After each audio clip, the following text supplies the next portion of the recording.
train. Ladies and gentlemen, fighting out of Las Vegas, Nevada, here is the skill, the highly regarded Devin Rodriguez.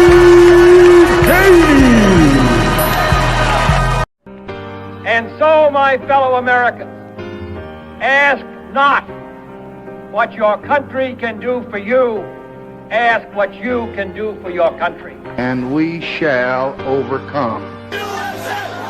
Impromptu celebrations erupted outside the White House. The very word secrecy is repugnant in a free and open society. And we are, as a people, inherently and historically opposed to secret societies, to secret oaths, and to secret proceedings.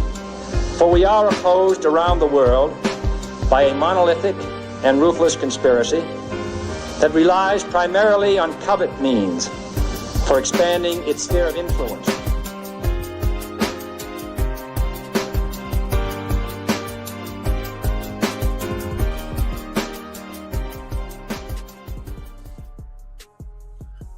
By covet means, it's a conspiracy going on, man. I'm just trying to tell y'all, it's a conspiracy going on. Shout out to everybody in the chat, man. Much love and respect. Salute to the family. Hey, man, first things first, I want y'all to understand what's going on. I want y'all to understand. We're not here to praise the Philadelphia Eagles. We're not here to do it. But damn it, we're going to give credit where credit is due. And the reason we're going to do it, I'm a Dallas Cowboy fan. Anybody who done never watched this channel know that I rock with the Cowboys. You damn right I do. But damn it, Philadelphia just went on and put on a clinic. They showed y'all, and when I say y'all, I don't mean anybody specific. But they said, damn it, this how you beat the fuck out of Patrick Mahomes. This how you beat his ass up. This how you put hands on him and make him look bad. That's what they did. That's what they did. First things first, man, before I start to cook, because we got to talk about it, and then we're going to get into our other topics. As always, we're going to open the panel up, and, man, much love and respect to everybody pulling up tonight. First things first, man, shout out to, my brother, nothing but love and respect to the quote-unquote boxing messiah disciple. Ronnie Bravo is in the building. Salute to Ronnie, man. Much love and respect, brother. You know what it is. One of the queens, man, of our talk. One of the queens, Miss Evelyn. Hey, shout out to Evelyn. All smiles. One of the most positive people I done spoke to, you know what I'm saying, in this YouTube community. And it seems to be an Eagles fan. Seems to be. Since she's saying go Eagles, shout out to Miss Ev, man. Much love and respect, sis. Much love and respect. We got Melvin in the building, man. Melvin Air Podcast is in the motherfucking building. Shout out, y'all make sure y'all go subscribe, man. Man, do a hell of a job over there. A hell of a job. You know what I'm saying? Much love and respect. We got my brother in the building, man. D Free is in the motherfucking building. Shout out to D Free, a Commanders fan. Right? But damn it, had everything and then something to say as to how them damn Eagles was gonna win, and he wasn't wrong. He wasn't wrong at all. Man said Patrick Mahomes is trash. He ain't lying. Oh man, we got one of the most country niggas I know. One of the most country. You feel me? Outside of myself, of course. He might be a tad bit more country than me. He might be from South Carolina. Shout out to my brother Omega Red, man. A real nigga. Shout out to Omega, man. Much love and respect, bro. Much love and respect. We got my brother in the building, man. Thomas is in the building. Y'all make sure y'all go sub to my brother Thomas. Y'all make sure y'all go sub to D Free.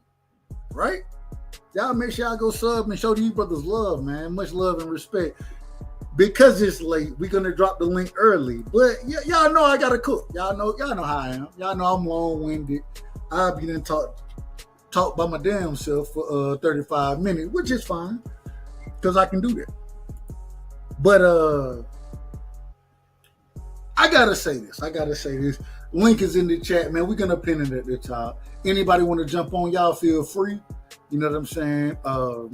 Go ahead, come through, pull up, and y'all more than welcome to chop it up. We gotta break this game down. It ain't much to break down about this game. It ain't much to break down. What happened is simple. Shout out to Omega. And the only 3-peat champ remains Green Bay. Shout out to Omega. It's not hard. Philadelphia, they came out. They were the more physical team. They came out. They rushed the passer at a better rate, stopped the run at a better rate. To hold Patrick Mahomes, oh Lord, I gotta do it though. I gotta do it, and I'm gonna cut myself off. I'm gonna stop myself from being long-winded because I got my brother in the building. One of the greats, one of the most wise people that you can talk to. Crazy, country, than a motherfucker, but wise as hell. I got my brother in the building. I gotta make sure I do it the right way. And let me hold on. I got you, bro. I got you. Don't go nowhere. I got you. Damn, I was about to start cooking, but I couldn't get good into my cook because I got one of the most deadly individuals. One of the brilliant ones. The one that can break down damn near anything you want to talk about, and then gonna tell you, fuck it, I don't even want to talk about this shit. This is who I got on the panel, man. My brother Omega Red is in the building. Welcome to the panel. First things first, I gotta say it. It's been a long time. And give me your opening statements, my brother. I appreciate you jumping on. Oh, bro, dog. Oh, off top, man. You know it's all love between me and you. We talk shit. We do our thing, you know. But I ain't wanna. I just jumped off. I just got to the house, so hey, do your opening statement. Do your thing. Talk your damn dude. Say what you got to say. Did you see the game? I missed the first half because I had to work today. Well, if you missed the first half, you missed the game because the second But half. we'll take that back. I missed the first quarter. Okay. Well, listen. Like that. This is the statement right here. Well, I seen that ass whooping. I damn sure seen that. Did Kansas City have a chance? That shit wasn't even close. How did listen? My problem is this: how did Kansas City make it to this point? Well, everybody know how he made it. They tried to push these motherfuckers for a 3-peat and do all that bullshit. And when everybody called it out, they said, "Man, we can't goddamn. It's gonna be too noticeable for us to damn sit here and cheat these damn people. So let them play." So wait a minute. So you hold on. You got to let me finish what I'm saying, bro. Well, you know, I'm known for cutting people off. I know. I'm gonna let you finish. But what I'm trying to say is, everybody in their mama knew if the Bills or the Baltimore went to the Super Bowl and played Philly, it would have been a better game.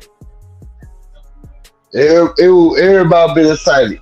But when they got there, shit at the damn field, shit at Baltimore, cause they shit a whole lot. You gotta understand, you gotta watch this shit from week one. Week one, Kansas City, the refs shit at Baltimore week one.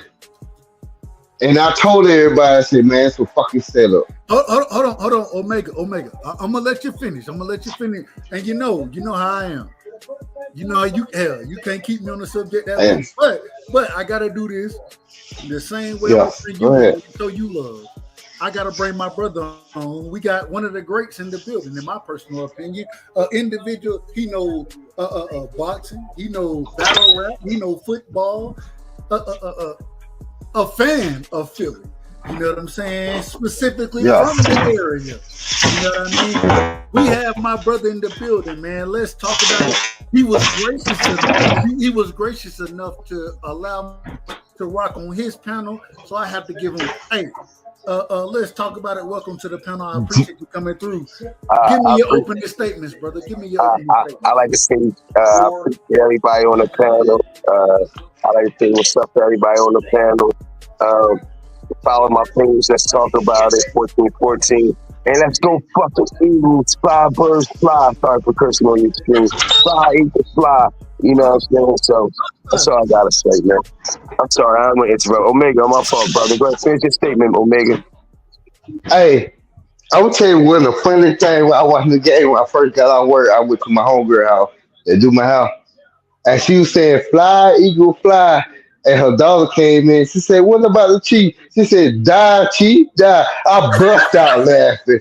Hold on, the little girl said, die, chief, die. Oh, she asked for her mama.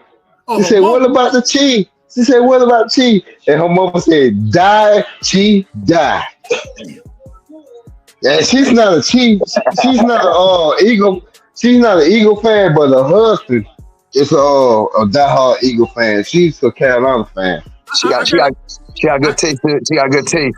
Philly fan. I gotta ask this question. I gotta ask this question.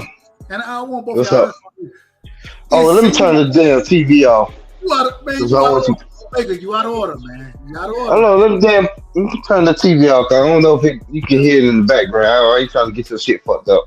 We're gonna have to mute this. What you say now? All right. It seemed like, in my personal opinion, I'm gonna give my opinion, then I'm asking the question. It seemed like that people are kind of done with Patrick Mahomes. It seemed like me personally, I wanted to see the Eagles win, even though I'm a Cowboys fan and can't stand the Eagles. I want to see them win because I'm done with Patrick Mahomes, bro. I think that the league has coddled and cradled this man, and I want to see him get his ass beat. What's y'all opinion on that? Do y'all think that the league? Go ahead. Let me go first, because me and my homeboy, we watching the game. I forgot what game it was, and it was talking about Patrick Mahomes. He's the best quarterback in the league. This was in the regular season. I said, what? I said, I'm gonna look up this motherfucker's stat. I looked at his stat while we watching the damn game. I said, this nigga ranked 14. How the fuck he the best quarterback in the damn league? He about the fifth best quarterback. Go ahead. I said he throw a damn interception damn near every damn game. All he do is run around like a little toddler in the back and throw the ball to Travis Kelce. That's all he doing. I don't even know why other teams didn't see what the fuck they were doing. You lock down Travis Kelce. He don't throw to nobody. Because he better throw the damn long ball. He just dip and dunk. Same way with damn Brady. Brady don't throw no long ball. He just dip and dunk. It's really, if you really know the scheme, you can easily wipe their ass out. It ain't hard to do. I'm looking at this shit. I don't know why motherfuckers ain't doing it. But anyway, the Eagles defense did it tonight and showed everybody, y'all motherfuckers look like shit. Because these motherfuckers, I told everybody tonight, I said, why, tomorrow morning, they're going to get on their TV and talking about, Patrick Mahomes, he ain't had this, he ain't had that. And you look like, dog. So let me. He do not look good. He do never look good. He can't run. Look at the difference between when Patrick Mahomes ran the ball and when Jalen Hurts run the ball. Jalen Hurts ran it to get a first down. Patrick Mahomes ran it looking like a damn clown out there. But the media pushed this fool.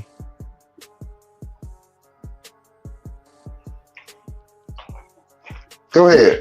But my thing is this. Even though the media pushed Patrick Mahomes, right? Yeah. You know why, don't you? Because he mulatto? Nope. Oh, why? Why they pushed him? He said Trayvon Martin deserved to damn die. He Oh, said well, he deserved to get shot. did he really? He said that right before the first Super Bowl he won, and I know this, and everybody around me know this shit. Cause when he said it, I looked a week before the Super Bowl. I said they gonna win the Super Bowl because he said that statement. And he said, "Man, you crazy." I said, "I'm telling you, watch." I know how this shit works. I know how to read between the lines. I know how to damn all the political, all this shit work. Wait a minute. So you saying I don't remember Patrick Mahomes saying that. I don't. Nobody remember. See, a lot of people. How many times I told you that people don't got short term memory, especially in Boston. Y'all got some short term memory. Y'all don't remember shit. I remember everything. I'm like an elephant, dog. I remember every damn thing. What did he say again? I can look this up and go find it. So what did he say again? Yeah. All right. That's that when remember when Patrick Mahomes first started talking, he sounded like Kermit the Frog. He had a big, he had an ugly ass voice. Remember that? Hold on. Hold on. Patrick Mahomes. I'm just put. I'm typing in Patrick Mahomes, Trayvon Martin. Here we go. Yeah. Here we go. And we're gonna play the clip for everybody. We're gonna play it. All right, cool. 5 years ago. Oh, that's good, fella. I don't know if that's true what he says. All right. Nothing. All right, here we go. Chiefs hold on. Let's put this on. I want to make sure we put it on and present it accordingly. Nah, I wasn't quoting him, but I know the basis of it. No. I can't remember that. I'm pulling up what you. Hey, I ain't got no problem. Yeah, I'm telling you. You know how it is. You know we gonna speak on the truth and stand on the truth over here. Yes, sir. All right, here we go. So we got it up. We're gonna put that down right there. All right, here we go. Chiefs quarterback Patrick Mahomes called a sellout after. Is this? I don't know if this what. Let's see. And stop me if this ain't what you looking for. Because all right, you got me. Yeah, it's about Trayvon Martin. I know that much for. All right, here we go. If he talking about something else. Can y'all hear it? Nah, I can't hear shit. You can't hear shit? Nah, you can't hear it. All right, hold on. I know why. Let's do it again. Share and click this. There we go.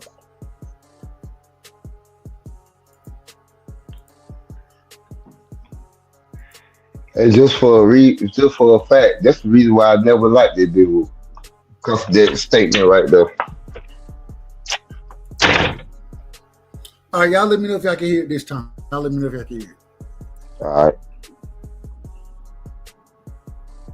All right, I hear the music playing. Say it again. You hear the music? Yeah. The background music. It's the background music, but we don't hear nothing off the video. Y'all didn't hear the video? Nah, ain't no. Yeah, we can't hear the video. I'm saying the background music might be messing it up. I don't know. Let's do it this way then. Here we go. All right, y'all can't hear no more background, can y'all? Nope. All right, here we go. I still can't hear shit. Hold on, I ain't playing shit. Oh, tell me if you can hear it. Can you hear it? No, I don't hear nothing, bro. Y'all ain't hearing nothing? Right now we have a technical difficulty. Say it again. I don't hear anything. Right now we have a technical difficulty. Yeah, we can't hear the audio. Hold on. I'm playing it, but y'all let me know when y'all hear it. Turn it up on your end a little bit. Let me tell you right now, I don't know shit about no computers, so I can't give you no advice. I don't know. I don't be knowing this shit. I ain't.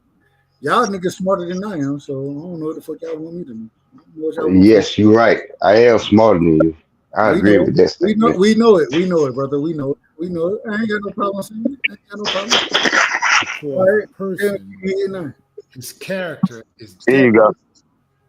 in Hey. question. I figured some shit out, didn't I? These tweets date back to 2013 when Patrick responded to a person who wrote, "This case was an absolute horrible tragedy. However, there was no criminal activity that occurred." Patrick responded by writing, "No one knows what exactly happens, which is why he is not guilty, but a crime could have occurred." Mahomes then followed by writing this, which really sealed his fate: "Stop resisting or assaulting a cop." All right. So is that what you were speaking on, Omega? That was Willie D. Huh? I'm talking. That was Willie D. Right there. Well, yeah, that's the same shit. I But know who it was. I'm saying is hold that on, hold on. Let me finish what I'm saying, bro. You gotta let me finish, dog. What I'm saying is that Willie D was speaking on it, but what I'm saying is he talking about a cop, but damn dude, George Zimmer wasn't no damn cop. So that's why the people going at him like that. Like, what are we talking about? Stop resisting. Nigga wasn't a damn cop. All you saying is stop resisting to a white man. A white Hispanic, however you want to call it. They're all white to me. Now, let me ask you a question. Was it known Yeah. that it came from his account, or they say it was active or not? Hold up. Say that again, bro. Did it come from his account, or did they say it was hacked?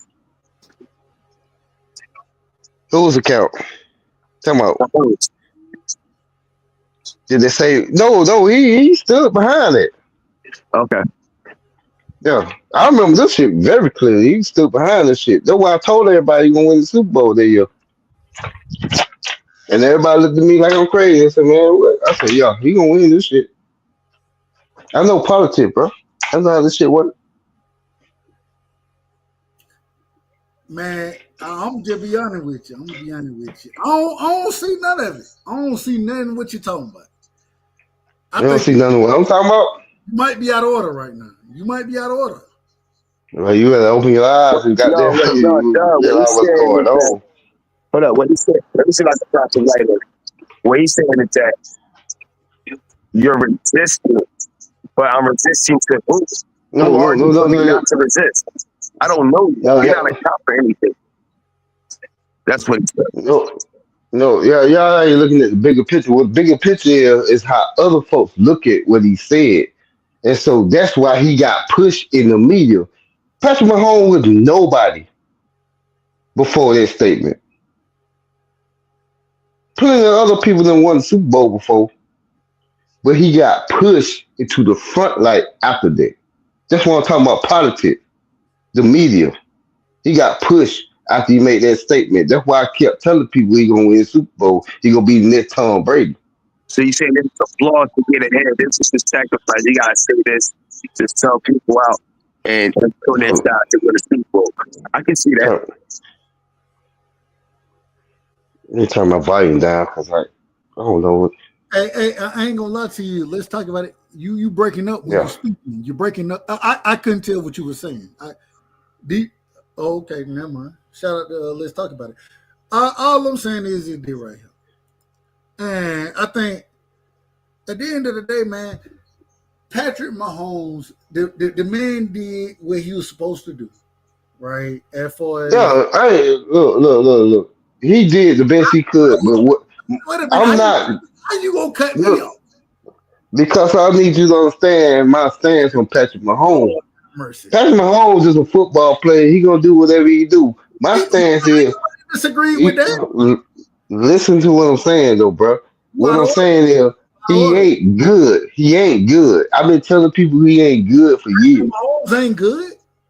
No, he's not good. What do you do good?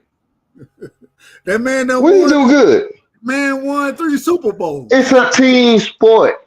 Do he play defense? No. Do he catch the ball? No. What I'm saying is he's not good. He will rank 14th. 14th is good in your eye? Who? He will rank 14th this year. As a quarterback, he will rank 14. He will rank, but goddamn Aaron Rodgers ranked 12, and they tell Aaron Rodgers, goddamn, he didn't retire. He ranked 12. He ranked over Mahomes. Y'all don't really look at this shit. The man throw a damn interception damn near every goddamn game. Because he run around in the backfield like a little toddler and just throw the ball out. Omega. He threw how many you just seen the game. You just seen nigga, you just seen the Super Bowl. You just seen them motherfuckers get molly. You just seen them get mollywop in the Super Bowl. Omega, you just seen it. You still think that boy good? Omega, I keep order over here, don't I? 5 for 10, 38 yards in the first half. You out of order, man. Okay, I'm out of order, but I ain't got my ass whooping the Super Bowl. I didn't say you did. I'm just telling you. Thank you. I'm saying, look, y'all get programmed by the media because the media keep talking about the damn dude like he's something special when he ain't. I'm not disagreeing with you. I'm just telling you you're out of order. I'm not disagreeing. Well, if I'm out of order, you disagreeing with me then. Disagreeing. I agree with you. You just out of order. You talking too damn. How am I out of order and you agreeing with me? That means I'm in order. You don't know what the hell you think I'm talking about. Hey, you know why you out of order, Omega? Why? You more than me on my own damn show. There ain't no way you gonna be talking about. I'm the most long-winded nigga that people know. And Omega Red is over talking me on my own shit. You out of order. You out of order. It is. All right. I'm finna go on mute, let you out there talk your stuff. But I guarantee you one damn thing. Green Bay Bills and goddamn Cowboy. Let me say this. Let me say this. I agree with you. I know you agree with that. Green Bay. It's hard to disagree with. I mean, it's hard to disagree with shit. It's hard to disagree with a lot of shit. Where my man go, man? He coming back in? Hey, let's talk about it. Shout out to Philly, man. The nigga just won. Man, yeah, I want to talk to some Philly cats, man. Man, drinking Heinekens right now. Hey, everybody from Philly, they ain't trying to jump on. They ain't looking for smoke. They don't want smoke. So it is what it is. Yeah, man, they just smoked everything up. They won. Shit.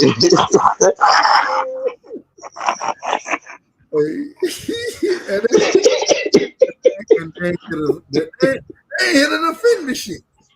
That game was over with at halftime. That's supposed to be a Super Bowl. Man, it should have been Baltimore Buffalo Bills in the goddamn game. Not the damn Chiefs. They were sorry, motherfucker. Hey, they played the Buffalo Bills. It should have been the Bills or Baltimore, dog. I don't give a damn. Fuck that. I asked this question, Omega.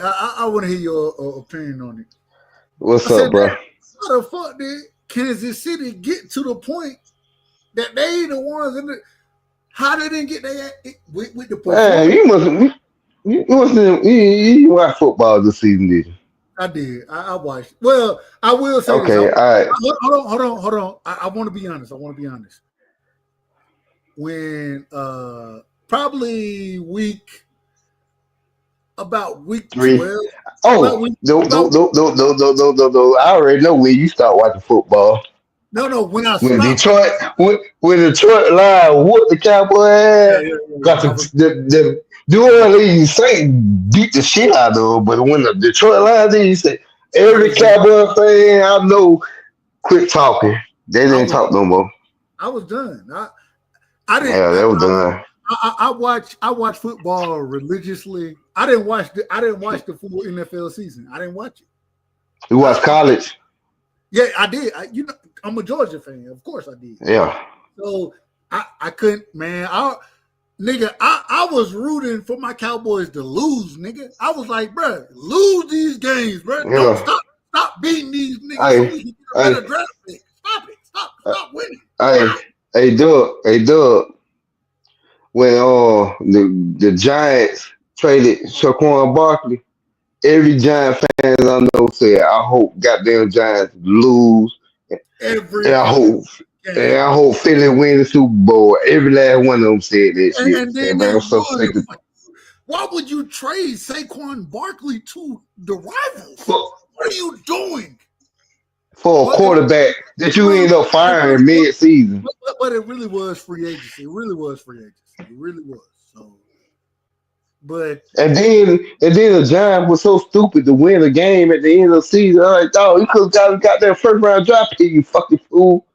nigga, I would since probably about week 12, I was rooting for us to lose every fucking game, and then we start winning games, and I'm like, why the fuck is Cooper Rush winning games right now? Why are we running the ball and we ain't ran the ball the whole fucking season? This is what we're gonna do now. All right. Y'all got it. Hey, bro, I know football, so I'm like, man, what the fuck is they doing? Y'all transfer for this season. What the fuck is going on, bro?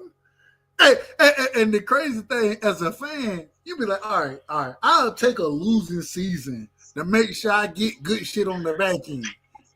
Nigga, what are you winning for? Why are you winning when we're not gonna make? We already know we're not gonna make the playoffs. We already know this. Yeah, exactly. You're still winning games. Why? And then I'm listening to these niggas.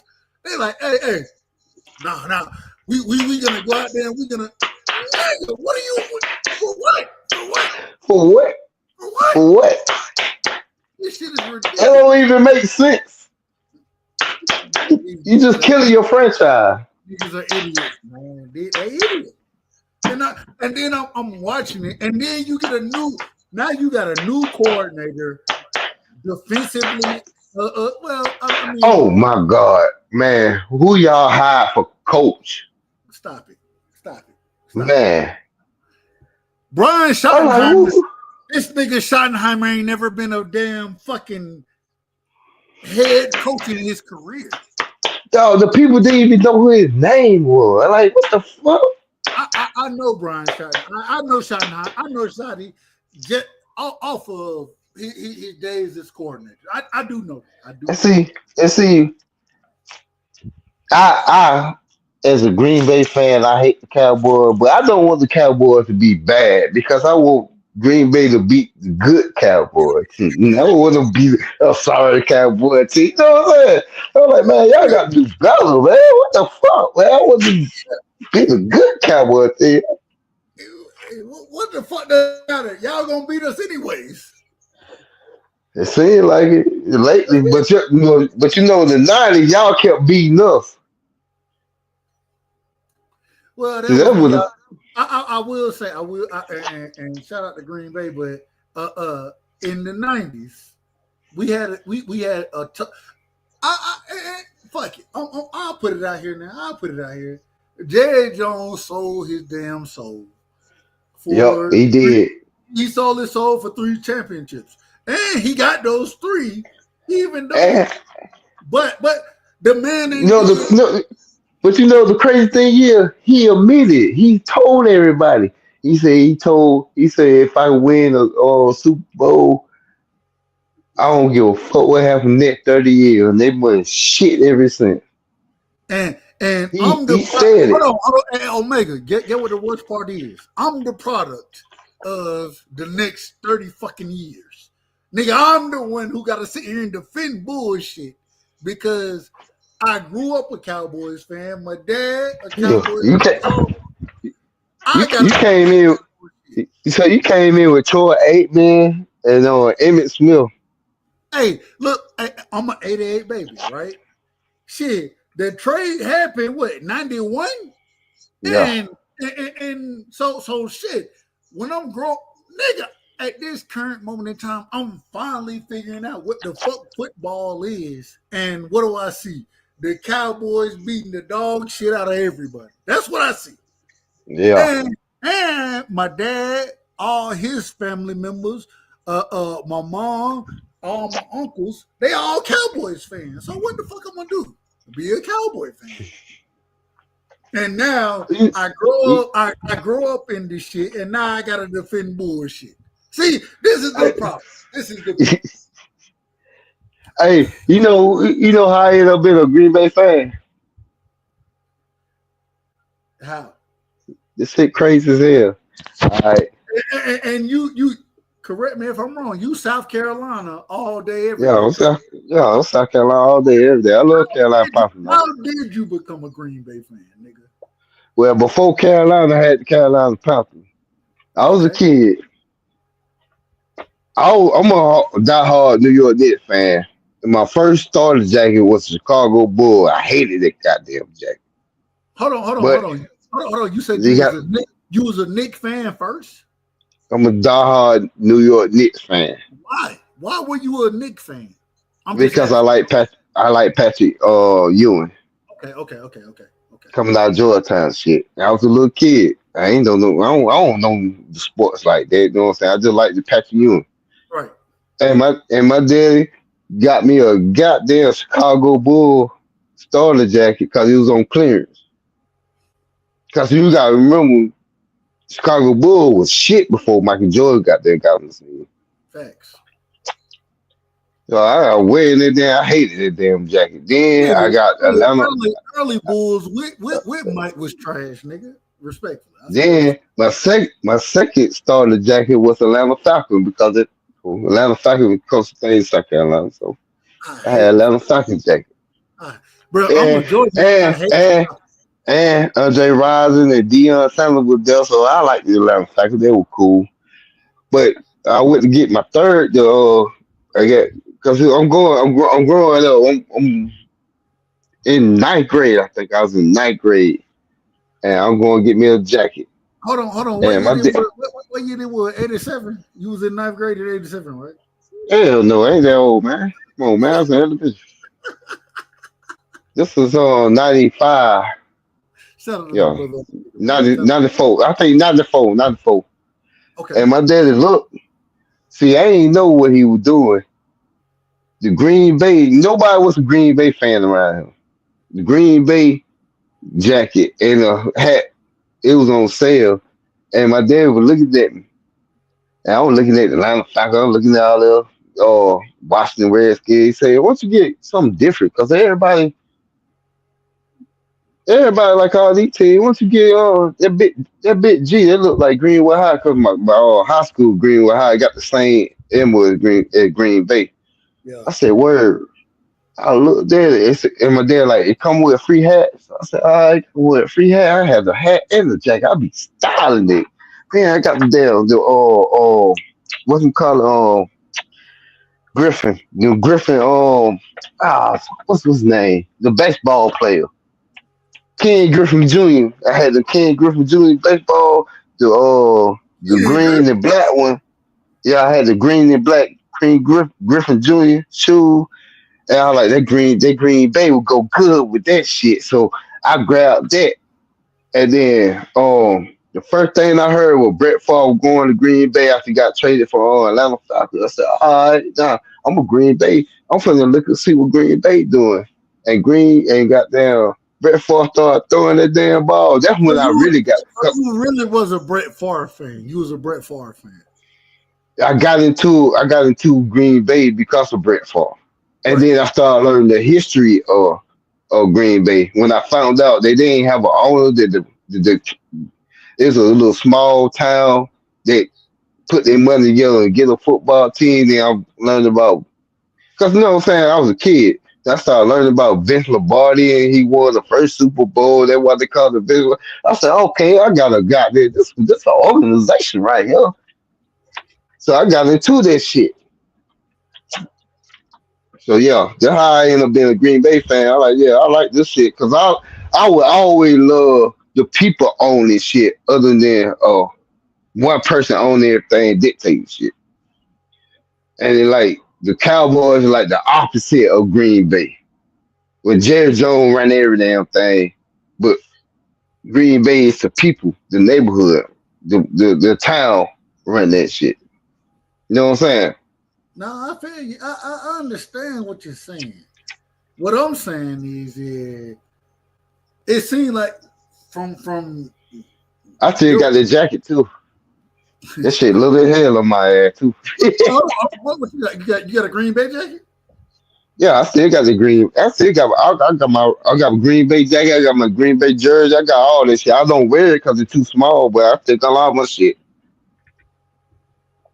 I got the hat. I got everything. I ain't mad at it. I ain't mad at it. All of them. I got a Jordan Love jersey because I said if Green Bay beat the Cowboys in the playoffs, not this year but last year, I said them motherfuckers damn beat them at home with Jordan Love. I said I promise everybody I'm gonna buy me a Jordan Love jersey. And that motherfucker beat their ass. I bought that motherfucker. They cheated. I bought it. They cheated they cheated that game. What game you talking about? They mollywhopped their ass. The Jordan It was Love, like, man, listen. is it a playoff? The referee was out of order in that game, man. That was out of order. Man, you better watch that game again. That kept throwing interception. The damn defense. The defense didn't do shit. You out of order.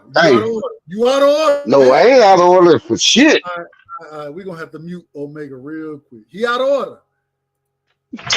He out of order, man. Listen, that was doing what Dak do.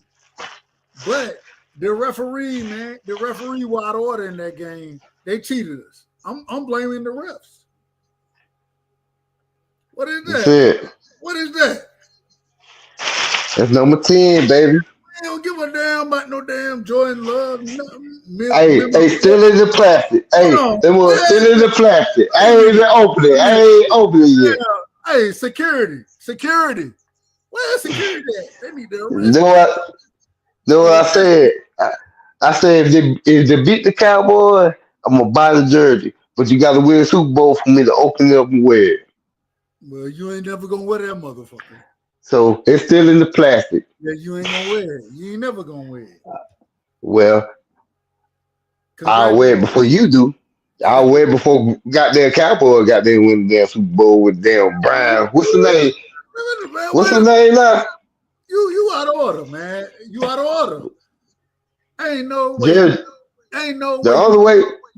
The only way Cowboys gonna have a winning season from here on out, they gotta wait for Jerry Jones to die. Then they gotta wait for a kid to die. Then they gotta wait for their grandkid to die. Cause they own the team.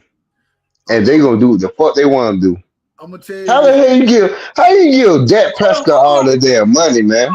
Calm down, man. You out of order. Listen. Listen.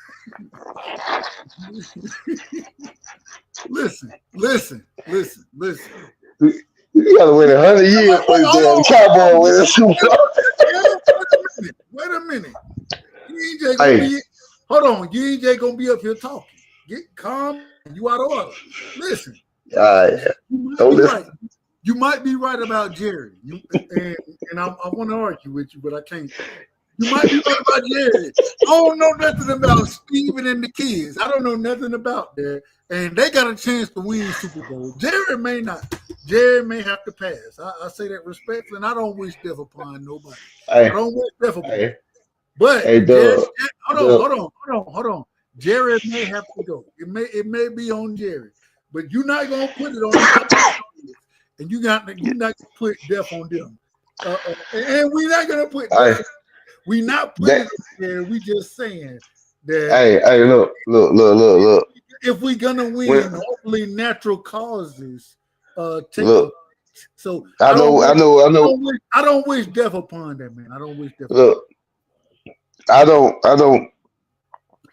You already did it. Listen to me. You already did it. I'm not naive, bro. Everybody dies. I know my mama gonna die. I know my sister gonna die. I know I'm gonna die. I know everybody die. Nobody live forever. So when I say you gotta wait, it ain't just gonna happen, bro. It is. At some point, it gonna happen. So I'm not naive to think People gonna live forever and shit. He And is. I'm not gonna be surprised. And I'm not gonna be surprised when my people die. I'm not gonna be. I'm not that. I'm not a dude like that. The I man seen is too much. the man is 53 years old, so we understand. But all I'm saying is we don't wish no harm upon that man. Want to see him live his best life, and he Man, been you can kiss that white. You can kiss that white motherfucker ass all you want to. Look, that motherfucker gonna die, and I know all cowboy fans can't wait for him to die. Y'all motherfuckers just trying to act like y'all just nice and shit. I Quit plead being nice and get your team back, dog. I plead the fifth. Tell that motherfucker get the hell out of here. Can I plead the Hell, sixth? Can I he plead brought Dolly Parton old ass out there on the halftime show for Wait a minute. Wait a minute. just get their ass Wait a whooped. minute. You out of order. You out of order. Listen, shout out to Dank Father in the building, man. My brother Dank is in the building. Shout out to Picasso in the building showing love. Hey, You know? tell Oh, him, wait, you out hey, of order, man. Hold on, man. You no, out of order. Doug, you gotta let him know this You not, out of order. You out of order. You out of order. Doug, you gotta let him know this ain't a boxing. He out of order. He out of order, y'all. Shout out to BVO Boxing as well. Go ahead, man. Now I'm gonna put you back in order, but you was out of order. I had to mute Doug, all I'm saying is let them know this not a boxing show. We talking about the football. We talking about football. That's all I was trying to say. Man, fuck, listen. I'm tired. Boxing ain't shit. Let me ask a question to you, Omega Red. Let me ask you a question. What? And I would say that you done seen me argue on multiple panels, multiple topics. You done seen me If you argue. want to talk about boxing, dog, I'm tell you right down now. Me and you done talk behind the scene on the phone with each other, and I told you I don't watch this shit. Like people, I know what the fuck going on, but I don't watch this shit like that, dog. No, we agree. I want to ask you this So, question. Omega, what's up, bro? I'm asking you specifically because, like you just said, you just brought up the point that me and you, we don't just talk on YouTube. We talk to each other. We know each other. Yeah. We don't Yeah. talk with each other, right? So, this is my question to you. What's up? Why are we still talking about the same 3 or 4 fighters every day on every panel? What's I the can tell you. I can tell you easily why. Because it's people that don't show their face keep throwing that shit up. You don't know that? Motherfuckers don't even have enough nuts to damn show their damn face or put their face on their avatar. But they the one that sit here all in the chat keep saying, do that. I ain't got my face on my avatar. Are you? Wait a minute. But we just seen your face. We seen your face, bro. We seen your face in the debate. Agreed. No, you just seen my face. Agreed. My face is on my avatar. I'm like, dog, if you ain't got enough nuts to stand behind yourself that you scared to show your own face, why should I even damn listen to anything you say? That's why I don't understand all these content creators. Why are you giving time to people that don't even fucking show their damn face? Everybody seen Buster Hacker face? I ain't never seen it. But yeah, everybody kind of running their damn mouth. Motherfucker, if you can't damn show me your face, you ain't got enough nothing to damn talk to me. Hey, Omega, let me ask you this. And I'm glad you said that. And you know, I took a step back. I ain't jump on panels for a minute. And shout out to Omega. Omega was the first nigga was like, hey, Doug jump on every fucking panel. God damn it. He jump on every panel. I said, God damn, Omega on my helmet. He on my helmet. No, I just fucking with you though, man. But I gotta ask this question. I gotta ask it. What's up? I started back. I took a little hiatus from the boxing talk, right? Yeah, we know you're running from the police. We know that. Well, we don't know that to be factual. We don't know nothing that you. We don't know that, and we're not gonna claim any of it. What I'm saying is the first thing that I had to ask, I jumped on a knockout panel, and you know, I done always forward at knockout panel. Would you agree with me on that? Yeah. I jumped on the panel and Hacker was up there. You know what the first thing I had to ask? Who are these new niggas? Who are these new niggas that's jumping on, talking crazy? And even though you know I rock with Devin, you know how I am. You know I rock Yeah. with him. But like I there told you, on the panel or behind the scene, I always said I respect you because you tell the damn truth. You say you you will sit here and say I can't goddamn back that bullshit. I The can't. nigga lied. Yeah. And what you said, the motherfucker got there saying you a devil hater Niggas who because he claim told to the truth. be niggas who claim to be true fans call me a hater. Yeah. I Niggas remember all that shit. that I was rocking with before they was rocking with. How does that work? Because he in the cult. That's the reason why. Have you noticed? Well, you probably. I bad now. I say, you know what? Ain't no use to damn argue with idiot. I'm just gonna back up this shit. It's no use. You, it ain't always helpful. It's not always helpful, but I love to do it. And the reason I love to do it to expose the hypocrisy. The hypocrisy is ridiculous. And even if you're gonna claim to be a fan, which is fine, I ain't got no problem with nobody being a fan of nobody. But if you're gonna do it, at least be honest. At least be honest. And be honest. And when niggas who claim to be a fan will tell me I'm not being honest about, I'm like, wait a minute.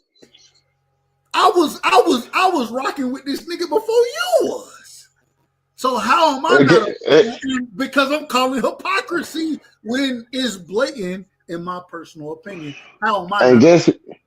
guess who heard the first person I ever heard speak on Devin Hagen? Who's that?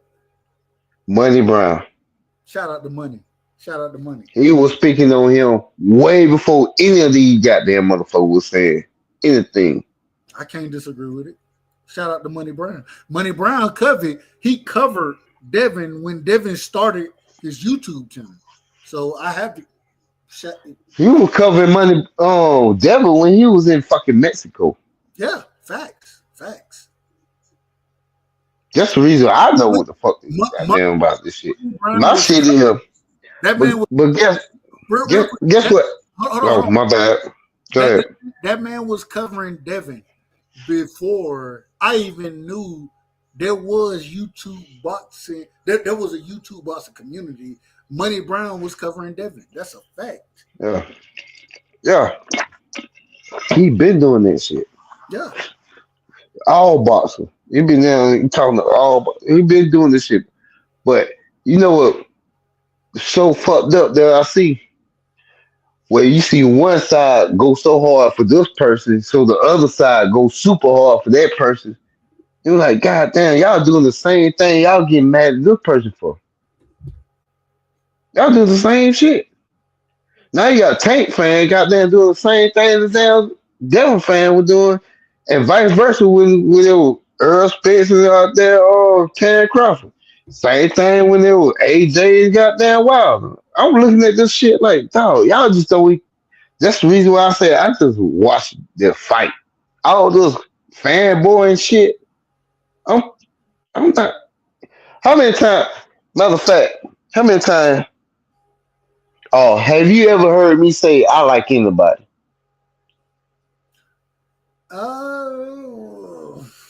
Nah. I can't say that for a fact. I can't say that. I can't say I can never remember. Have I ever argued for anybody? Put it like that. Have I argued for anybody? Because I do like fighting. I've heard you make arguments, but I ain't never seen you. Well, my argument has been on logic. I say if you're gonna use that logic for that person, you got use that same logic for this person, and you won't. It don't fit the same. So I know how I argue, right? And the thing I'll say is, and shit, hell, I done backstage outside of YouTube, nigga. Me and you done argued with each other to some degree. It ain't never been we, solid. I couldn't tell you who Omega Red favorite fighter is. I couldn't tell you. Nigga make logical arguments. I mean that's kind of how I look at it, and so it's hard for me to tell you anything as far as who you rocking with or anything like that. So that's how I would answer that question. so first of all, you know why I look at boxing? It's a fight game, right? Agreed. Just like basketball, just like football, you gonna win some, you gonna lose some. So I'm not mad or hurt if a motherfucker lose. I'm like, damn, get back in there, dude. It's to me, it's a sport. It's entertainment.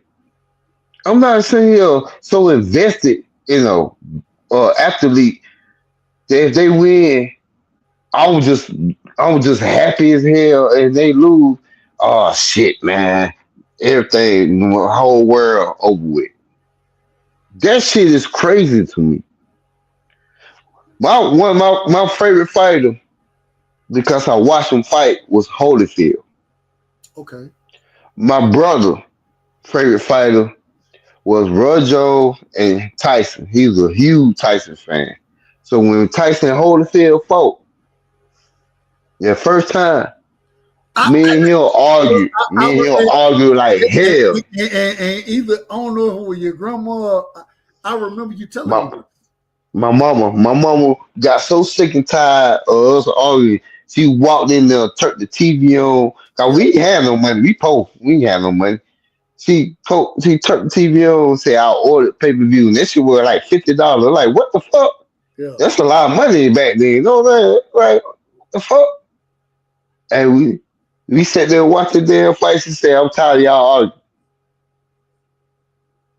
And before the fight was over with, me and my brother had bet each other $50. I ain't have $50. He ain't have $50 either. I had probably about best $2 in my damn pocket. That mother gave me $30. Said I'll be back. And jumped in the car, hauled ass, came back with $20. Gave me another $20. Gave me my $50. Hey, Cause made it yeah, happen. he was hustling and shit. You know what I'm saying? He doing a little. I ain't gonna say what he was doing, but he was doing a little something. And you know what I did with that $50? I gave it to my mom because she ordered the fight. Hey, money well spent. But that second fight, everybody, their mom kept saying, "Oh yeah, Tyson gonna give it." I said, "Yep." I bet it everybody. I ain't had but $2 in my pocket that damn time. I bet everybody 50, 100. I don't give a damn because I knew Holyfield was never scared. But goddamn it, he started biting. Goddamn Tyson started biting ears and shit. Ain't nobody paid me. Nobody paid me. Nobody paid me. I said, "You dirty motherfucker." You couldn't pay up, man. That fight was so crazy. Everybody that bet me owe me money to the day. Oh, And bro, that time, crazy, bro. Like the way that shit happened, like you couldn't. see, motherfuckers don't know how boxing was. Remember, motherfucker parachuted in the damn rain with Holyfield and who was that? Really, Bo? I don't remember that.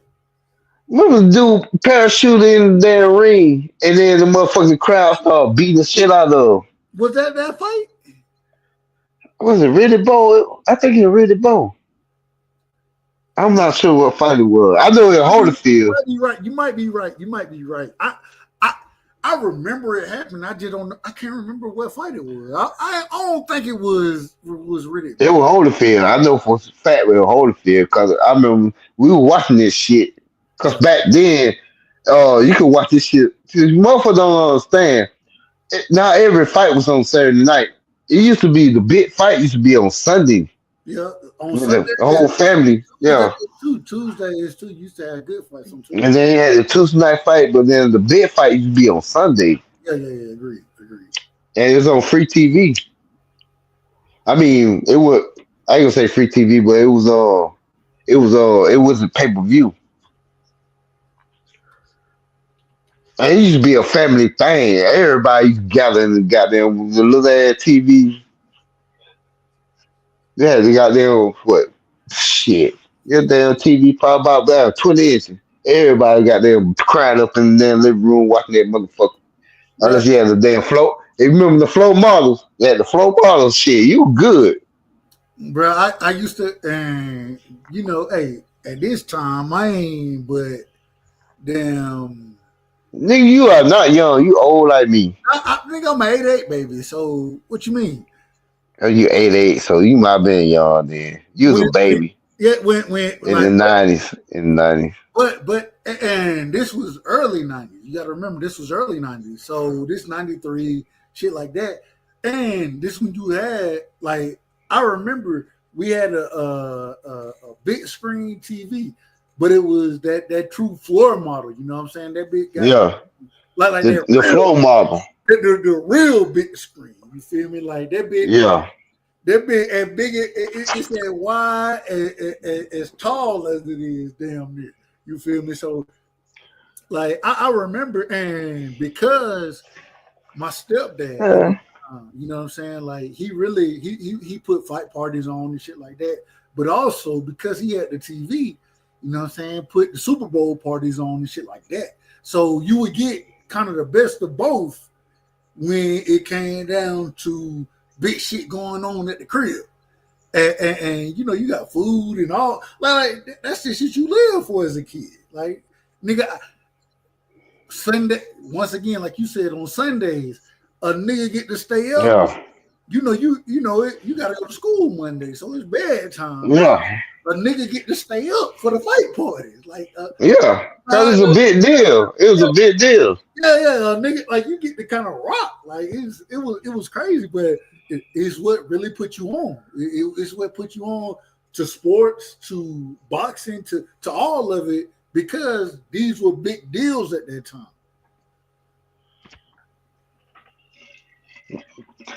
Because basketball was shit then.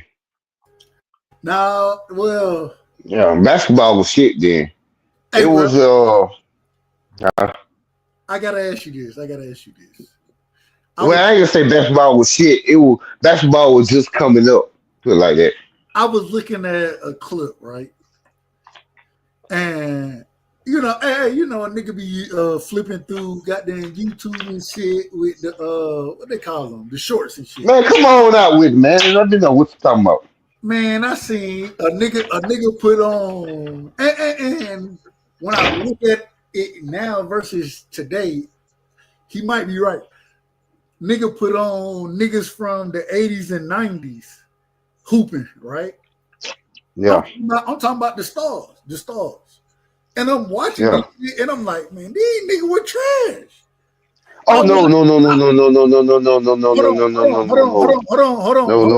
No. Let me finish. These niggas today is trash. Let me finish. Okay, all right. I watched I watched a nigga like Dr. J, right? That's That's my goat. There you go. So Well, I'm gonna take that back. It's only one GOAT in all the sports. MJ. It's Muhammad Ali. Okay, Muhammad. All right. Listen. Because he turned it on. Everybody else just copies. We're going to get to that in a second. But go ahead, man. I ain't mean to cut you off. I'm sorry. I sat there and watched. I ain't sorry. I meant to cut you off. I know you did. I watched Dr. J. I watched him. Hey, that motherfucker bad, ain't that nigga ain't got no left hand to save his life. Dr. J ain't never had a left hand. Ain't never had it. Dr. J was a bad motherfucker, bro. Yeah. In those days. You know who got the game from Dr. J? Say it again. Who got the game from Dr. J? Mike? Yeah.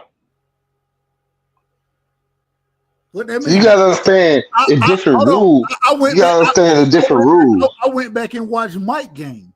I went back and watched. I looked at him. That nigga ain't had no bag like that.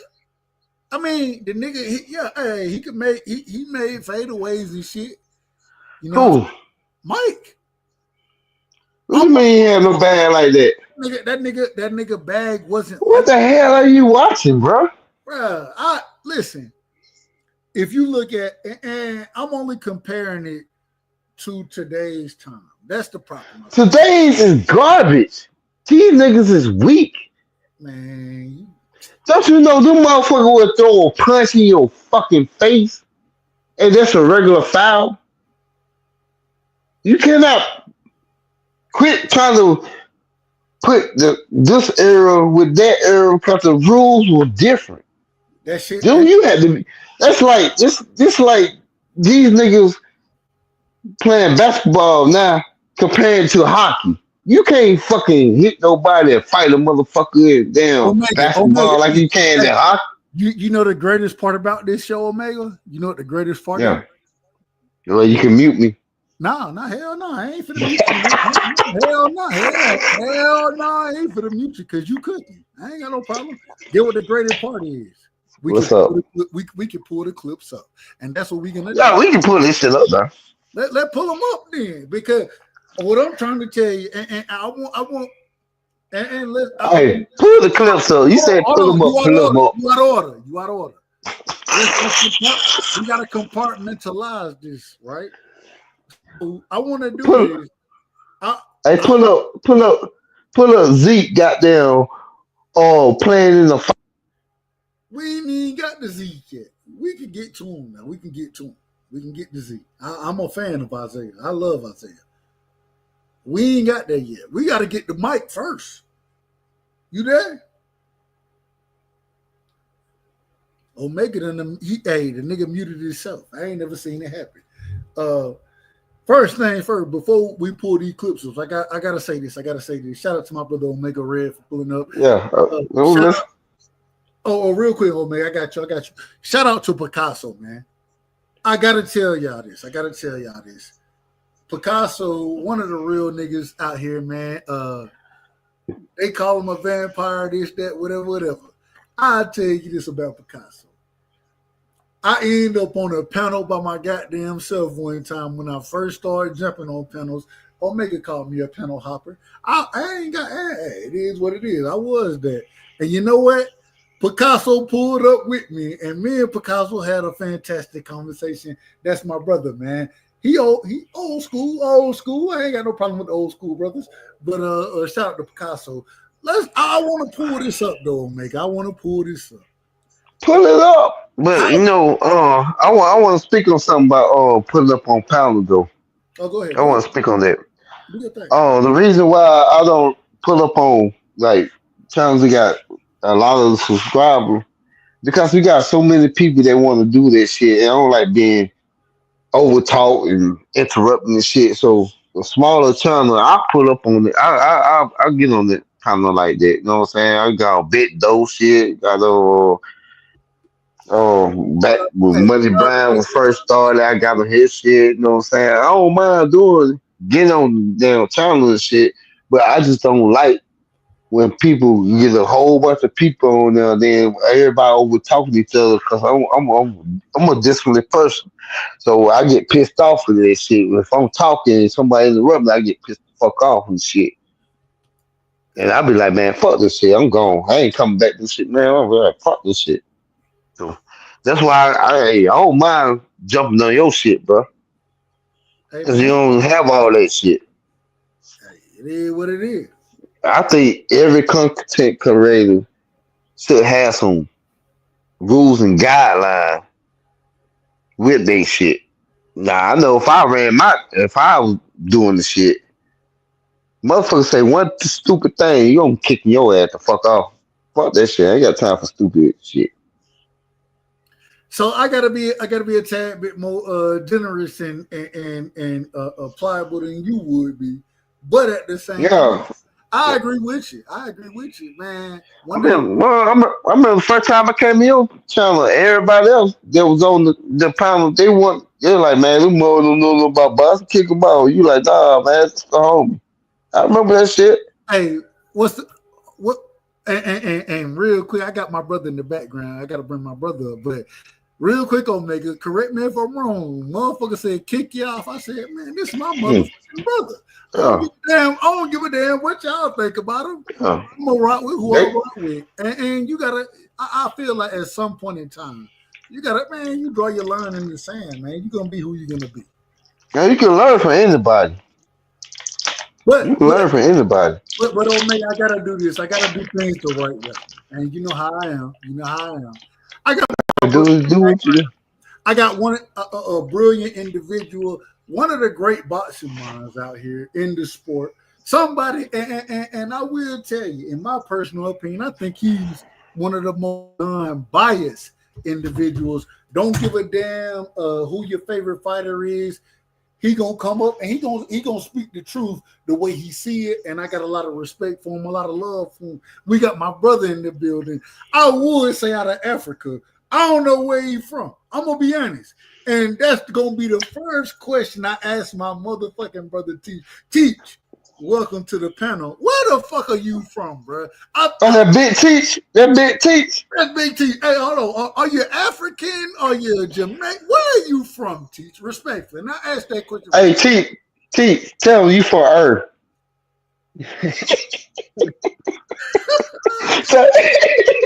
My brother, if anybody don't know, I gotta say one more thing. I believe. Hey, that's my dog. Teach my dog. Hold on. I could be wrong about this, Omega. I could be wrong.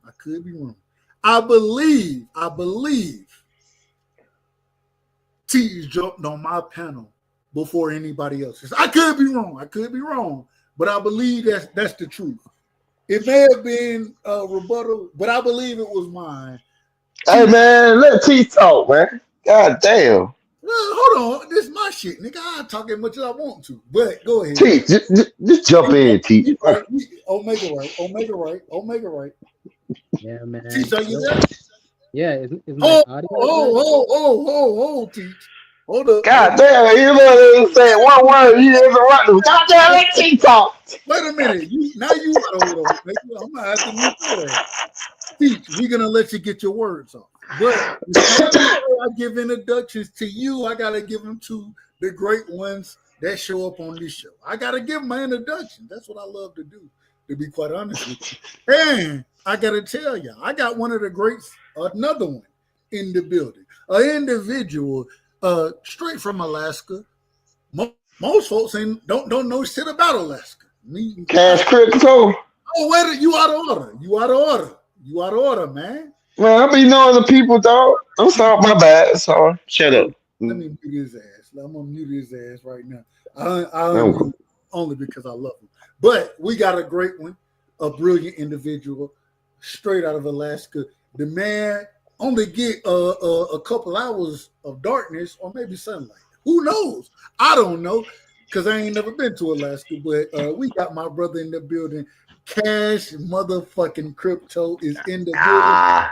Cash, all right, man. What up? Before I give you the floor, Cash, I gotta let Teach get his opening bars off. Then Cash, you get yours off, and we gonna make this a show. We'll make it a show. Go ahead, Teach. We still gonna talk about football. We gonna talk about football, or we going somewhere else? You out of order, Omega. Let him talk. Oh, my bad, man. I just like to make you out of order. Go ahead, Teach. Yeah, is my audio good? Can you guys hear me? Hey, bro. Yeah, we hear you. We hear you crystal clear. All right, perfect. Yeah, man. So I just came to say, hey, man, where are you from, Negro? God damn, can you let the man talk? Shit. Yeah, ask that question. Yo, first of all, Omega, I'm from Earth, right? So yeah. So we Thank you, bro. Yeah, I'm from Earth. We all people. Yeah, man. So Dub, Antigua, have you heard of it? Say what? I'm from Antigua. And you said Antigua? Yeah. Antigua. No, I haven't. I've never heard of Antigua. I don't think I heard that either, bro. Where is that at? You guys got to brush up on your Caribbean. The islands. Oh, okay. I got you. And you said you said hold on. Wait. You said Antigua. Yeah. I thought you said Antiva. I ain't never heard of no damn. I have definitely heard of Antigua. Man, let the man got there finish what he's saying, dog. This nigga on mute, man. So yeah, so the He out of order. local. He out of order. Teach. Yeah, Tell me local- Omega Red ain't out of order right now. Teach, your mic kind of low, bro. It's hard to hear you. Yeah, something's wrong with my phone, man. I don't Can know you what. turn it up? Nah, I can't turn it up. This is a. I can hear him fine. You just gotta talk. You gotta talk directly into it. I can hear you a little bit better. Hold on. Let me do this. Give me. I think I can guess. Boom. Play. Man, I can hear you fine, man. The only time I can't hear teaching when damn Doug keep damn talking. Well, we're gonna mute this motherfucker again. Go ahead, Teach. Finish your point. Cash, after Teach finish, you go ahead, Cash, and then we'll bring Omega back. Yeah, man. So it's an island in the Caribbean. So No. Antigua. I've heard of Antigua. I thought you said Antifa. yeah. Antiva. Damn near like the motherfucker who was burning shit down in the United States, especially in Portland. Though I thought you were saying that name with a V, Antiva, but you're saying Antigua. All right, dog, we got it, man. Let the man talk. Damn, dog. I have to keep muting his ass because damn it, you ain't finna run shit. Anyway, go ahead, Teach. Yeah. So I just got up here saying salute to the Eagles. That was a shutout. And yeah, that's all I came up to say. I don't know what the topic was. Teach, were you rooting for the Eagles? Came up. Were you rooting for the Eagles the entire time? I mean, that's not my team, but they're close to NYC, so I gotta root for them, right? Teach, you in New York? Yeah. Oh, okay. From Antigua in New York. Shout out to Teach. Cash, man, give me your opening statements. Oh man, salute to everybody. Just tell Omega he out of order. That's all you got to do. God damn, man, let the man talk. Shit. Yeah, I wasn't rooting for nobody. I was just watching the game. Man.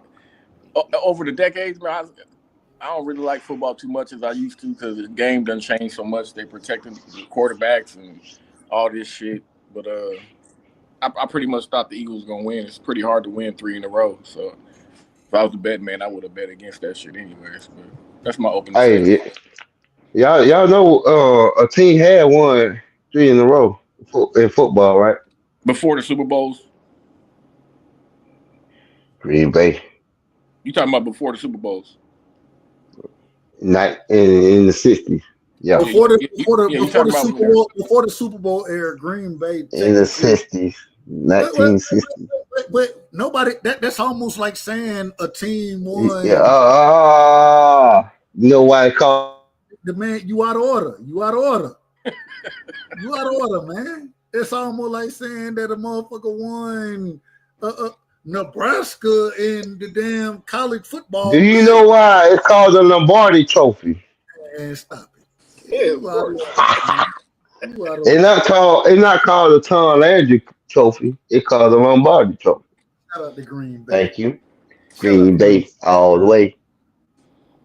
I want to ask this question right here. I want to ask. Now, we can talk about anything though, man. You know what I'm saying? It's all good. That's all love, bro. Now, Cash. Hey, hold on. Let me say this real quick, Dub. Cash Crypto always shot me out, teach me out, shot me out. I seen your big muscle teaching. I said, okay, I gotta work out a little bit though. But ain't nobody goddamn intimidate me about that shit. I don't know if anybody understood what you said. I didn't understand what I said either. There we go. All right. Hey, wait a minute. And I always love to do things the right way. Shout out to Bella Faith, man. Hey, one of the greats. Who is that? Hey, y'all know it's so crazy. Hey, Bella, she get up there. When she get on the panel, she be rocking. She rock strong with Bud. I ain't got no problem with it. No problem. That's a white girl. Bella talks some good shit. I don't think Bella is white. I don't think so, but yeah, I know Doug White. I know Doug Whiteside. I love the white goddamn girl though. Right there, right horse. I Ain't nothing love wrong with a women white in girl, general. I man. love women in I general. love them snow bunnies too. I love women in general. But I will say, man, Bella is Nah, special. I'm just joking. I ain't got no disrespect for nobody, man. I'm just joking. But when you get a female who can talk boxing the way Bella do, it's special. You love to see shit like that, bro. Like, hey, you love to see it. The same way I give a lot of respect to the queens of the ring. I love to see women talking boxing. You know what I'm Man, saying? Chris and Ring don't be talking no damn boxing, man. They be talking about some damn bias shit. You talk about damn. Come on, get the hell out of here with that shit, man. Come on, you act like I don't listen to this shit. I listen to the same shit y'all listen to. So That you be some telling me bullshit they be saying. you telling Come me on. Nick? You telling me Nick J and No. Yes, I am. Yes, I am. I'm telling you, Nick J and what's her well, Tiana? the girl that look like Tank. I don't know the fuck. I don't know what the fuck they be talking about. Half the damn time. They all right. They all right. You out of order, man. You out of order. I ain't out of order for shit. The real Did queen you of boxing say? talk is Key Alexander and 2 Cents. Thank you. Shout out to Kia and 2 Cents. And Queen Bun. What's her name? Who? Like McGowan Boston or something, whatever the name is. Who? And La D, she be there talking real boxing, and I miss boxing, Shout out to Sugar Free too. Sugar Free be talking. Yeah, You know Sugar Free. and Karma Central, Karma Serene. I say Karma Central, Karma Serene, shit. Absolutely, Karma, she be rocking. I ain't got no problem with her. But the Queens of Box, talk be talking some bullshit, man. I ain't finna get off that shit. They be talking some bullshit. No, they talk real shit, bro. It comes some real shit because you like what they saying. They bias as fucking hell. They don't be talking about nothing but Dub gonna support the Haniacs. this shit corny as fuck, man. Here we go. Oh, hold on. You know, let's do it the right way. Since they gonna say that, let's go ahead and do it the right way and mute the shit out they motherfucking ass.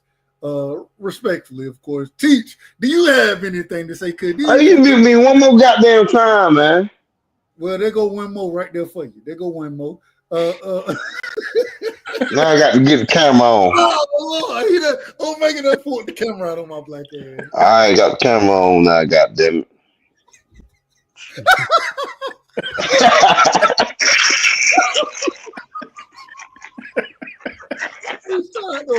Man.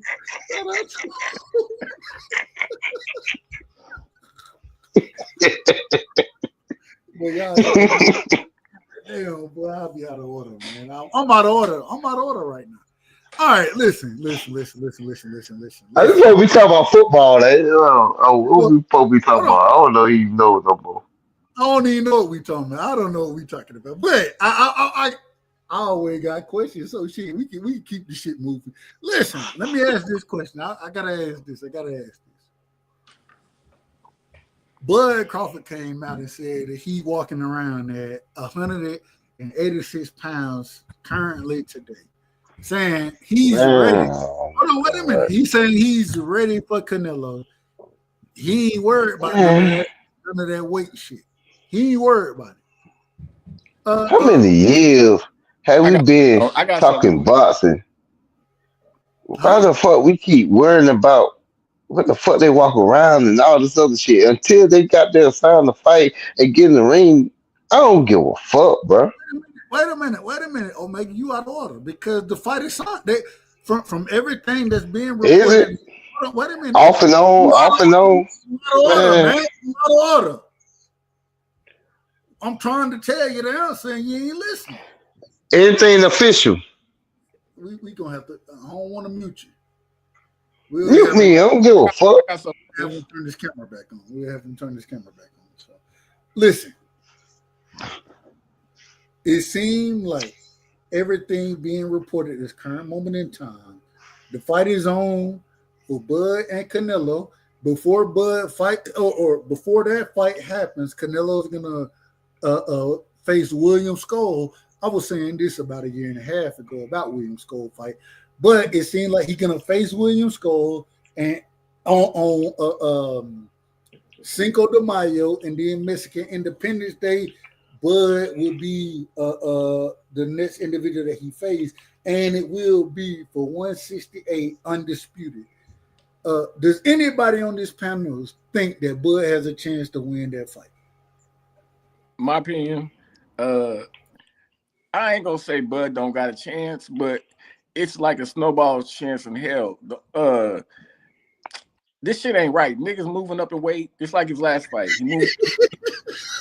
Nah, for real, just he moved up in weight and he outweighed Madrimov, a dude who has fought at 168 before. Like this shit ain't right. And if he does come in this fight looking bigger than Canelo, outweighing Canelo, and all these motherfuckers gonna look at this shit like that shit's normal. Like that shit just ain't normal, man. But I think Bud should be the one that gets a goddamn tune-up. I'm a root as much as I don't like Bud because I think he's a cheat. I'm gonna be rooting for Bud because he's black. Hold on. You said you think Bud. Why do you think Bud is a cheat? Nigga. All right, Dub, listen. With the whole Vada shit, just listen. Vada, just hold on real quick. Let me you ask me a question, let me answer. It's gonna be quick. I ain't long-winded like you. Take your time. They got this thing called a therapeutic use exemption, okay, Bud? Okay, Dub. Therapeutic use exemption. And I done heard Victor Conte say he got a doctor on call to give his snack guys injections. I don't know what kind of supplement you inject because I ain't never seen one, but you know what I mean? I've just heard too much shit. And this nigga to come out all of a sudden this nigga's anemic. When you're anemic, you can use EPO and you can use a TRT and you can use a bunch of other shit and you got a therapeutic use exemption. So we'll never know because they never gonna tell us that he pop hot because he got this exemption. It's just a loophole for niggas to cheat, man. That's all it is. And everybody's turning a blind eye to this bullshit. But that's why I think the niggas. Can I get my opinion? Go ahead. How old is Bud? About to be 38. 39 or 38, excuse me. All right. Let's be honest. This is not the days of 80s and 90s. We just trying to fight to be the best. Even back then, when you get the age of 38 and 39, everybody knows your career is over with. So why not Bud try to fight Canelo and get a big money payday? He ain't trying to win. He ain't trying to goddamn get paid. See, people don't understand. These fighters don't care. Sometimes they don't care if they win or lose. They care about how much money they gonna make because that's their job. When Pacquiao agreed to fight Earl Spence, I told everybody when Earl Spence had to go out, I said Pacquiao wouldn't got there training damn beat no damn Earl Spence. He knew he was gonna lose. He wanted that it was gonna be a big fight. So when Ugas came in, now everybody like Pacquiao gonna watch Ugas. I said, y'all fucking idiots. Pacquiao ain't even training for that fight. And Ugas whooped the shit out of him. Dog, we seen this before. Why you think goddamn Muhammad Ali goddamn every goddamn good fighter lose in the career, but they make big fights? They gotta get paid before they leave. Everybody, it's finances. It's not about who better, who worse. It's about finances at that point. What do you think Bud doing? Bud is saying he won't big fight. That's why he want Canelo so bad so he can get a big fight and get the hell out of here. He told y'all years ago he wanted to retire when he was like 32, 33. He's 38. I agree with you. I agree on that, Omega. You know what I'm saying? I'm not even excited for no shit like that. So, do any of y'all give Bud a chance to win the fight? Man, go the fuck. What the hell I just said? I don't really give him too much of a chance, honestly, bro. Because I've been watched that Madrimov fight like 3 times. Madrimov was ripping through Bud's guard like I ripped through my kid's guard if they're trying to block a punch from me. And I think Canelo's gonna beat this nigga's arms up and his hips up for like 4 or 5 rounds, and Bud's gonna slow down round 6, 7. And probably get knocked if Bud doesn't start to move and try to box like Mel was and stay away and play survive. I can see Bud getting knocked the fuck out. He not gonna knock Canelo out. Like that shit is not gonna happen. So If Bud was 30 years old out and try to fight Canelo, I'd be like, he trying to do something. He's 38. Yeah, like age don't matter. Hey man, look. it definitely matters. I made a bet. I made a bet last night, right? And 9 times out of 10, I win my bets. I bet that Canelo put hands on Bud. I bet that Bud. I didn't bet the stoppage, which wasn't asked to bet the stoppage, so I ain't even got to bet it. Think about it, bro. I put 50 on Canelo, and the reason Why you think? hold on, no maker. And the reason being is because regardless of what Bud does, regardless of what weight Bud walking around at, regardless of all that, we see, and I would sit here and tell you today, I would if at 154, I would bet on Bud over Charlo. I would take that bet. I would take it. But at the same time, I watched Charlo knock shit out at 54. I mean, hurt shit. Hurt every shit. He hurt every goddamn thing to become undisputed at 54. That's what Charlo did. And, I'm not. And then I'm not. Hold on. And then that man moved up while showing in the same aspect of him weighing more than 168 multiple times, came up, got hit once on the arm by Canelo, and that nigga ran the entire fucking fight. Canelo punching like a mule kick, man. That motherfucker really punching.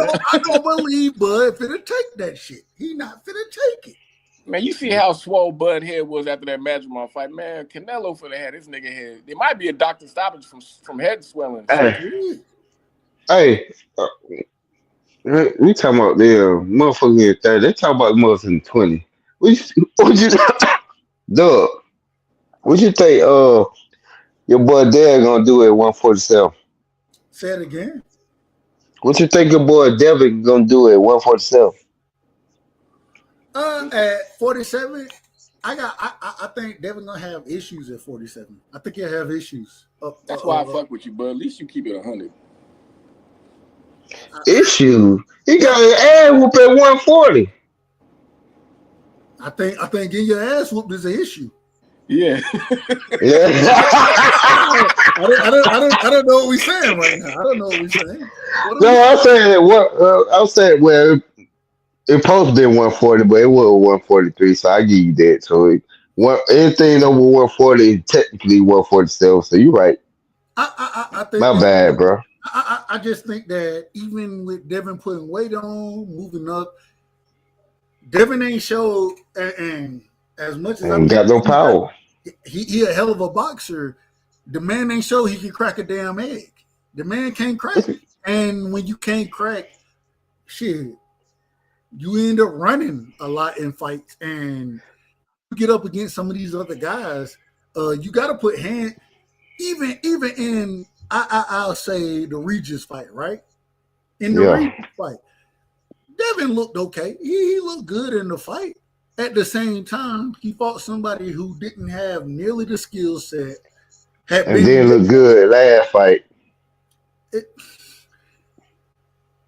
I mean, I all I'm saying is that if Devin, when he move up to 47, shit got to change. You can't fight. You can't be sitting here looking to try to.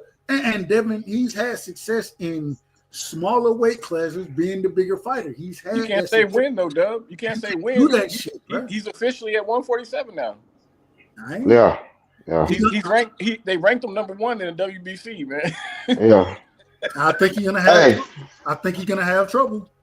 Hey, what you think about Gary Antoine Russell? I think.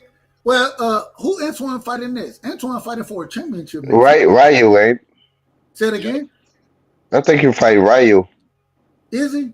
Yeah. Well, I think Antoine beats El Rayo. I would pick him in that fight. I think he need to move up. I think he'll be more effective at higher weight classes. Yeah, I think so too. I think. I think you. Go ahead. No, I would say I think he'd be good at 147.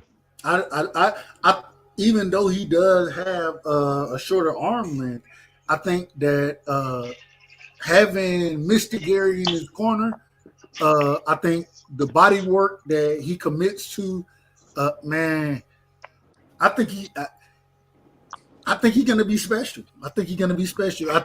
He done been rocked multiple times. My thing, Yeah.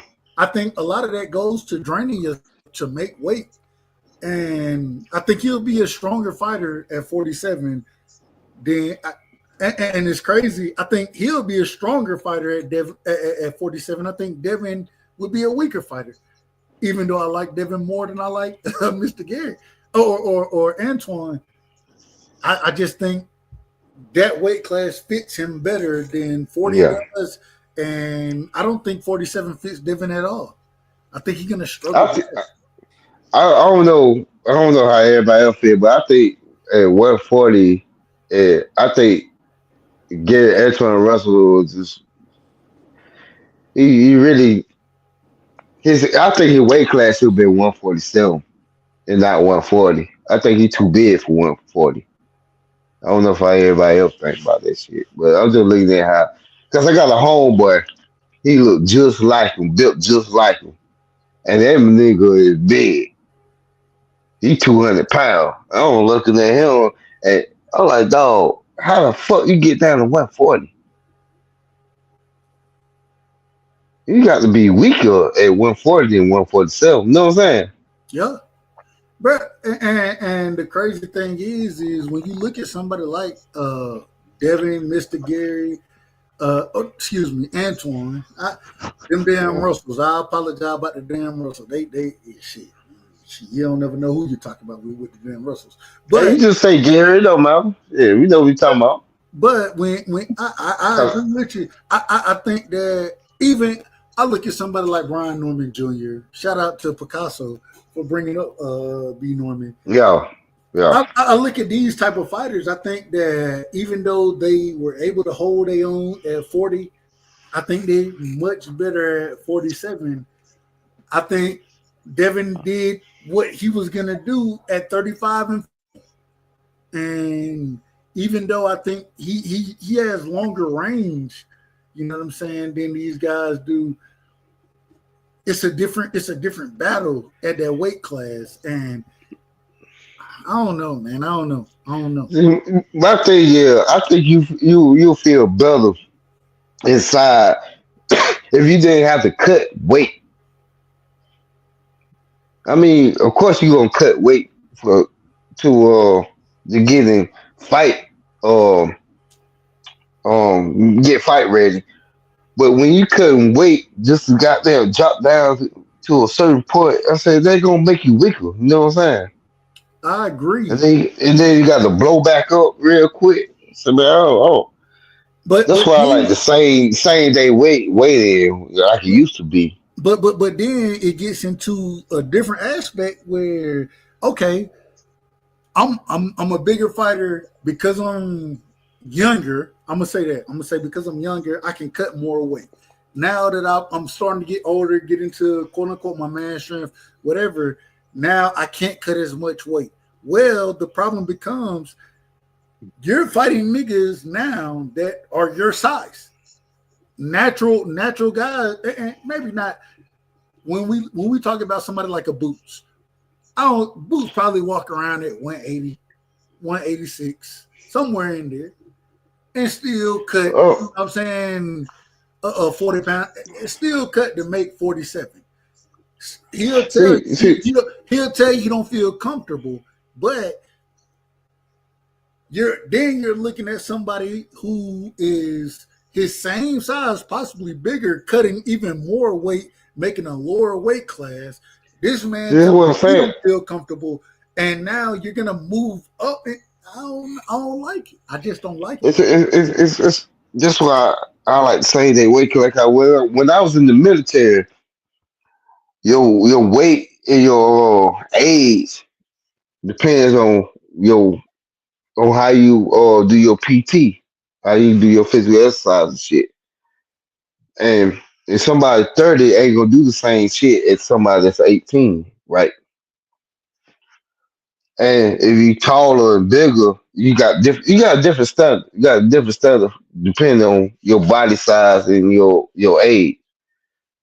That's why I'll be looking at this shit like, oh, some of these cats, they too like, oh, what's the damn name?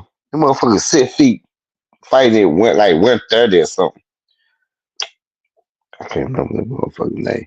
He's skinny as hell. I be like, looking at him like, dog, you about to got there. You look like a damn rubber band out there. Pandora, Espinosa. Yeah, Pandora. You got I said 130. I don't know what weight. What's Yeah. I mean, yeah, what? 6 Espinosa. He's like 6 foot. But I know he's tall as hell, he's skinny as shit. They're like, man, You talking about the dude who just beat he just beat the dude who beat Shakur in the Olympics, man. I can't remember the dude's name for shit, man. That's too late. It almost 1 o'clock where I'm at. I'm all the way clocked up. But yeah. But you understand what I'm saying? For your body supposed to have a certain amount of mass. Yeah, it is. I mean, you get skinny like that, it's gonna make you weak. The man was talking about Fundora, man. He was talking about Fundora fighting at 54. That's the only person he could. 54. 6'7" fighting at 54. I believe that's who you was talking about, Omega. Yeah. You're right. Yeah, that shit, man. This motherfucker too damn tall and skinny be doing that shit. But you know what I'm saying? But this is the thing. I gotta ask the question because I think, especially when you somebody like Fundora, right? When you 6'7", you're cutting crazy weight. Even though he's 6'7". Yeah, if you look at his sister, if you look at Gabrielle Fundora, she taller than a motherfucker too. And she, you know what I'm saying? But she fought at like 126 or some shit. And but women weight different, bro. Agreed. I agree with that. All I'm saying is they cut in both of them. Both of them are cutting crazy weight. Yeah. In the weight class to be the size that they are. My thing is this. When I look what Fundora did to somebody like Lubin, right? Man, broke Lubin face up. And mind you, I think Erickson Lubin, shit, the man can fight. Shout out to my brother Crush in the building. That man can fight. OCO Crush. Shout out to Crush, man. One of the greats. The oldest mother. Look, hey, real quick. Picasso is the vampire. You know what I'm saying? The Walking Dead. And Crush is the oldest living man that's a Wolferdam in his life. Respect. False. Me and Crush used to break dance together, man. Gonna be talking about we from the 80s. Lord. Oh, hold on. You weren't break dancing with Crush? Man, I love break dance. You talking about, man, what the fuck? You don't know nothing about my break dance skills, bro. Hold on. Did you see my interview with Crush? I'm from the Cold Crush crew. Man, you talking about? I ain't know you. Me and my brother. All right. Yeah, I was breaking. We gonna cover that next time because we really don't give a damn about breakdance. Man, why you ain't never do the interview with me, dog? Hold on, why you ain't do the interview with me? Well, I couldn't do an interview with you. You don't want that truth from me. Oh, no, you can get your chest shot down. I will tell you this. We bringing back the interview series. Man.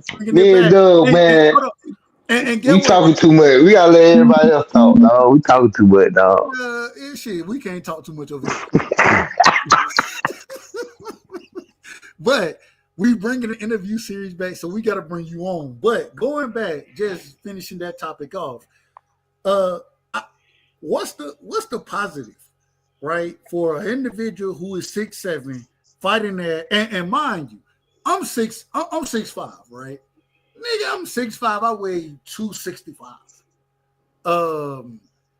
Sebastian Fundora, this nigga is 2 inches taller than me and fighting at 154. You know what I have to do to make 154? Damn near. I might not. I probably died trying to do it. Man, I'm 6'3". I died trying to make 154. No, that's what I'm saying. So It ain't even No, possible. Hold on. Omega. This is the question. I want you to answer the question, though. I want you to answer the question. What's the benefit of cutting that weight versus the disadvantage you give yourself from cutting that weight? In your opinion, how do you see it working out? The only thing I can see, the only advantage I can now see if you can make that weight back, which is hard to do in 24 hours. It's weird to me. Being that tall, like I'm 6 foot, and I can't imagine myself below 185, bro. You talking about 154 at 6'7"? At 154? I'm gonna be feeling sick. Nigga. And you gotta understand, muscle mass is heavier than fat. Facts. So how the fuck you get that damn low? That's what I'm saying. It got to be you got to be sick by that damn time. Nigga can't. You can't even lift weights. You can't be feeling good, dog. You can't be feeling. You know what I'm saying? You know how we used to, like, we playing football, basketball, or something. You know what I'm saying? You feeling good? Say, oh yeah, I'm feeling good today. I'm finna whoop some ass. How the fuck you feel good when you feeling when your stomach on your back? You know what I'm saying? Hey, your bones sticking out. Hey, look, my stomach touching my back. Once my stomach touching my back, I ain't got shit to do with nothing. I can't. I'm fucking hungry. What you want? I'm hungry. Man, what you want from me? You got to feel weak. I don't understand that shit. I don't know what the fuck they pumping in their damn system, bro. But I'm saying, ain't no way in hell. Right now, I'm 6 foot. Ain't no way in hell I can say I can make 154 and feel comfortable. Hold on. Whooping somebody's ass. Looking like wait a minute. Marvin. Wait a minute. We got to put this on the record. We got to put this on the record. Shout out to Bella Faith, man. Shout out to Bella for saying that Gabrielle Fundora fights at 112. Gabrielle Fundora is 5'9". How the fuck are you 5'9" fighting at 112? That doesn't make sense. Bruh, my son. No, I'm telling you right now. I'm sorry. My son. Go ahead. This nigga is 5'1" and weighs all of 109, 107, something like that at 5'1". How can you be 5'9" weighing 112? It's crazy, bro. I know kids at 12 years old weighing 200 pounds. They're big as shit. They're like 6'4".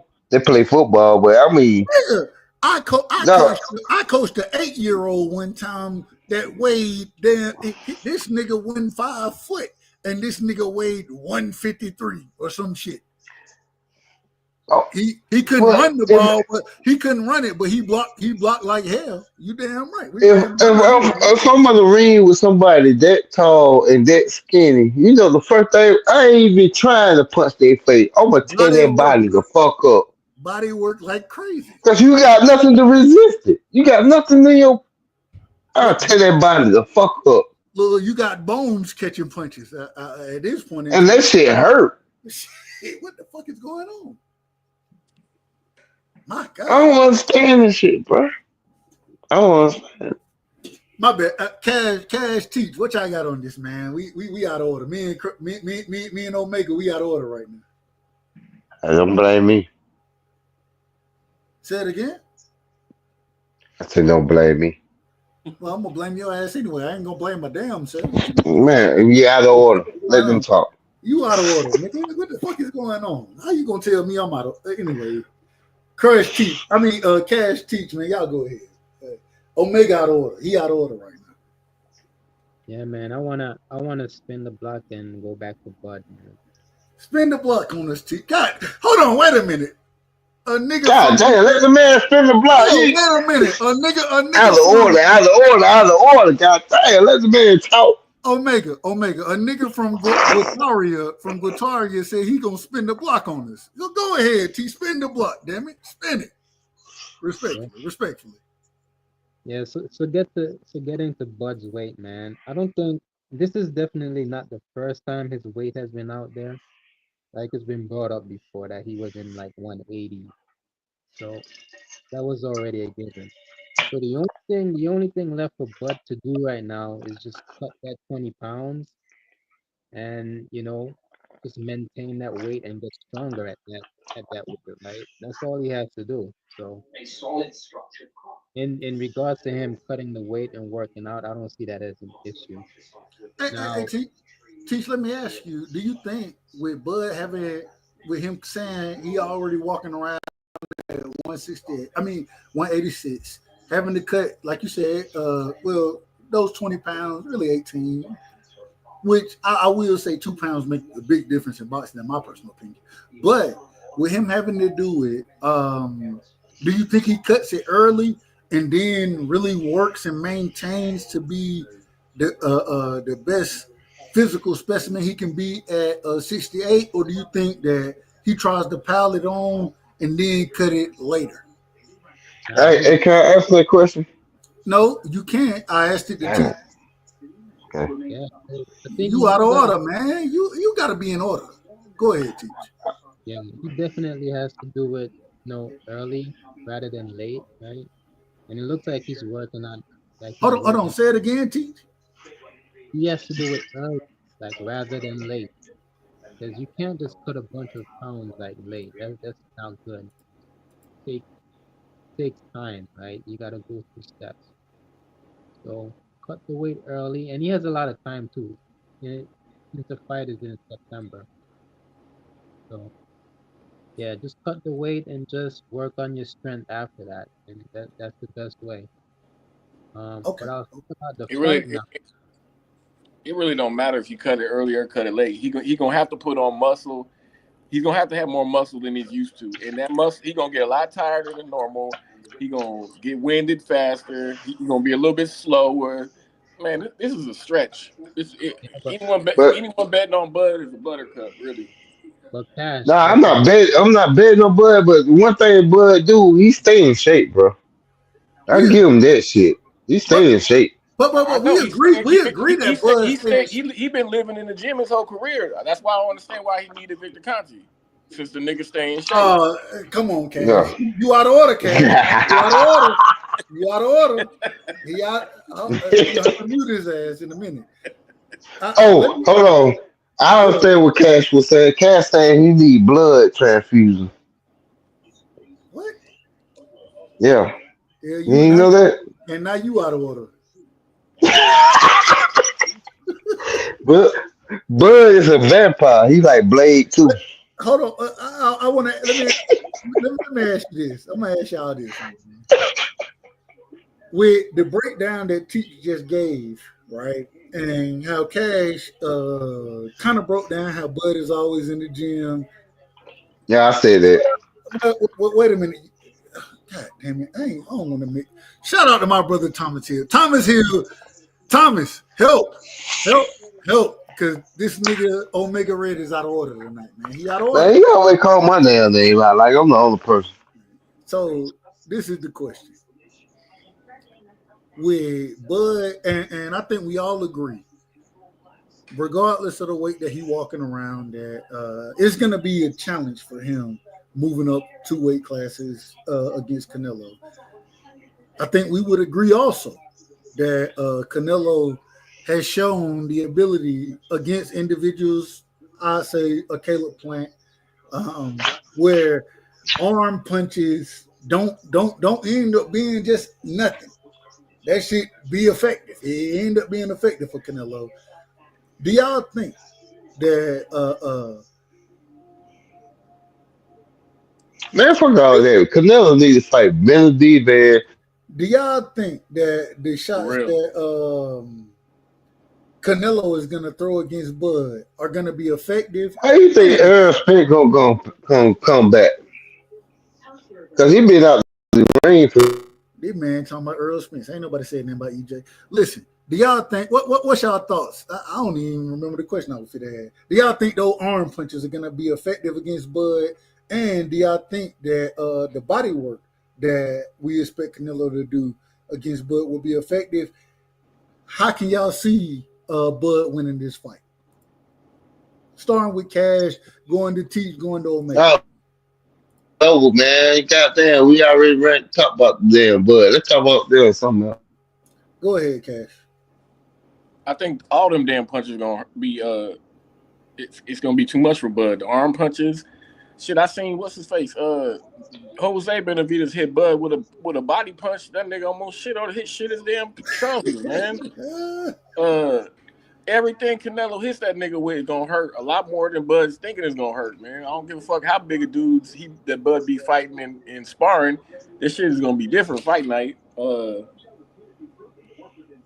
This fight for me, I don't like it. I don't like the fight at all. I don't like that Canelo, because if Canelo beats Bud, this nigga, we're going to have to see this motherfucking Mexican be pound for pound #1 for the next decade. If Bud beats Canelo, he's in a decade. Hey, for real. If Bud beats Canelo, then shit, this nigga got another shot at some titles that he really don't deserve a shot at, because those titles should be in the hands of another motherfucker who Canelo been ducking for a long time. Like, I just don't like this fight, but I'm going to watch it. Real quick, go ahead, T. What's your thoughts on it? And then I got another question for you, Cash. After what you just, which I thought was a brilliant point. Go ahead, Teach. Yeah, I gotta get to my points from earlier. So, what I'll say about this fight is, if Crawford never fought at 160, never fought at 160, 168. So if Bud moves up, if Bud moves up in this circumstances, it's not gonna look like a fair fight. It's pretty much a miss, right? And it pretty much just looks like Canelo's just taking advantage of Bud at this time. Like, I would have preferred if Bud at least takes a fight at 168 before he fights Bud, and we could call it a fair fight. Or, at least 160. And it looks like he has a lot of time to do this. With the matchup itself, obviously you're going to give Canelo the odds. We're going to give Canelo the odds in this fight because he's been at that weight class a much longer time. He's the bigger guy, the stronger puncher. Bud can't just stand in front of him and fight him. Hey, real quick, T. What fight would you want to see Bud take to acclimate himself to the weight at this current moment in time? If he had the opportunity, it don't seem like he's gonna do it. But if you had your choice of fights to make for Bud, which one would you want to see him? Who would you want to see him fight to acclimate himself? Any fight at 168, as long as the person is 168. So this could just be a tune-up. I don't care who he fights, but this will at least show people that he could at least beat somebody at 168. Then you could call that match like he did. Do you think he would beat? And I'm gonna throw a few names out. No. Do you think he beats? Hold on. You out of order. You out of order. you out of order. Let the man talk. Do you think Bud beats? Does he beat Caleb Plant? Does Bud beat Caleb Plant? Yes. No. Hold on. Caleb Plant white, man. What the fuck y'all talking about? Caleb Plant is white. What they got to do with anything? He can fight. Man. Wait. White ass gonna got that. Wait. I apologize to all my fellow panelists, but I got to do things the right way, and we got a great one. An individual, he gonna call you Mickey Fricky. He ain't gonna cuss at you now. He ain't gonna cuss at you. But damn it, he'll call you everything that an individual can say not to cuss. You know what I'm saying? But a respectable individual, a brilliant mind when it comes to boxing, when it comes to politics in general. You know what I'm saying? When it comes to just breaking. Man, goddamn, man, get to the point. Look, Caleb Plant put his ass in the background. So we do what we got to do. Shout out to one of the greats in the building. We're gonna bring Omega Red back. We're gonna bring him back now. But before we let Omega Red ruin the show, we're gonna bring in one of the greats. Thomas Hill is in the the Mickey Freaky building. Shout out to my brother Thomas. Give me your opening statements, my brother. I'm up in this Mickey Freaky at the wee hours of the day. You know what I'm saying? 10 o'clock on my way. I'm pretty sure it's much later out that way. But I just came in because I heard my good brothers talking up here. Some people getting out of order. Some people trying to find order. My man Picasso keeping order up in the chat. And I'm just over here listening to you guys cook. Thomas Hill, they out of order tonight. We got Omega Red, one of the most out of order individuals that I know, respectfully. Cash Crypto, another out of order brother, respectfully, straight out of Speak ill of my name one more damn time. Dude, I know where you live at. We got Teach in the building. Teach be in order. Teach be in order.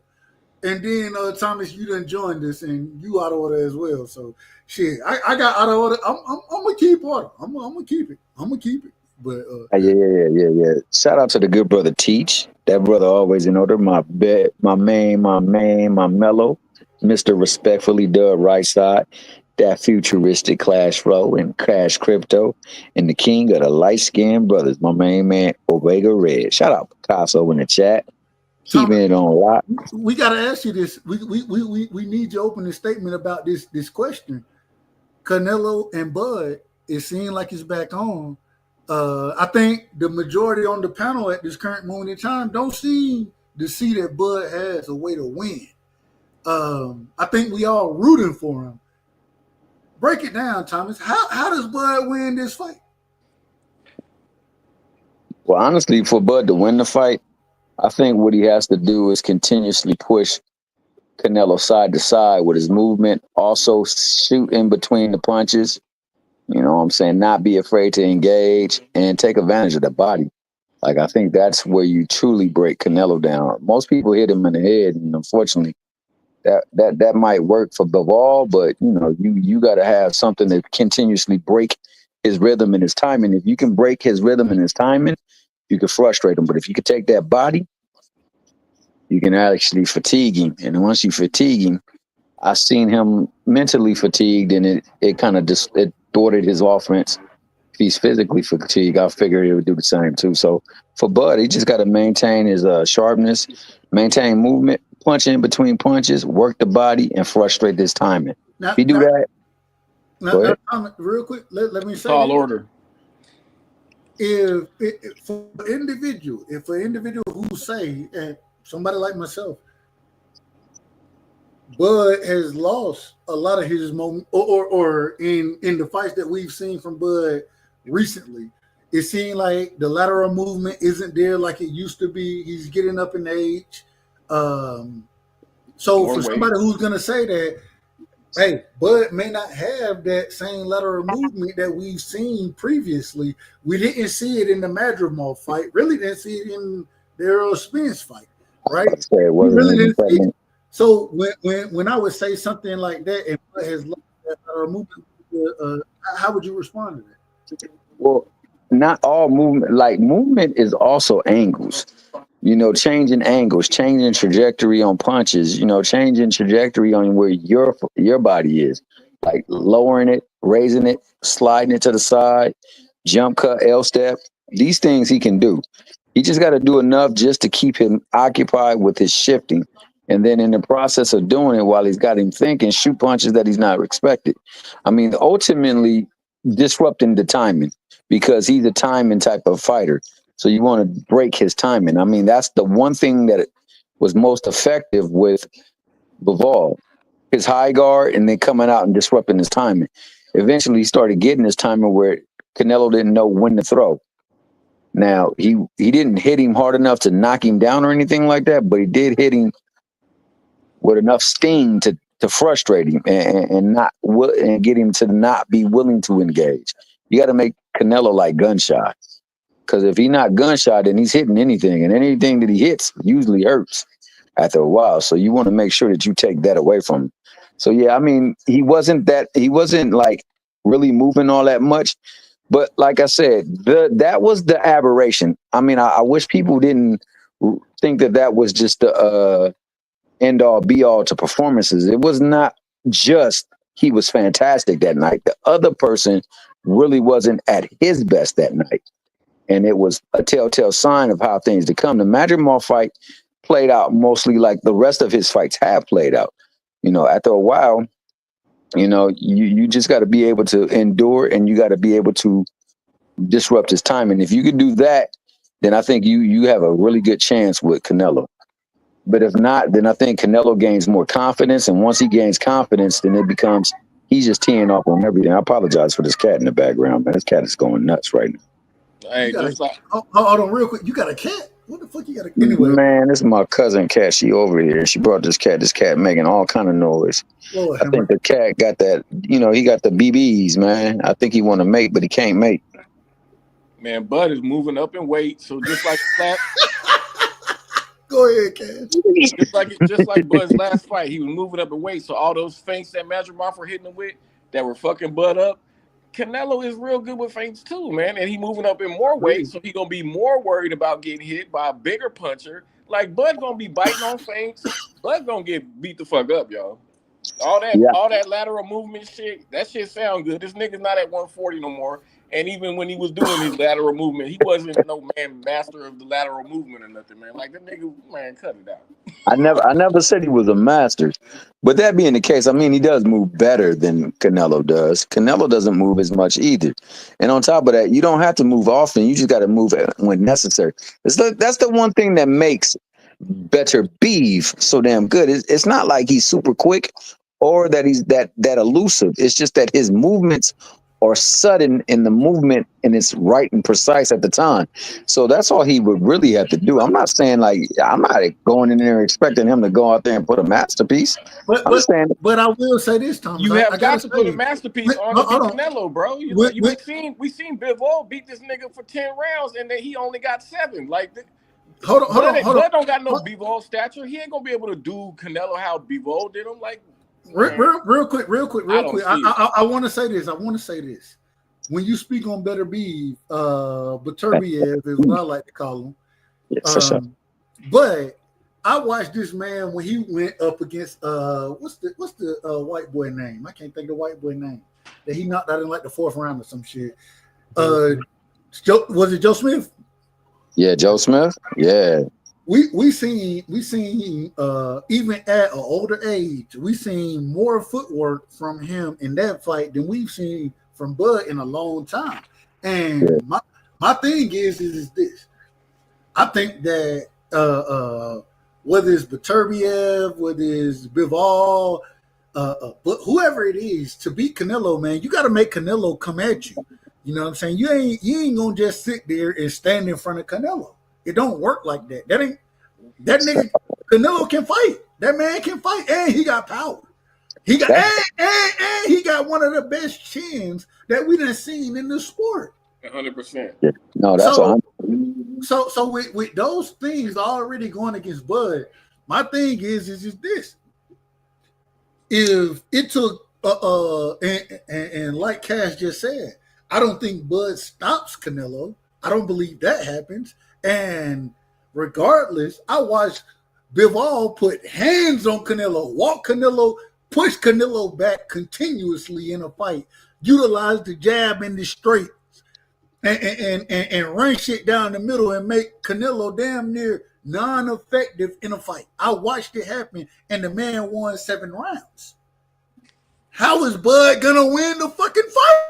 I done seen some way bigger punchers hit Canelo clean, and that nigga ate the motherfuckers like some Skittles, man. Bud ain't knocking Canelo out. I don't see it. And the crazy, last point, Thomas, the craziest thing is I'm rooting for Bud. I'm rooting for him.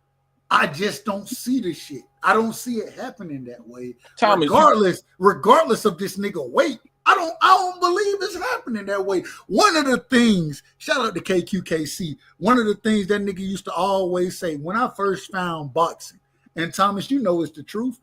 What KQ say? A 1-2 like the Chalos, right? Yep. Them Chalos run it down the middle. Man, Jamel Charlo wasn't able to run shit down the middle against Canelo. That nigga stopped. He stopped punching. Wait a minute. I apologize. I got to do things the right way. Y'all know how I am. We got a queen in the building. One of the greats. One of the brilliant boxing minds. A Bud fan. I ain't got no problem with her. I'm a Bud fan, respectfully. I think he's gonna lose, but I ain't got no problem. But we got a great in the building, man, and I don't want to be out of order, so I want to make sure she get our opportunity to cook the way she gonna cook and the way that we've all seen her cook. We got the queen in the building, man. Bella is in the building. Shout out to the queen. Much love and respect, sis.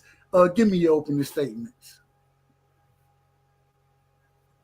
What's Bella, up, you in the Dub? building? Haven't heard Hey, you. there she go. Can There you hear she me? go, goddammit. You good. Cook, sis.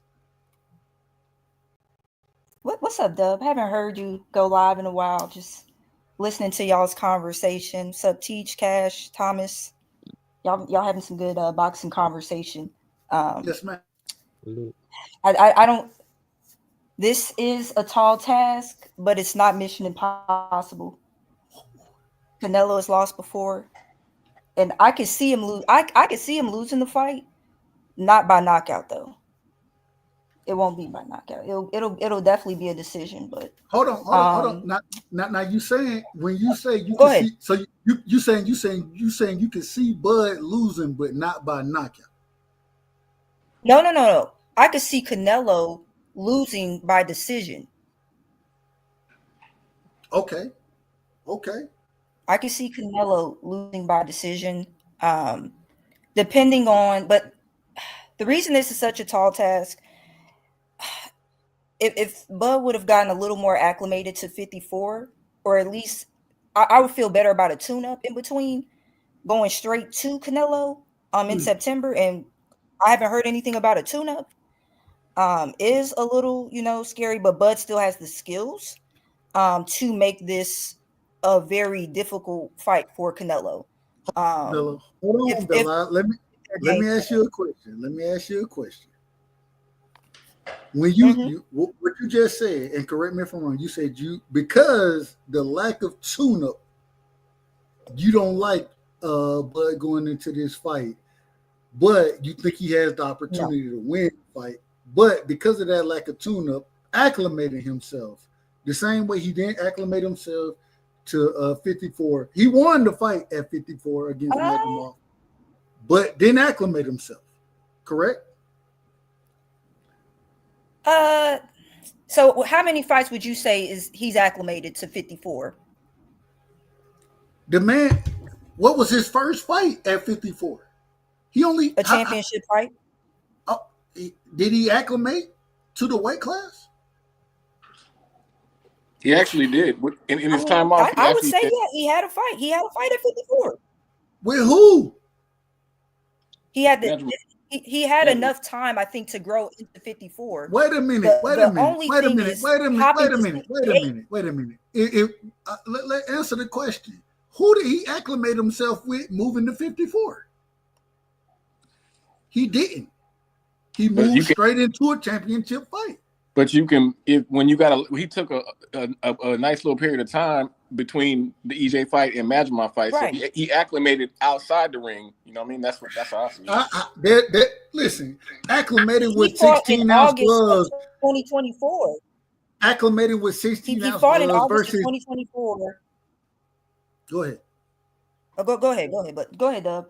I get your point, acclimating with 16-pound gloves versus 8-pound gloves. Ounces. Not pounds, ounces. I apologize. There's a difference in acclimating. And my thing is even with Bud moving up, he moved up one weight class, and I think we all agree the only reason he stayed around 47 is to become undisputed and to fight EJ. Right, so I can see him moving up one weight class. My thing is now he's moving up 2 weight classes, no acclimation, and to fight because even when he moved up that one weight class, yeah, all right, he fought Madrimov. Most of us, I knew who Madrimov was, never really paid attention to him, to be quite honest with you. Didn't think he was on the level, but even in that situation, when he moved up without acclimating, it was a more dangerous fight than we thought it would be for Bud, because we understand that Bud is a dangerous fighter. And so what I'm saying is if that happens against somebody like Madrimov, and now what you're going to do is move up 2 weight classes to fight what I believe everybody on this panel would say is a first ballot Hall of Famer in Canelo Alvarez, I don't think you're going to have the same success, and especially when you didn't stop that fighter, I don't think you're going to have that same success. I don't think you're going to be able to win on the cards because it's Canelo Alvarez. I think you got a lot of things against you in this situation, and I don't like the fight for Bud. I'm rooting for him, but I think he loses. I think he loses easily. The fight's taking place in Vegas, right? Facts. Yeah. Yep. It's going to be an uphill battle for him. Yeah, because it's happening in America. It's happening in Vegas. Canelo, and folks, Canelo is one of them ones. Canelo has a lot of skill as well. Canelo has pedigree, like Bud has pedigree. I think it's going to be uphill, but if anybody can do it, I think it's him. Canelo got a better pedigree than Bud got. In terms of you saying resume, just like Canelo got Floyd on it, even though Canelo lost to Floyd, got Floyd on the resume. I mean, that's pedigree. And I think that loss taught him a lot, but and I think he got better, definitely improved from that loss, but he still, but there is a way for Bud to win. I think they're going to put together a game plan. His brain, the way he executes, Bomac's brain, I think they're going to put together a game plan, a winning game plan. Bella, in your opinion, what is the game plan to beat Canelo for Bud, in your opinion? He's going to have to box and move. He's going to honestly have to box and move. Exchanges in the pocket. The only thing I'm scared about is Bud fighting. You know, Bud fights too much. Bud like the fight. That's the biggest problem with him. That's the biggest problem. He fights way too much for me. I think he could beat so many of these dudes just boxing. That nigga get hit, and what he want his shit back. He does. He want it back. He does. It's just ingrained in him to fight, but he just kind of I love that about him, but I think it's a downfall in this game. In this game, I love that. I love that about him. But he's gonna have to do a lot of swimming without getting wet. But not like he still has to score though. Not on no Mel stuff. Like Mel was running and Mel wasn't throwing punches. Bud's gonna have to really box and move and do the sweet science, as they say, to win this fight. Bud's gonna have to box a doggone near perfect fight to win this. Yeah, more so boxing and moving. This is the most beautiful part about it. For Bud to win this fight, like you just said, Bud got to utilize the sweet science. And anybody on this panel would tell you, I love the science. Yeah. And that's what I'm looking for from him. Even doing it, though, I have to say, I'm rooting for him. I don't think it happens. I think, and this is the reason I don't. Question to you, Bella. I think that an individual like Canelo Alvarez, I think this man is a master of the science of boxing. I think he's a true master. I think Canelo he has success because he's able to do certain things and take certain lessons from fighters that he's already fought and apply them in the ring. Canelo used to be damn near slugging out with you at certain points in his career. Man, Canelo will outbox the shit out of motherfuckers now, which I've seen the transition. My thing is I think Bud is more skillful. But I understand what you're saying, but who in Canelo's last 3 fights, who was the best boxer he fought? I can't tell you shit about them last 3 fights. He ain't fought nobody good in them last 3 fights, in my opinion. Okay. So I think that Canelo, I agree with you. Canelo is a great boxer. He's going to have to, and here's the thing too, that you guys were talking about. You guys talking about Bud's age. Do you know how old Canelo's going to be when they fight? 34. Right. He'll be, I think, 35 when they fight. If they fight in September. If they fight in September, he'll be 35. 35. Okay. Nobody's wondering why Canelo wants to suddenly take a fight with Jake Paul. No, we already know why. It's a cash grab. It's a cash grab. It's a cash grab. You think that's it? He know he gonna, if he fights somebody like a Jake Paul, he know he gonna win the fight. He gonna make a ton of money in the fight. I mean, it's easy work for him. I think it was always a plan to do the Saudi deal, but Canelo used Jake Paul to make Turkey ante up some more money. That's what it looked like to me. Amazing.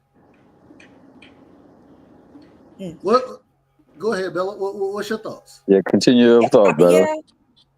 Yeah. The only thing with what do you think? Why do you think that fight was ushered out there like that? I think a lot of these fights Canelo is taking.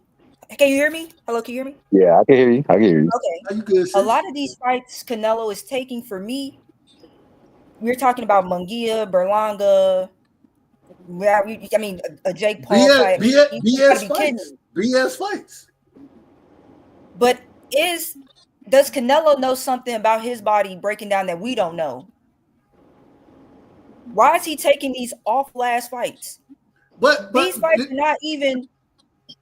Only reason these are B-level fights. But only reason I disagree with you, only reason, Bella, is because Canelo, this is what he's done throughout his career. The man has always taken. The man ain't taking on the best level of competition continuously. He's always taking BC level fighters. I mean, it is what it is. He's always done that. So, what's the argument? Whoa! Hold up. Hold on. So when it comes down to Bud, what I'm saying is that the only reason Canelo took the Bud fight is because of Turkey. He didn't have shit. I said, and I didn't. This ain't even it wasn't my opinion. Let me make that clear. It wasn't me who said this. It was L-Dub Boxing. L-Dub Boxing brought up William Skull way before me and him was talking. He was like, "Niggas gonna be mad when Canelo gonna end up fighting William Skull." This was a year and a half ago that me and him was having this conversation, right? Yeah. And it came to fruition. All I'm saying is this is what Canelo has always done. So when I look at the Bud Canelo fight, it falls into what Canelo continuously does. In this situation, the only reason he's getting credit is because Bud is the fighter that he is. But at the same time, it's still him pulling up a fighter the way he did Charlo. You know what I'm saying? It's him pulling up a fighter the way he did Gia, pulling up a fighter to his weight class, and an individual outside of Bud, in my personal opinion, these other guys really, that wasn't the fight they should have been fighting. I do believe this is the fight for Bud because I don't know what else Bud could do to be better than what he's already been. But at the same time, I don't think Bud wins it. I think he loses the fight.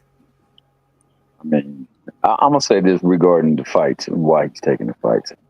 I think when it's all said and done, when people say the green print and things like that, I think Canelo he's like one of the people that when he look at the screen, he can see the green numbers scrolling on the screen like Neo can.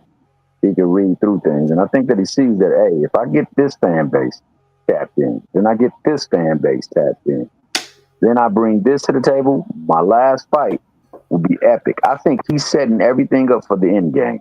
I think all these fights are just to build his brand towards people who usually don't rock with him to make him more international, because I believe the last fight will be the biggest fight for him. And I think that last fight, I know a lot of people don't agree with me, but I think it becomes better. Benavidez. And I believe that if Benavidez continues on the trajectory that he's on, it even makes it even more feasible for him to win. Because say he wins against Bivol or Beterbiev, he now holds the undisputed championship. That's something that he will definitely pursue.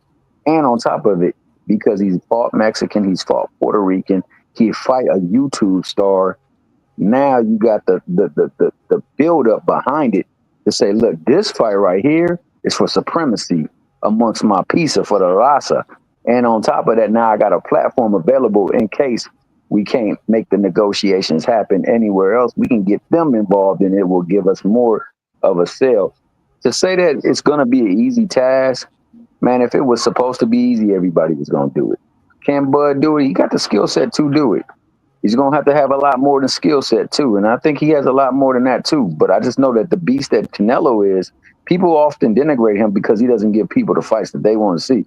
But me, I'm not even fully convinced that Benavidez beats him.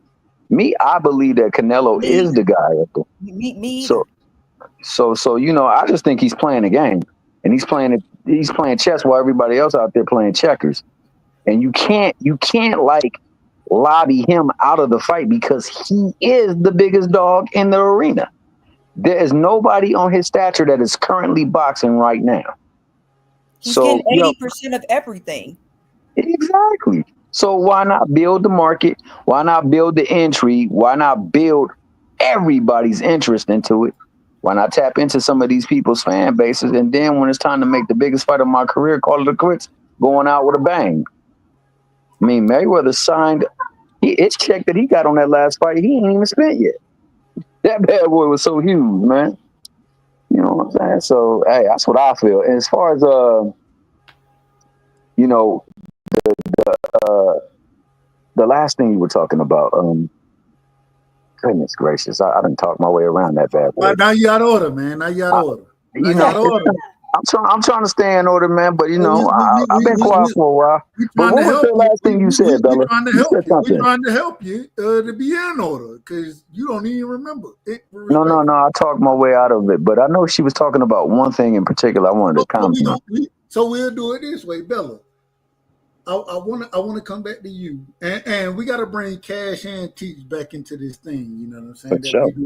We got to. Bella, I want to come back to you real quick though. Responding to what Thomas had to say, and then we want to bring Teach and Cash in here. Go ahead, Bella.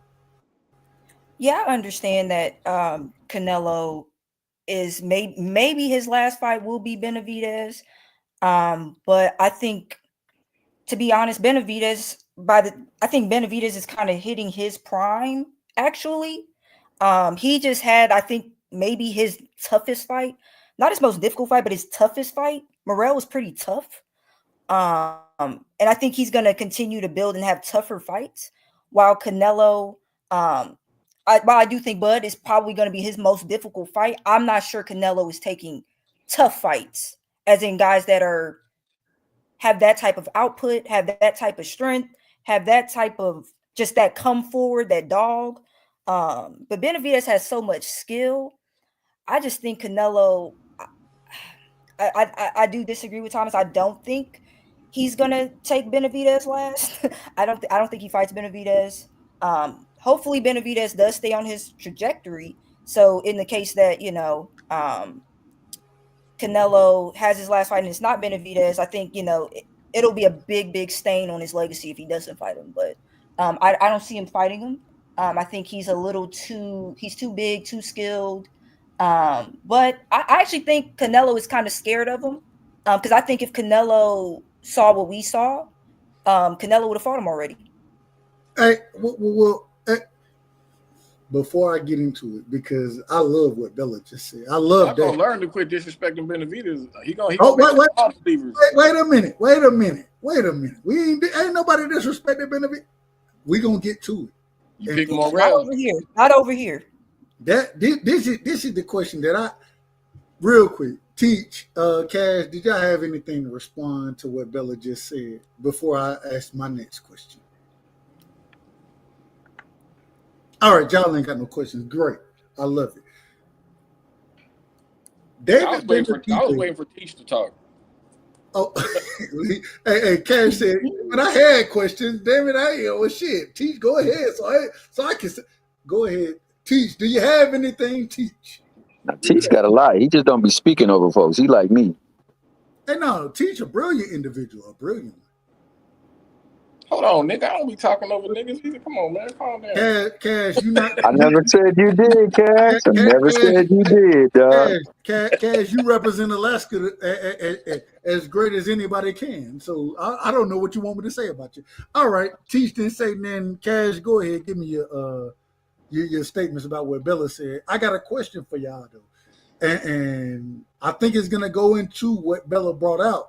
But I want to hear your points on it. I agree with Bella. I don't think Canelo ever gonna fight Benavidez. Just going off his history, like when he didn't want to fight Andre, certain guys Canelo don't want to fight. He ain't gonna fight that motherfucker. It don't matter. Is it Andrade? Is it Andrade or Andrade or whatever that nigga name is? I don't know what you call him. What you call it? I don't know. Go ahead. My bad. Yeah, I don't think he ever fights Benavidez. I think Benavidez beats the shit out of Canelo. Honestly. That's why, but yeah. I want to ask this real quick. I thought that we got in my personal opinion, one of the best fights we could possibly get in Benavidez versus David Morrell.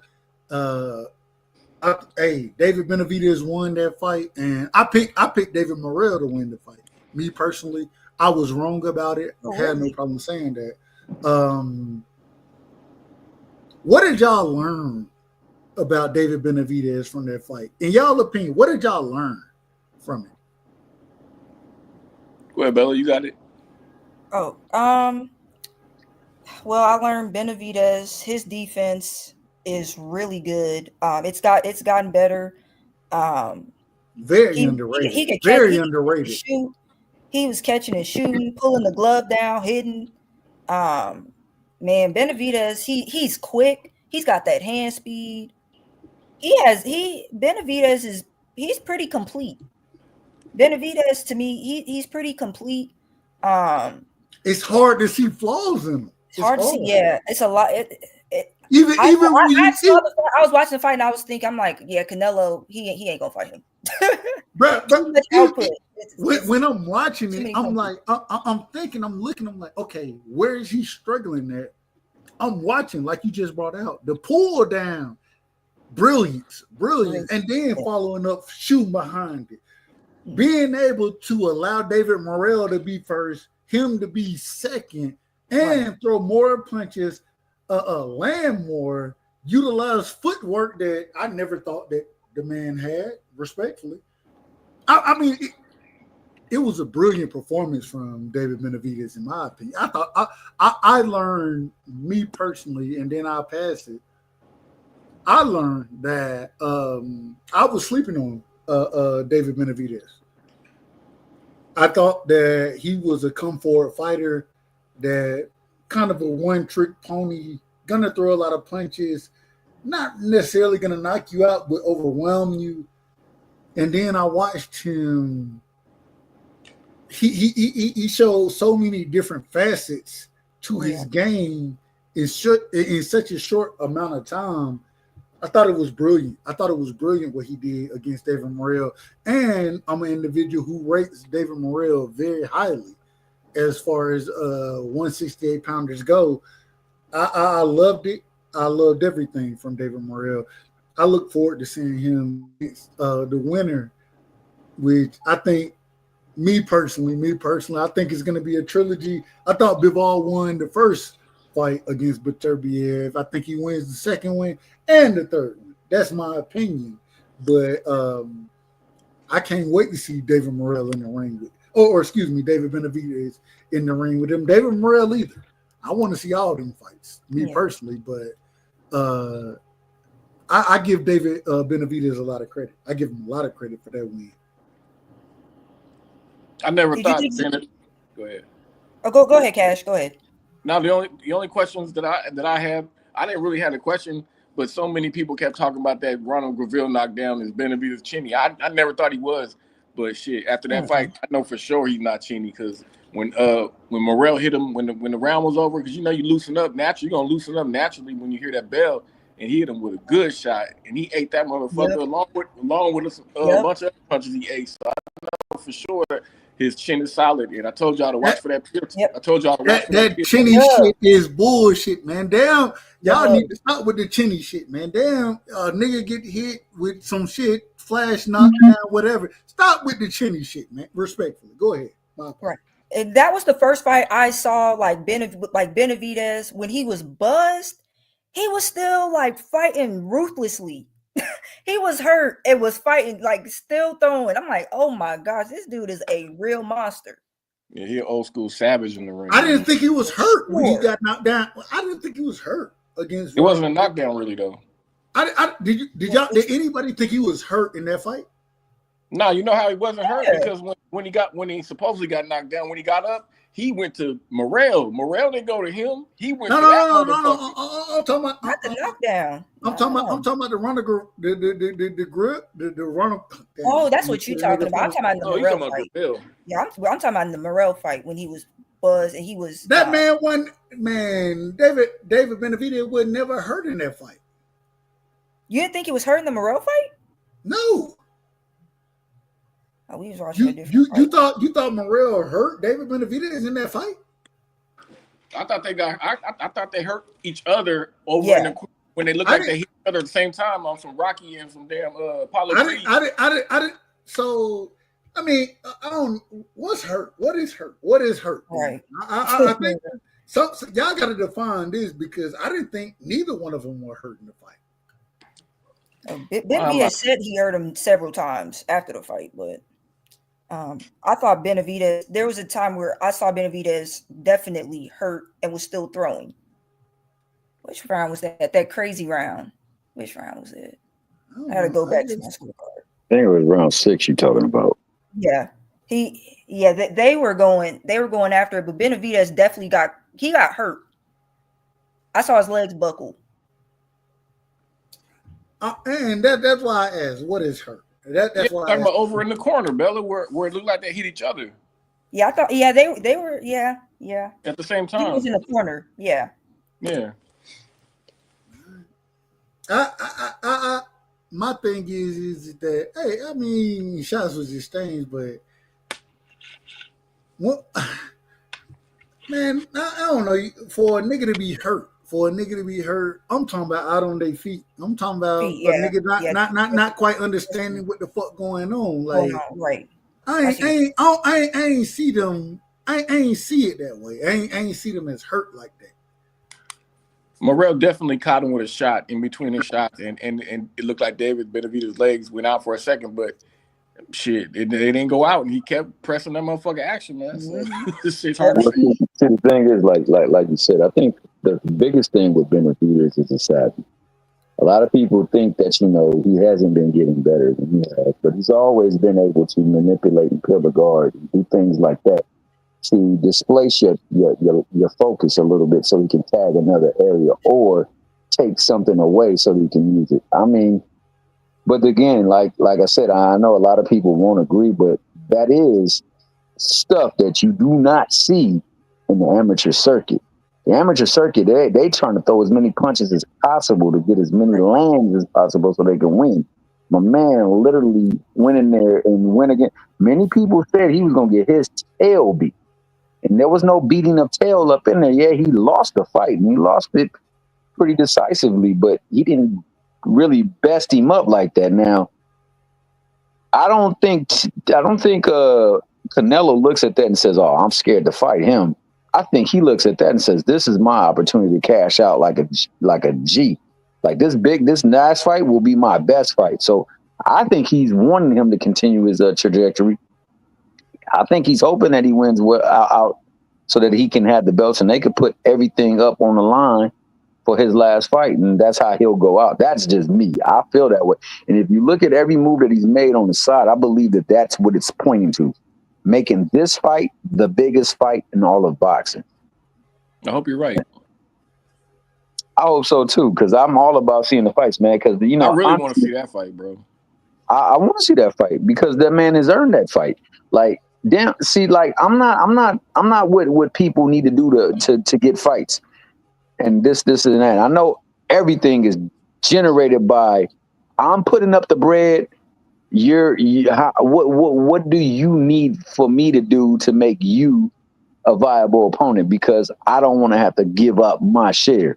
And a lot of people don't recognize that a lot of people that's fighting, they ain't really making no money at all. So there's only a select few that's actually seeing and touching some real money. And those who are touching major money, they done had some things go their way where they got that kind of clout. But most of the times, the people who's promoting these fights, putting on these fights and buying this TV time is the people that's making the most money.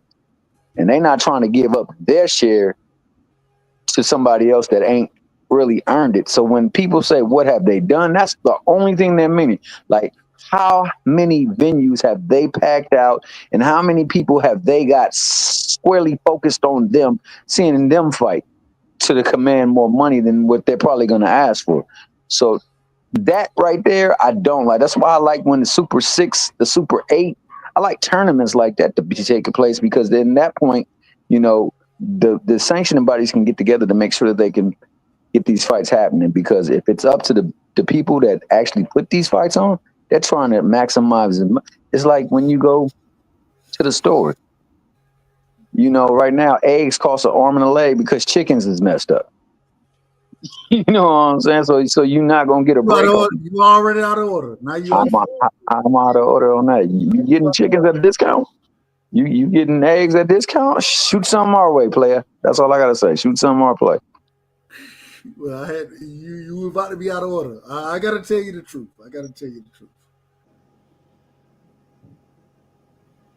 Go ahead. No, go ahead. No. I'm waiting for the truth. I ain't mean to stop you. Well, no, I'm not stopping. I agree with everybody, bro. And I know. Wait a minute. I never thought that he was. Yeah, I do, because Benavidez is a threat. You know, Benavidez is no joke to play with in that ring, and that's why I was telling most of the people that was affiliated with Morrell, man, you got to prepare for this. This is what he does. You sure you gauging this, because this is what he's going to do in there, and this will be the deciding factor. Because if we're going on talent, your guy got more talent, but does he know how to use what he got in the ring better than this guy do? Because this guy knows what he got and he uses it. So the question is this, Thomas: who got more talent then? Bud or Canelo? Yeah, I would say talent. Bud has more talent slightly. But I think everybody discounts a lot of stuff that Canelo does in the ring. Canelo's not sauce, bro. I don't know why people think he's sauce just because he ain't fighting fights that y'all. Canelo can fight. Canelo can counter. He can lead. He can fight off the back foot. He can fight off the front foot. He can slide step.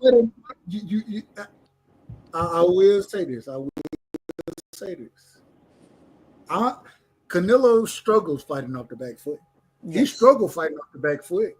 Now, if you're gonna press him, you got to be very calculated, and you got to have certain attributes to be able to push him back.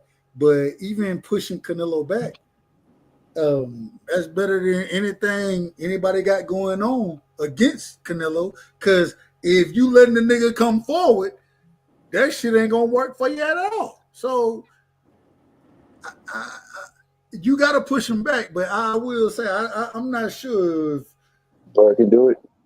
I don't know the accuracy. Bud will be the bigger guy. Well, not the bigger guy, Man, but Bud wasn't pushing Madrimov back, man. He had a fuck. He gonna push Canelo back. I feel you. I'm not saying I believe Bud will win. I don't believe Bud will win. I know that he can win. That's all I'm saying. No. There's a way for him to win. That was the But both of them have been inactive, though. Yeah. But it's just one is going all the way up a couple of divisions. Hold on. If Bud would have went in there and stepped on Madrimov, I feel better about his chances, man. But y'all just brought up inactiveness, right? Correct? We know right now that shout out to Canelo, shout out to him, and I say it respectfully. And the reason I say it, because we know he gonna fight at least 2 times out the year. Right, And right, what days are right. hold on. What days are those going to be? Hold on. Mexican May Independence It's gonna Day be. and It's gonna be Cinco de May. Mayo. The Yeah. For man sure. fighting them days regardless. And it's funny. It's funny because this is what I really want to see. I ain't even gonna lie to y'all. Y'all know what I really want to see since Turkey came out with the whole Canelo schedule. The 2 fights this year, they on that they on that schedule. They on the Cinco de Mayo and Mexican Independence Day.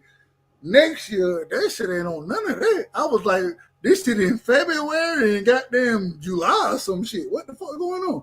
I don't know. But I will say, damn it, I'm here for all of it, man. Damn them. Damn Canelo, man. That man ain't did shit for boxing in what? 5 years? Man ain't did a goddamn thing for the sport. What are we sitting here talking about this? Like, I don't know, bro. Like this shit. That was, hey, man. At least, Bud made the biggest fight. Bud went out his way to make the biggest fight. We seen it happen. I criticized Bud for years for that fight not happening. I did, and we watched him make the fight. We watched him. That's what I seen. EJ made it. Him and EJ, they worked together to make that damn fight. I give more credit to Bud, me personally. But at the same time, I picked EJ to beat his ass. So, shit, I ain't got no problem. All I'm saying is, I don't see Canelo doing none of that shit, man. Canelo ain't put... What's the biggest fight Canelo put together in the last 4 years? What's the biggest fight? And get what you're gonna name a fight that we all sat there and said Canelo was gonna win. Yeah, that nigga ain't put no fuck that man. Canelo ain't giving you no concessions, man. That's for sure. Ain't giving. And so even though I think I'll tell y'all the truth. I think Bud lose that fight. Man, I'm damn glad that Bud got that fight. When EJ had the opportunity to get it, I was gonna be happy he got the fight. You damn right I would. I thought EJ was gonna lose too, me personally. But I was gonna be happy, and I'm happy now. And that's how we gonna rock with it, man. Damn Canelo, man. That man is hurting the sport. If anybody hurting the sport of boxing, it's Canelo Alvarez. If anybody, I'm definitely not mad. So fuck him. Fuck him. Go ahead. My apology, Kay. I'm definitely not mad at Bud for getting this fight because he wasted a bunch of his career fighting under Top Rank, and he could have really been getting a whole lot more money. And I think he realized that, so he's like, "Shit, fuck all this. I'm gonna get all the money I can from my last few fights." So I understand it. He deserve it though. I don't know if he deserve it. If he get it, you deserve whatever you get. So you telling me this man ain't one of trying to fight him? Hold on, Cash. What? You know, what I say wrong? No, you out of order. I'm gonna tell you why. Nah, the nigga spent too much time at Top Rank. Cash. Thurman and Danny Garcia did not want those problems. Hold on. I respect you. Cash. Bella, that fight could have got made if they would have paid Danny more than a couple mil they were trying to give him. Though that's what you're leaving out. Fuck it. I'm gonna let y'all go. And go Danny ahead, Bella. Got his man. Hey, he might have. He might have got his ass whooped. I'm not saying I'm not gonna argue with you that Danny could beat Bud. I'm just saying Bob Arum and Top Rank were lowballing PBC guys back then to where the Wait fights a minute. Were they lowballing Bud? I mean, Bud was in a contract, so of course they hold on. Was they lowballing him or not? Was they lowballing him or not? That's his fault for signing with them. Hold on. You ain't answering the questions now. How are you lowball? How can they lowball Bud if Bud signed a contract with them? It's a yes or no question, man. No. You smarter than me. You smarter than me. You know it when I ask it's a yes or no question. Was Bud being lowball at Top Rank? Yes or no? No, because he signed a contract. All right, go ahead. And go ahead, continue to cook. My apologies. I mean, no, I said my piece. No, you didn't. Cause you okay. You cut me off, so I forgot what I was gonna say, nigga. Go ahead. Yeah, that's why I said I was out of order. That's why I said it. That's why I said it right now. That's why I said it. That's why I said it. I understand. I was saying apologize. that Bud maybe wasted a big part of his career because Absolutely. he didn't sign with the PBC. He was with Top Rank, where he was. This is my personal opinion, was actually getting good work at Top Rank, fighting them guys. Did he waste his career? No, I totally disagree with that. When he got in that ring with Errol Spence, he was ready. My whole thing is this, Bella. My whole thing is I've been critical of Bud. I've been very critical of him. I'm always going to be critical of fighters. I look back at it. I think Bud did it the way Bud wanted to do it. Yeah, I didn't say he wasted his career. Y'all putting words in my mouth. No, I didn't say that either. I'm not saying that you said that. What I'm saying is he missed out on a lot of money. Hold on. What I'm saying is I do think that the way he handled the whole Top Rank situation, I think he could have made more money than he made the way he dealt with Top Rank. I think he could have made more money, in my personal opinion. But one of the things I give him credit for is regardless of the money, and the reason I look at it this way is because I don't give a fuck with none of y'all, man, because I ain't getting a piece of it. And I like to see niggas fight. That's what I like to see. So but in my personal opinion, I thought there were fights that he should have had earlier in his career. But for him to make and not even just the EJ fight, the Sean Porter fight, right? Like for him to make those fights and for it to happen the way it happened and for him to put hands on individuals what he did, it is what it is. Fuck right.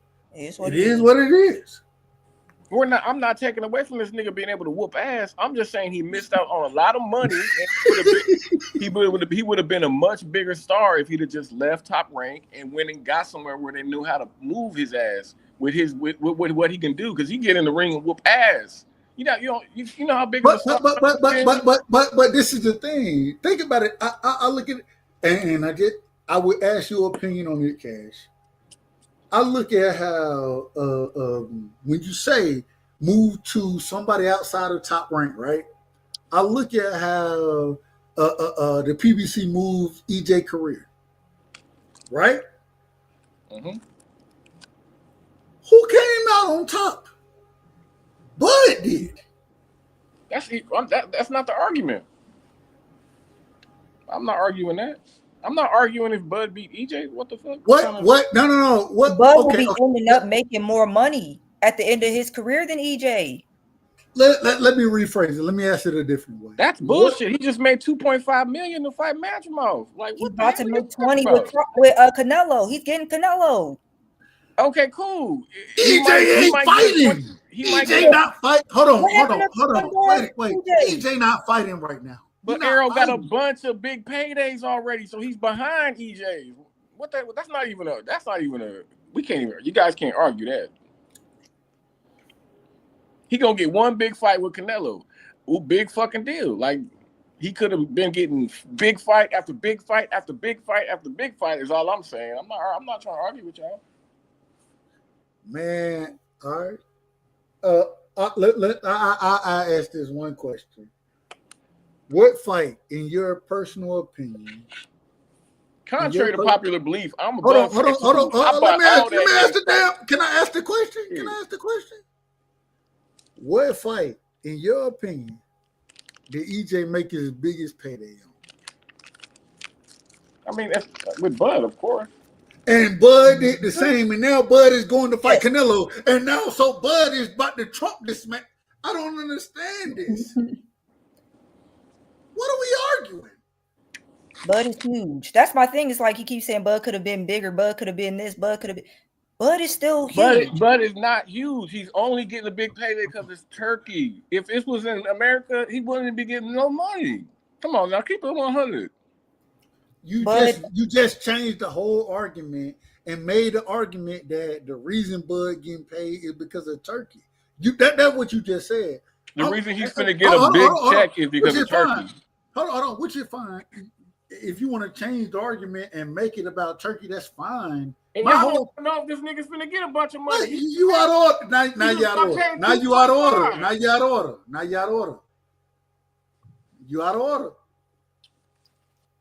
All I'm saying is that before, when we were originally speaking on Bud, and it just seemed like he changed the whole argument right now, brother. No, it seemed like he changed the whole argument. I wasn't trying to make an argument. I was saying he missed out on a lot. He missed out on a bunch of money, and y'all turned it into he's gonna be getting a bunch of money. I wouldn't talk about the money he's gonna get. I'm talking about the money he missed out on. That's what we Everybody who take a risk in life miss out on something. Everybody does. Everybody. But it seemed like in this situation, Bud coming out on top. It seemed like he coming out on top. And all I'm saying is acknowledge it. Let's just acknowledge that the man did, even though, and I done been, and I done said this already. I was critical of Bud and some of the moves that he made. Seemed like he figured shit out and made some of the best moves to make him tons of money, for him to be a two-time undisputed, working on if Canelo beats William Scholes 3 times undisputed. I mean, damn. What you want? What you want from a fighter? What you want? That's what I want from him. That's what I want from any of my favorite fighters. I want them to do these type of things that this man is doing right now. Hey, man, I ain't got nothing against Bud, bro. I'm happy he getting this fight, man. I know this is his cash out fight, and hopefully he goes in there and he does well for himself as well on top of it, man.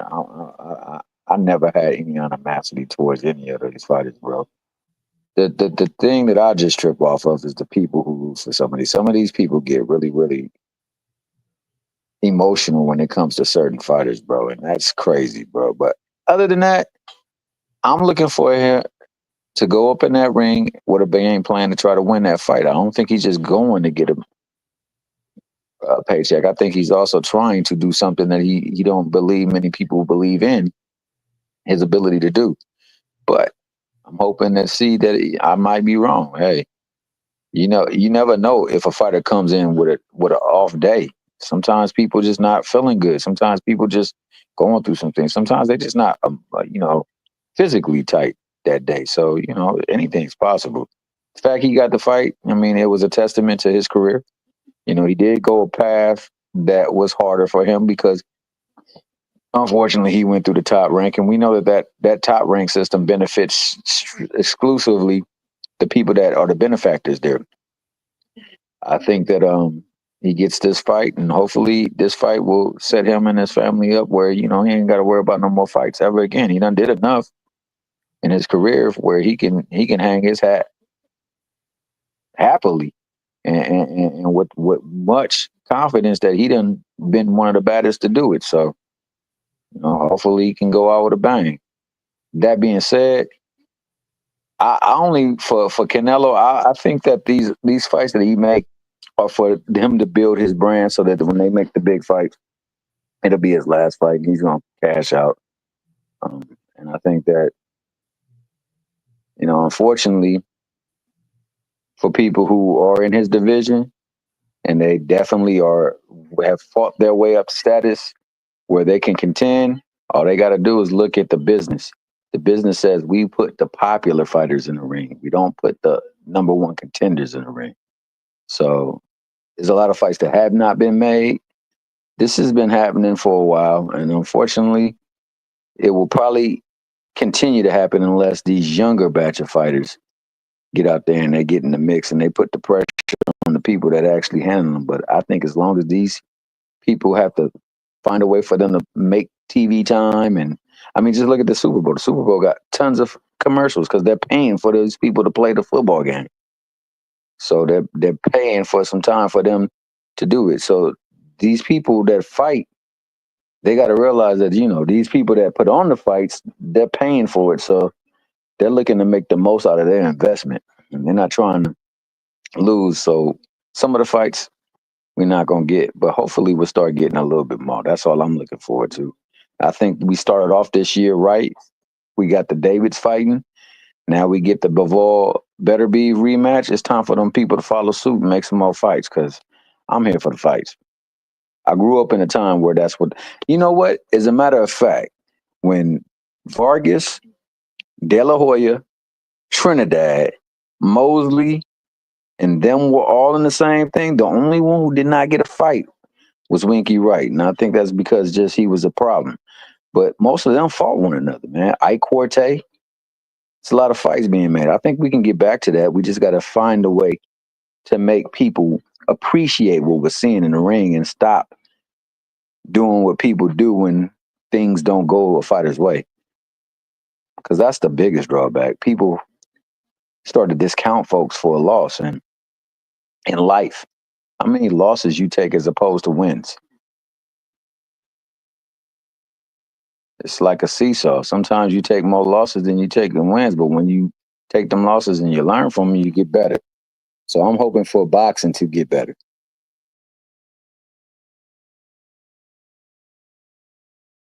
And I understand that, Thomas. I understand what you're saying. What I'm saying is, and I want to bring it back because we got Cash and we got Bella.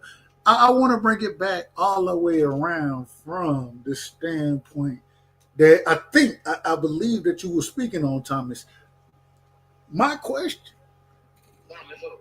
is, hold on. And real quick. I want y'all to know this. Shout out to KQKC. I got the OG on the phone at this current moment while I'm talking to y'all. I got the OG on the phone. Shout out to my OG. That's my OG. If it wasn't for him, I wouldn't know shit about this YouTube space. So shout out to the OG. I wanted to ask this question real quick though. When it comes down to no, you're not live, OG. You're not live. I'm live right now. Man, hit the link, man. Come through, OG. I'm live right now. No, come through. Okay, let me do a couple things. You know, I get something for it. Hold on. I'm gonna text you the link. You have my text information? Yeah, I got your information. OG. Okay, I'll jump on for a minute. All right, but hey, you ain't gotta be long. Don't be long. We're gonna bring the OG on in a second, man. My apologies. Shout out to Thomas here.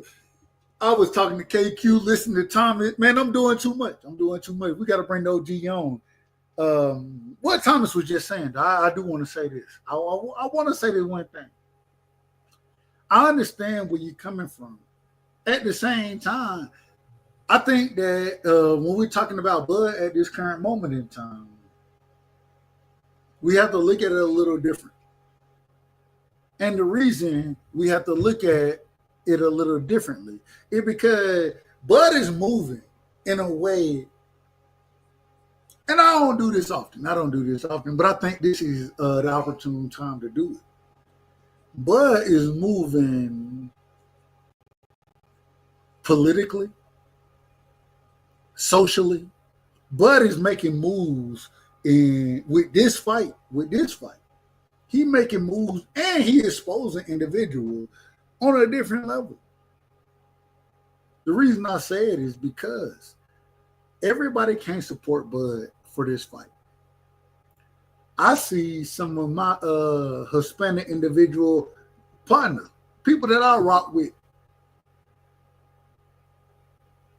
they can't show Bud love right now. No, this is what we here for. I'm on the direct opposite side of that. I'm showing them love regardless. Let me send KQ the goddamn link so the OG can jump on. Man, we're supposed to be wanting to see the best fights possible, not the. What's a better fight outside of Benavidez or Morrell? What's a better fight? Now we talking about Bud, a better fight for Bud. Shit, some of the fights that to me, it looked like he avoided. Like he had a chance to fight Mel, he turned that down. Hold on, wait, no, he didn't turn it down. Mel turned it down. Oh, nigga, he turned down Mel and Lubin. What are you talking about? How can you turn down Mel and Lubin as a champion? PBC offered him Jermel Charlo or Erickson Lubin, and he said nah and went on about his merry way. Nigga, I ain't never seen that. You need to catch up on your news then, nigga. I might be out of order. Maybe I'm out of order. Maybe I'm out of order. Hey, but I'm gonna tell you, if I can get money from Canelo, I think I would try to pursue the money from Canelo too. Because even though you're only getting 20%, that 20% is a whole lot. I get that. But everybody 20% is different.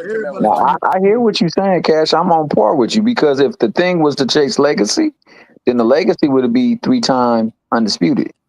Shit, I gotta find KQ. You know what I'm saying? So I hear what you're saying. It's just that, man, it gets to the point where we know that the belts are just political ploys. That's all they really are. And like certain factions got certain weight classes locked down. So yeah, when he came into the game, ESPN was the place to be because they had most of the belts. So if I'm going to be a champion, I'm going to go through ESPN because I can get a chance at many. The political ploys you talking about? You said what now? When he was offered, go ahead. No, go ahead. No, go ahead, brother. Go when ahead. he offered those fights, were either one of them champions? I thought Mel had been stripped, right? And Lubin, no. So were they like in contention for those sanctioning bodies? Did they have belts at the time? That question for me. I don't. But that was before Mel would have fought Canelo. I'm pretty sure back then. So I'm pretty sure he had all the belts. I'm wondering when he was offered that Mel fight. I'm not sure, It but was I'm when the EJ rematch fell out.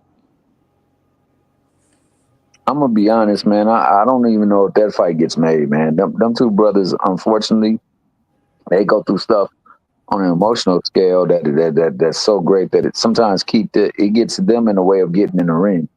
I don't know if that fight would have been made. That Lubin fight, I know could have been made. I know Lubin would have been down for the fight, but hey, if it's between Lubin and it's between Canelo, I'm gonna press for Canelo, especially after I done did everything that I really need to do in a career. So I'm not mad at Bud for that. I just know that if he truly sucked after legacy, then he can unify that division right there at 54 and call it a career. But that's not the case. I need to get paid because, hell, I've been behind the ball for so long. And I don't blame him. He's been one of the best fighters in the game, though. I need to get paid like I am. We over here talking about a cat that's getting paid buku bucks, and he fighting cab drivers by most people's standards. So why can't he get something that pot? I ain't mad at it, bro. I really ain't mad at it. I mean, the only fight that I truly ever wanted to see, and it's contingent upon somebody being healthy, is the rematch, and that don't look like it's gonna happen. So why not go for Canelo? And if it happens, then it'll be two big fights that he get, and then he's done. I mean, what's wrong with that, man? He done did everything he possibly can do in the ring, so I'm not too mad at it. I'm not mad at it either. I'm not mad about him fighting Canelo. I would rather see the best fights. That's all I said. No, I feel you on that. And I'm with that as well, too.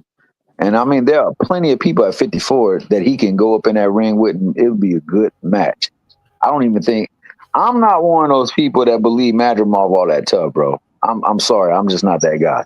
But I know that there are people in that division that are tough. And those fights could be. So would y'all rather see, and honestly, would y'all rather see Bud versus Fundora or Bud versus Canelo? If I had a choice between the two, I'd rather see Bud versus Canelo.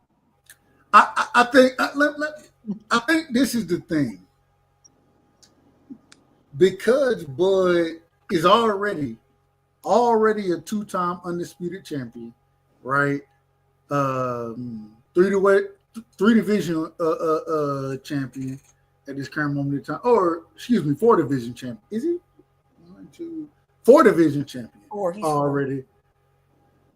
I think it's and currently, possibly, in my personal opinion, the pound for pound best fighter in the world, because you have him in the one moving up to fight an individual like Canelo. I think it changes things. It changes everything, right? Because you have, once again, the pound for pound fighter in the world, moving up, and now we have Canelo going to fight a William Skull to become undisputed for the second time at 68, and this to be an undisputed fight. If Bud wins, he's going to be a 3-time undisputed champion. I mean, I don't know. I think things kind of work itself out. I think it worked itself out as far as how important this fight is. Wait a minute. Thank you. See, Thomas Hill out of order. He out of order, and which is okay because you could be out of order over here at certain times. But we got one of the greats in the building, the best fight caller, an individual who I wouldn't know shit about this YouTube boxing community if it wasn't for this individual, a brilliant mind. One of the most educated, possibly a future boxing referee. We got the OG in the building, man. It's a pleasure of mine. KQKC is in the motherfucking building. Welcome, OG. Give me your opening statements, my brother. Hey, what's going on, man? How Much y'all love feel? and respect, OG. Much love and All right. respect. All right, man. I had dialed you by accident. You know, I was getting ready to turn in. You know, I used to get up about 4:30 and, you know, made a mistake, but that's okay. It's all OG, I gotta ask you. And I know we don't have too much of your time, so I gotta give you this opening question. Bud versus Canelo Alvarez. I'm taking Canelo right now. I think we have multiple individuals on the panel right now that's saying or taking Bud. I'm rooting for Bud to win, to be quite honest with you. What's your thoughts on it? Break it down. Break that fight down. Who do you see winning? Well, Canelo, he's been there. He's done that. Matter of fact, he don't have to do anything, just wait. That's all. But with Bud Crawford, he's jumping up not only 2 weight classes, he's jumping up really 3, because he only fought one time at 154. Now, and another thing, I just want to add this on. I don't believe in weight class hopping. I don't. I think weight classes are there for a reason. If you can't make the weight, then okay, then fine, go ahead and move up in weight. Him and Devin Haney had pulled that off already. They only fought one person or two and become undisputed. OG, you out of order, man. You out of order. Okay, Devin, okay. Devin ain't got nothing to do with this. Like, you out of order. You out of order already. You already out of order. Okay. Yeah, but he's making a great point because they stayed long at a division that they probably shouldn't have been. Now you I am. I'm always out of order. I'm just saying that he's making a good point though because they stayed too long. It ain't got nothing to do with Devin. I ain't saying it. I rock with Devin, bro. I'm just saying. Let Devin breathe. Let him breathe. Y'all out of order. I'll let him breathe. Okay, but same way with Jamel. Okay, I would use Jamel for instance. Okay, that's my favorite fighter, Jamel. Jamel went through everybody in that division. Sometimes you rematched, and that's how you become undisputed. You got to make sure you clean your plate, and then we get your hand raised. That's all I'm saying. Hold on, OG. Let me ask you this now. Hold on, OG. Let me ask you this. We Jamel Charlo, and I agree with you. I brought this point up earlier. Jamel Charlo, we watched him knock shit out at 54. Even when he had a loss or anything like. Wait a minute. I'm sorry, OG. I apologize. Anytime anybody jump on the panel, I gotta bring individuals on the right way. I'm gonna continue with the question, but I gotta bring this brother on the right way. He called himself the boxing messiah. Damn it, I ain't gonna lie to y'all. I done known the brother for a while, and he wasn't the boxing messiah when I was talking to him. But damn it, I ain't got no problem with it. I think he's a brilliant individual, a smart man. Hey, an individual who know damn near, I ain't gonna say everything about boxing, but he got a good boxing mind. You know what I'm saying? We got my brother in the building, man. And I have to say this. A fantastic judge when it comes to boxing debates. We got Ronnie Bravo in the building. Shout out to my brother Ronnie. Ronnie, Give me your opening statements. We got to go back to the OG, but give me your opening statements, Ronnie. What up, bro? What's up, Dub? Shout out to my brother. Yeah, shout out to you, my man. Shout out to everybody on the panel. I see some of my favorites up here. You got Cash, you got Queen Bella, you got KQKC. We ain't got nothing but the best. We ain't got You nothing got but the the best up best. here. We got the Yeah, best. so absolutely. So I just popped in. You know, I'm not really sure what the topic is because Well, you finna hear about it. We got KQ. Hey, KQ is on. Hey, he giving his opinion right now, and we gotta come back to the question. KQ, I'm asking. Right. When it come down to this fight, right? Right. It seemed like we've watched, and me personally, I say I thought Bud should take a tune-up fight, but it seemed like we see that Canelo is going to be fighting William Skull coming up. Spoke on that. I spoke on that a year and a half ago. You know what I mean? I thought that fight would happen sooner, but the IBF finally is. Well, I think it was really Turkey. But it seemed like we're going to get that fight. I think Canelo wins it. And then you have Bud versus Canelo for an undisputed championship at 68. If, with all the things you said already, what chances do you give Bud to win this fight? What chances do you give him? Well, we all know this is boxing. Puncher's chance, definitely. But Bud Crawford now, right here, he's weighing almost 190 pounds. They said 186. 186. 186. Okay. He still got a long ways to go. Now, maybe he's trying to get his body used to that weight or what, that walk around weight. But I'm like you. I think a tune-up would have did better because you're sitting around for 13 months or whatever it is, and with no activity but sparring, maybe, in the game plan. Now, I'm sorry. I'm not like most Bud Crawford fans, and I'm not really a Bud Crawford fan either. But Bud Crawford, I don't think he wants to be great.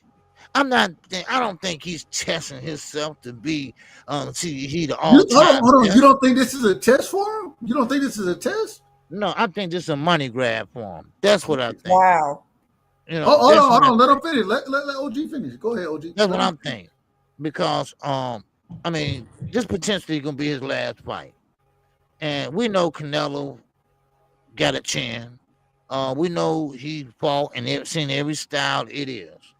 And of course, we know Canelo Alvarez can be swayed, and he is a good businessman. And of course, Bud Crawford is too. Now, unfortunately, Bud Crawford wasn't able to sell like most guys was selling when he was coming up. He was a bad boy, Jack. He should have been paid way more than he was getting paid. But sometimes that's how the chips fall. But still in all, he should have been up there with the Spencers and everybody else as far as financially. Okay. But of course, Bob like to keep everything in-house. As you're gonna see Friday night, everything will be in-house. And that's why I'm not mad too much because like I said today, me and Knockout on our show, that if the other promoters still bring us good fights and everything, I'm good with that. I'm good with that. But still in all, Bud Crawford, yes, it's a test for him to see would he survive or something like that, if that's where you want to go with it. But at the end of the day, you're creating that generational wealth. That's what you're doing. That's all you're doing. No, OG, hold on. I gotta do this. I gotta do this though. I gotta do it because go ahead. I got multiple individuals who may disagree, and I want to give them the opportunity to speak their piece as far as. I only got about 5 minutes. Go ahead. No. You only got 5? Yeah, I only got about 5 minutes. No. Finish your statement, but I want to let them. I want to let them respond. Okay. I forgot what I was gonna say. So yeah. So basically, yes, he want to test himself and this and that. Then someone said, well, Bud Crawford, he not chasing Canelo. I said, yes, he is. That's all he been hollering. Well, OG, let me ask this. What chances do you give Bud to win that fight? Do you give him any chance to win the fight? Oh yeah. Bud is crafty. Well, the speed is gonna be slowed down a little bit because of the weight. I know that. But he's crafty, but don't forget, Canelo seen every style. Look how many fights he got on his belt. But still in all, I think Bud Crawford wants to show the world that well, we already know belts really don't mean anything anymore. This is the modern day of boxing now.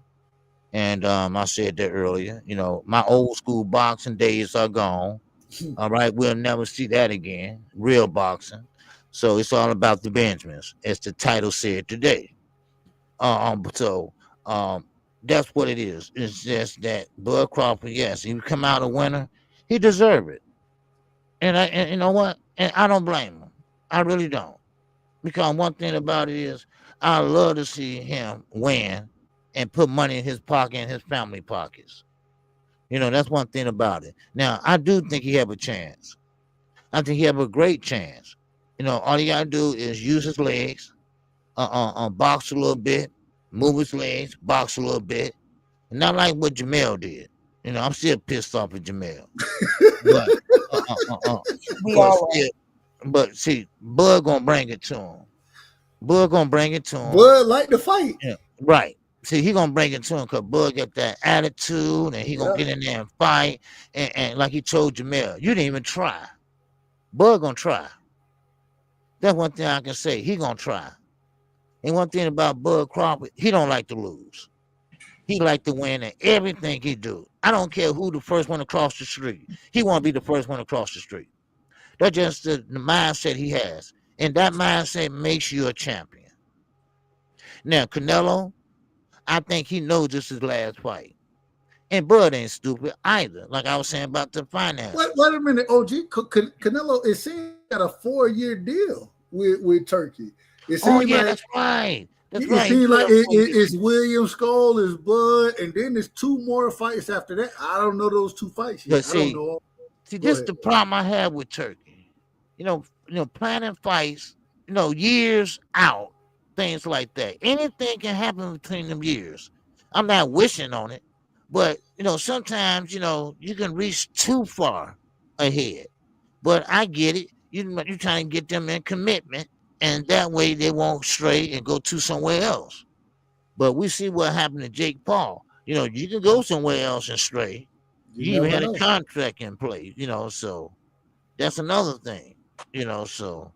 But yeah, I think Bud got a damn good chance. That's what I think. Now, I'm gonna be rooting for Bud. Hey, I'm rooting for Bud too. I'm rooting for Bud. Real quick, OG, I gotta bring Ronnie in here because I want him to respond to what you said. I want to bring Bella back in here. Cash Crypto. Ronnie? Okay. We got Ronnie Brown. Man, we gotta start standing. It's stars up here. I say it respectfully. Okay. You a star yourself, OG. You a star. Okay. But you're up here shining with the brightest of them. I'm just telling you the truth. So we going to Ronnie, we going to Bella, we going to Cash, we going to Thomas. Ronnie, what's your thoughts on what the OG just said? Welcome to the panel, my brother. Much love and respect. Thank you for coming through. Yes, thank you for passing the collection plate, my brother. I took a couple dollars out. It's all good, bro. My bad. You can't say that. You can't say that. Can you? How are you supposed to say that? My bad. Go ahead. My God. Ahead. So respect to my the OG KQKC, but I can not disagree enough. I know. Enough you with what he said about Terrence Crawford. You know what I'm saying? I give you some names. Landy Lara, Daniel Jacobs, Austin Trout. What do those guys got in common? Southpaw fighters. They were way bigger than Bud. Austin Trout's the same size as Terrence Crawford. Go ahead, Ronnie. Yeah. So I know where you're going with. You know where I'm going, right? Okay. I know. All those guys that Canelo Alvarez struggled with, Southpaw fighters. Now you got a guy who's he struggled with all of them. Arguably lost against them. Arguably lost against Lara. The Trout fight, I thought he won. I didn't think he lost against Danny Jacobs. No, but the Lara fight was questionable. The Lara fight was questionable. That was questionable. Danny Jacobs, he historically he only fights good enough to to get by, just to get by, for you can say he had a good performance and he didn't get knocked out. But he gave him a tough fight. Damn, He actually went for it. argue with Ronnie Bravo tonight. Go ahead, man. You know what I'm saying? So, this absolute notion that we haven't seen Canelo Alvarez get his ass whooped by guys before is astonishing to me. I've seen Canelo Alvarez get his ass whooped many times. By who? By who? By whom? Okay, let's start. Floyd? Right. By Floyd, yes. I don't count. I don't really count. What Floyd. you call an ass whooping? He didn't really get an ass whooping. Yeah, he didn't really get an ass whooping from Floyd. He just got a schooling from Floyd. Got a boxing lesson. Yeah, that was more of a boxing lesson. What ass whooping has Canelo taken? He was getting his ass whooped by Amir Khan those first 5 rounds. He knocked his ass out. He knocked him out. I didn't say he didn't. Hold up. I didn't say he didn't win the fight. You out of order, man. You out of order. I didn't say he did. You out of order. Let me finish. I didn't say he didn't win the fight. You can't be getting your ass whooped by a nigga you knock out. Yeah, the hell you can. You get lucky with a lucky punch. Oh God. How he was a lucky punch in what in the 6th round? Listen, Amir Khan did what Amir Khan did. Amir Khan does what Amir Khan does. He stays in the pocket way too long, throws 2 more combinations than he should do. Instead of getting out, he gets greedy, and then he got caught. That's how that happened. Like, you can tell me what you want to, but what you're telling me, what you're saying is the man won by a lucky punch. That's what you're saying. No, I say no. I would say that. I didn't say no. This is what I said. Canelo Alvarez didn't win by a lucky punch. You asked me, how can you win a fight, getting your ass whooped, but knocking a guy out? I said in the street, you can do that all the time. That's what I meant. That's what I meant. So did Canelo win by a lucky punch against Amir? No. Canelo Alvarez did not win by a lucky punch. That was. So what are you talking about? What are you talking about? He was getting his ass whooped. Go watch the fight, Doug. I didn't see the fight. Go ahead. So he won the first 5 rounds. Right. You don't have to win. All right, go ahead, man. Yeah. Just let me. You don't have to win. You just said the man was getting his ass whooped. Okay, well, let's just move on from Amir Khan because clearly he was. Excuse me, Ronnie. Okay, yeah. I'm gonna let y'all know. I'm gonna get ready to hop off. My bad, OG. Okay. Oh yeah, my bad. No, it's okay. Good to see you. Y'all have a good night. Yeah, good night, OG. Good night. Hey, OG, take it easy, man. We got. Hey, hold on. OG. We gotta have you on here, man. You gotta come back. Okay, would you come on here every night? Nah, I hit you up. I got your new number now, so I hit you up. Okay. All right, cool. Bet, OG. All right. Everybody have a good night, okay? You too, man. Get you some rest. We looking forward to you in the morning, man. Oh, yeah, I'll be there. All right. Okay. All right. Hey, man, real quick, man. Shout out to one of the brilliant ones. A great individual. An individual who been calling boxing probably as long as I've been alive. So shout out to OG, man. Yes. If y'all don't know, y'all make sure y'all go sub to him, support him. He called, you name the damn fight. It could be one of the damn worst fights he ever seen, and he'll make that motherfucking exciting for you. So y'all make sure y'all go sub to KQKC, man. Much love and respect, OG. Yes, right, peace. Yeah. Let me keep talking my Bud Crawford shit right quick. You know what I'm saying? Go ahead, man. Because the Boxing Messiah's disciple. I think you called me the Boxing Messiah on my intro. No, that is Turkey Al-Sheikh. I said the Boxing Messiah disciple. Oh, okay. I didn't hear the disciple part. My bad. My bad. I thought I did. Maybe I didn't. Yeah, my bad. You might have. I may be. Go ahead. Well, go ahead. We ain't got time for it. Yeah. So, y'all. This notion that Canelo Alvarez, is so much. He's so much bigger than Bud. No, he's not. Canelo Alvarez started his career at 140. Okay, so let's not act like he didn't start his career at 140. He's a naturally small. For his super middleweight, he's naturally a small super middleweight. That's kind of where he belongs. He's kind of tapped out at that point. He should never went to light heavyweight. But Canelo Alvarez is not that big of a dude. He's actually pretty undersized. So him and Bud are really the same size if you really look at it. Him and Charlo was the same size. Now, they are the same size. Canelo Alvarez probably walks around at like 180 pounds. Canelo walk around at 200 pounds easily. Canelo Alvarez walks around at 185. He's 5'9". He's only working around at 885 pounds.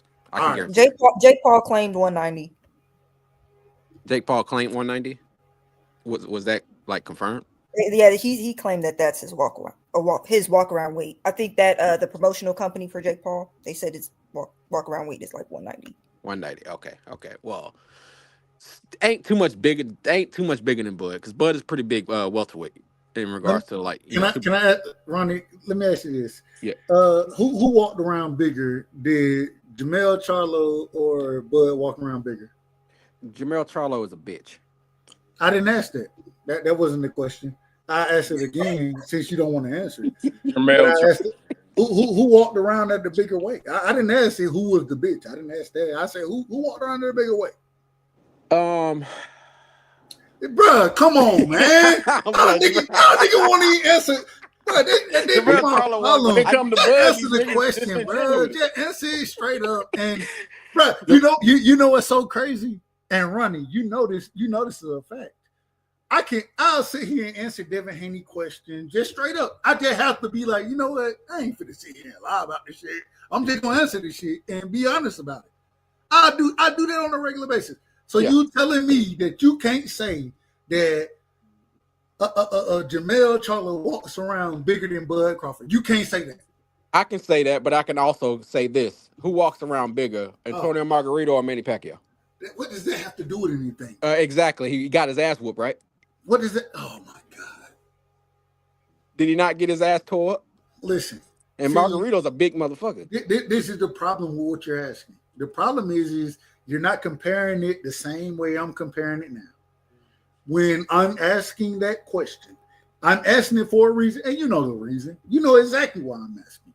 Because we watched Jermell Charlo, who walks around bigger than Bud Crawford, who was knocking shit out at 54 when we seen Bud knock shit out at 54. We seen all that shit from Jermell. We seen it happen. Oh, the rematch King Jermell Charlo? The one who can't get it done the first time, that Jermell Charlo? Who Bud knocked out at 54? He only fought one guy at 54. Who Bud knocked out at 54? He only fought one guy at 54. Who did you didn't answer the question? Nobody. Who did Jermell Charlo knock out at 54? Whole bunch of motherfuckers.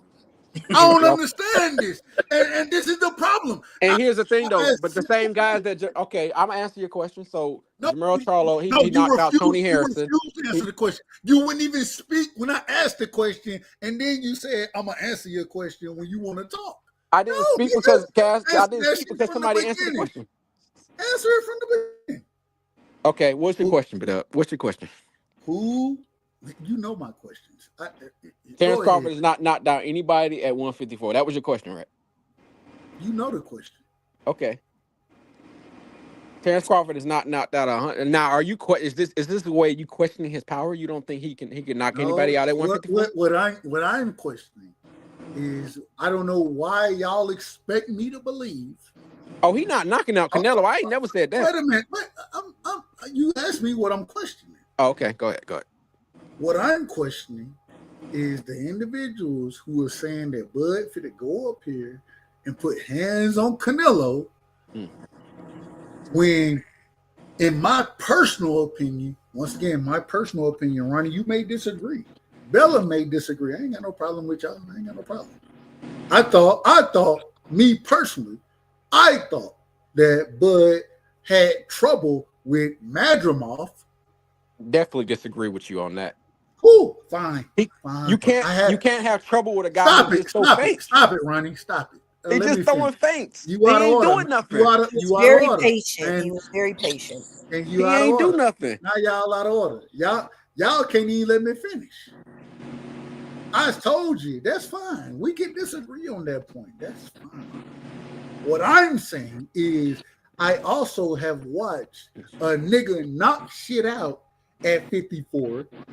The same thing that Bud wasn't able to do against Madrimov. I watched a nigga knock champions out at 54 to become undisputed. Even if you want to say had to do the shit over, rematch, whatever you want to claim. I watched the nigga do it at 54. Okay. And then move up to 48 and not throw a motherfucking punt, man. Get hit on the motherfucking arm, coward. And all I'm trying to tell you is hey, maybe Bud can go up there and do better than he did. He's still gonna lose. Okay. Well, you brought up Jermell Charlo. And you said he was knocking out shit at 54 all He these wasn't. years. He wasn't. I'm not going there. You just let me finish. Did I lie? You did not lie. However, Thank you left out one very important detail. What did I leave out? Jamel Charlo wasn't looked at as a puncher until he got to Ronnie Shields. So did he not change that narrative? Because he was not a puncher. His brother was known as the puncher. He was not known as a puncher. We don't disagree. We don't disagree at all. That's what I'm saying. So like you bringing up Bud hasn't knocked out anybody at 54. That kind of kills that argument. How? It kills that argument because Jamel Charlo was not known as a knockout puncher, but he Bud, changed his function. Bud ain't changed trainers. Bud knocked out 12 straight niggas. He only had one fight at 54. That's what I'm trying to get at. And then stop shit. And then stop nobody. He was inactive though, Dub.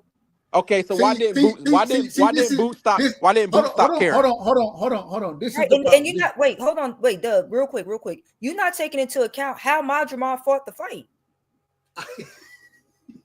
He was fainting all over the place. Y'all just ain't keeping it real. That's all he was doing. Y'all just ain't keeping it real. So what y'all? What y'all are literally doing? What y'all are literally doing is making every excuse for why Bud didn't stop shit at 54, but then y'all still want me to believe that he gonna stop shit or do anything with a nigga at I didn't say he pound for pound.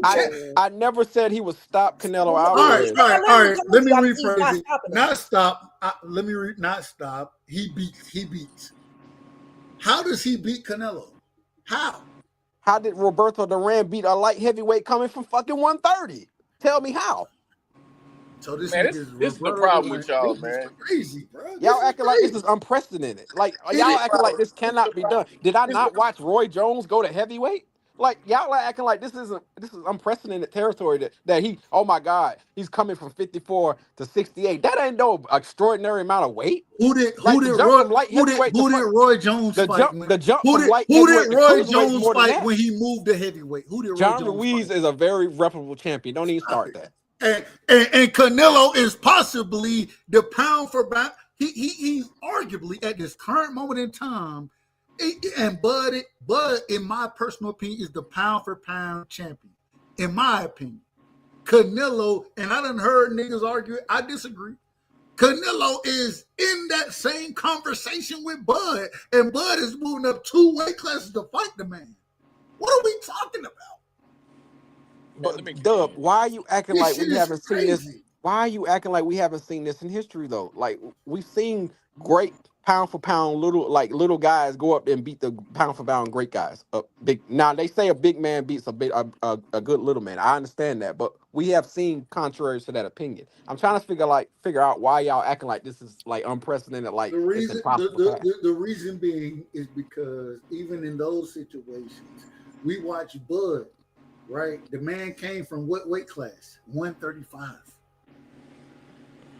When he fought at 147, even 54, yeah, I was like, shit, hey, the nigga can fight, bro. The nigga can fight. It is what it is. Put hands on each other, right? The nigga can fight. There's a limit to what you beat as far as you continuously moving up, especially when you go into pound for pound skill set. And so regardless of what you want to say about Canelo, the man has pound for pound skill set. So what I'm sorry, Bella, go ahead. Oh no, ask your question. I was just saying I agree with that. But yeah, go ahead. But my question for you, Dub, is what weight did Canelo Alvarez start his career at? I believe 40. I believe 40 actually. He started at 140. He was winning junior titles at 140 pounds. He's a fucking teenager. What the fuck? We talking about a grown ass man, man. The man even when he fought Floyd, the man was what? 22 years old? Yeah, he's 23. Oh my God. God. Did you really? Bud for sure. You know boxing like I know boxing, Ronnie. So you telling me when as you increase in weight, you don't move up weight divisions? Yeah, I'm understand. What I'm trying to get you to understand is Canelo Alvarez didn't start his career at 168 pounds. I didn't He say had to he go up in did. weight too. No, but you're implying, like, based on your argument, you're implying he didn't. Like, it's an No, daunting task. that's He not went up that. in weight and was fucking shit up too, was he not? But that's not my argument. You're changing my argument. My thing is this: Canelo moved up in weight much younger than Bud did. Bud stayed at a weight class for, in my personal opinion, a fight that he deserved and possibly the biggest fight in boxing. He stayed at a weight class for amount of time that, in my personal opinion, was ridiculous. Yeah, because he shouldn't have been there. He shouldn't have been there that long. Hold on, Ronnie. I got you. He shouldn't have been there that long, which is fine. My thing is Canelo has moved up continuously, fought at 175, been undisputed at 68, and you're telling me right now, somebody, and like I say, I think you know boxing, an individual who knows like you do, you're telling me that you think that Bud Crawford, that even in this situation is the older fighter, is gonna move up 2 weight classes against a nigga that done knocked or not necessarily knocked out, respectfully, with Kovalev, wins a fight against a nigga at 75, then fought and lost to a nigga at 75, one of 2 losses outside of Floyd Mayweather. You're telling me that you think this nigga is gonna move up 2 weight classes and beat this dude? That's what you're telling me? That's what I'm telling you, because one, what you're saying about those 2 losses. How much you want to put on it? How much you want to put on it? I don't bet on other. I'll send you the money first. I don't bet on other niggas. I know you are. I don't bet on other niggas, so I'm not gonna bet on this fight. But what I'm saying is, I wouldn't bet on it either because you're not confident. I don't take bet, like I take push-up bets. I don't do like money bets online. That's just not what I do. Sorry. What I'm saying. What was I about to say? What I'm saying is, what the fuck was I about to say? Damn it, Dub. My bad. I'm out of. You know I'm Been on long. here My capping. apologies. You forgot. No. That's but I had a good ass point too. I just started talking and rambling. I know what I was about to say. You saying like, okay, it's an undaunting task because this pound for pound dude in Canelo Alvarez has only lost to one of the most historically greatest fighters we've ever seen in Floyd Mayweather, and then a guy who was a 175-pound champion in Bivol. And I think Bivol beat Beterbiev, in my personal opinion. We disagree on that one. However, that's fine. We'll get to that maybe later. Let's be real though. Canelo Alvarez is the most protected fighter in the history of boxing. We don't disagree. On them scorecards. So he should really have about 5 losses. Tank Davis may be a tad bit more protected. Well, you can't be protected if you're knocking shit out, dog. No? Wait a minute. Hold on, wait a minute. So now, wait a minute. Now you can't be protected if you knocking shit out? Yeah, because Canelo Alvarez has historically for a while he had like he was going to the scorecards, dog. Like, come on now. Tank Davis, the most protected. Go ahead. Tank. I mean, listen, I'm not a Tank fan, but I'm not gonna say. Well, he's the most protected in regards to like his choices of opponents. I give you that. But like on the scorecards, no, he's not the most protected. No, hold on. I didn't say the scorecards. That's what I'm talking about. I'm talking about scorecards. I'm not talking about like choice of opponents. I agree with you on the scorecards. I agree. Yeah, he's the most protected fighter in boxing. So really, his 2 losses should really be 5 if you're really being real. You know what I'm saying? So I don't know about 5. Yeah, he should have lost to Lara. I thought he lost to Trout. I thought he lost to Lara. I gave him. I thought he beat Trout. I thought he beat Austin Trout. I thought you're counting on the knockdown that he had like in the 12th or something like that. That really saved him. 12. But yeah, that really saved him. But I really thought he lost. Like I thought Trout. I can give you Lara. I can't give you Trout. I can give you Lara. Though. I can't. I mean, two different strokes for different folks. You know what I'm saying? And I definitely thought he lost 2 of them Triple G fights. So really, I can give you the triple. I can give you at least one. I can give you at least one Triple G fight. Yeah. That first one is definitely a big loss. that first one was definitely a loss. Facts, facts. So Facts. really, like that's why I'm trying to figure out like this cloak of invulnerability. But it's still three. That's only. I mean, well, no, that's 4 losses. No, that's 5. That might be 6 if I'm giving you both. No, that's 4 losses. That's 4 losses. No. He lost to Floyd and Bivol, and I thought he lost both to the Triple G fight, so that's 4. And I also had him losing to Lara, that's 5, and then I had him losing to Trout, so that's really 6. All right, I give you the one Lara. I give you the Lara fight, and I give you one Triple G. Outside of that, up for interpretation, but the scorecards are very wide. That's fine. That's fine. And I will say though, the scorecards were out of order. They were out of order. Right, they was out of order. Them scorecards was out of order. Like I'm not gonna get up here and act like Canelo is some invincible foe. Like you know what I'm saying. It's not gonna happen because I've seen him have trouble with guys he really shouldn't be having trouble with. You know what I'm saying. On top of that, he's historically has trouble with southpaws. The only southpaw he really looked good against was. Is Jose Cito Lopez a southpaw? I can't remember. He didn't look that great against Jose Cito Lopez. He really didn't because Jose Cito Lopez was really putting it on him. He just didn't have enough power to keep him. He didn't have no power behind him. But he I mean he was getting worked though. Right. Because Jose Cito Lopez is gonna like really bring it to you. He's one of my favorite journeymen of all. I like Jose Cito. I'm a fan. So yeah, I'm a fan of him too. But yeah, I mean, really, Kirkland. No, Kirkland's orthodox. Yeah, outside of Lara, Billy Joe, I give him Billy Joe. He beat Billy Joe handily. To me. Hold on, hey, let me ask real quick. Is Bud a southpaw? He fights out of a southpaw stance. But you damn right, Bud. You damn right, Bud. A southpaw. No, stop the bullshit. Stop the bullshit. Yeah, you damn right, Bud. A southpaw. Yeah, he's a southpaw. They traditionally look at him as an orthodox fighter, but he's a southpaw. I gotta ask you one quick. Why y'all be trying to defend it? Why y'all want to defend that? It's okay to say, yeah, you damn right. He is. Yes, Bud is a southpaw. It is what it is. Why y'all trying to defend it? Yeah, Ronnie, what was he? Wasn't Bud southpaw the entire EJ fight? The entire one, the one I saw. The one that I saw. He was southpaw that entire fight. He whooped his ass. He was southpaw. After y'all said he fought, after y'all said he didn't y'all go on like a little rant? I know KO did. Y'all went on a little rant saying that he sucks out of a southpaw stance. You remember that, Bella? No, hold on. I was completely on the opposite. I said that the man need to leave alone the damn orthodox style fighting southpaw the entire time. That wouldn't even be whipping their hands. Damn it. Right? Yeah. I ain't got no problem with it. I ain't got no problem. Yeah, but he's kind of like technically he's an orthodox fighter. He just fights out of. No, he's not. The man ain't no damn. I don't know why y'all want to. I don't know why y'all want to make that argument. He's right-handed. What's the He's a right-handed. Right, he's a right-handed. Of course, Stevenson is right-handed. Who cares? If you right-handed, that's because you right-handed don't make you orthodox. You. It does. That's what legally technically what it does. Yes. I'm right. Listen, Ronnie. I'm right-handed, right? Yeah.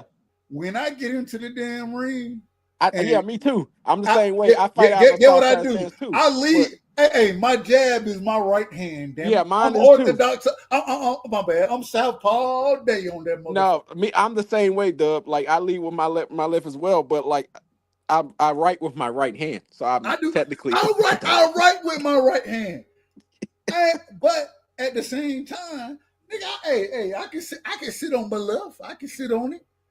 I need my right hand to be my active hand so I can be effective. Goddammit. I'm telling the truth. That's true. But outside of me and you, like we not switch hitters. You know what I'm saying? Like Terrence Crawford. Hell no. ain't that damn talented. Yeah. So when you can switch in the blink of an eye. Canelo ain't dealt with nobody like that before. So oh Lord. Oh. You know what I'm saying? So he gonna get his ass whooped. Bella, save this man. Bella. He needs your help, Bella. He needs your help because he out of order. He out of order, man. He Bella, out of my order, wingman. man. What you talking about? She ain't gonna come in here and agree with you. Bella, help, Bella, help. Hey, I told y'all I got Bud winning the fight. Hey, I got Bud by winning. knockout too. Who the hell said that? No.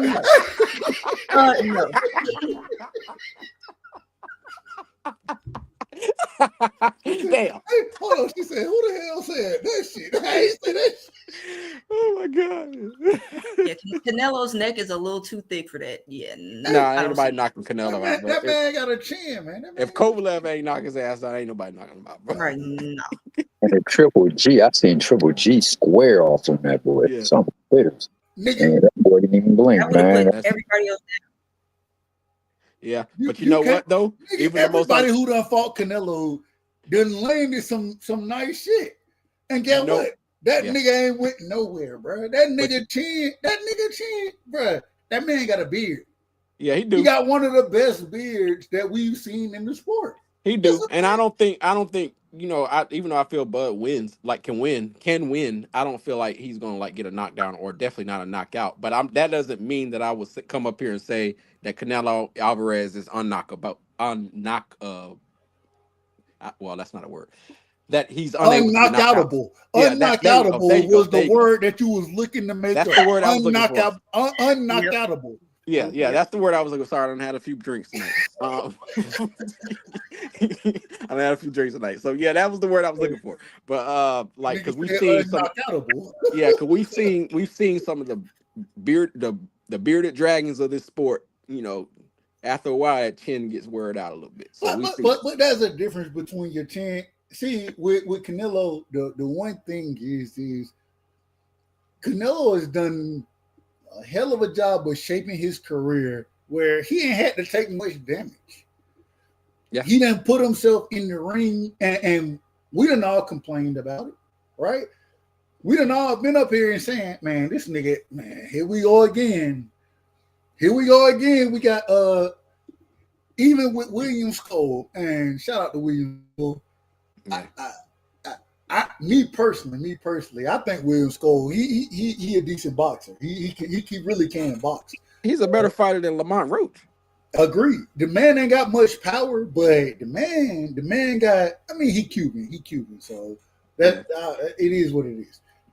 I think William Skull and I said this before this fight was announced. I think William Skull give Canelo problems.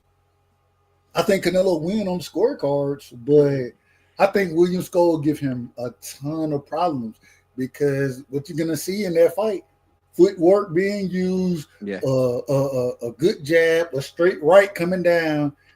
Like the man, he gonna be the longer rangier fighter. He's not gonna win on the scorecards, right? But at the same time, I think it's a bad matchup for Canelo. It possibly, like these quick feet fighters always give Canelo Alvarez problems, but I feel like Canelo at this particular time in his career has fought better of those styles before, especially with Floyd Mayweather and Arslan Lara. So I don't think it's anything that William Skull could bring him that he hasn't already tested before and seen. I would think if he's willing to actually take this fight, he has an answer for it. No, I agree 100%. I think Canelo wins the fight easily. Yeah. But at the same time, my whole thing is that nigga been saying for the longest, this is how Canelo been moving. When what's the nigga name, man? I can't even think of the nigga name right now.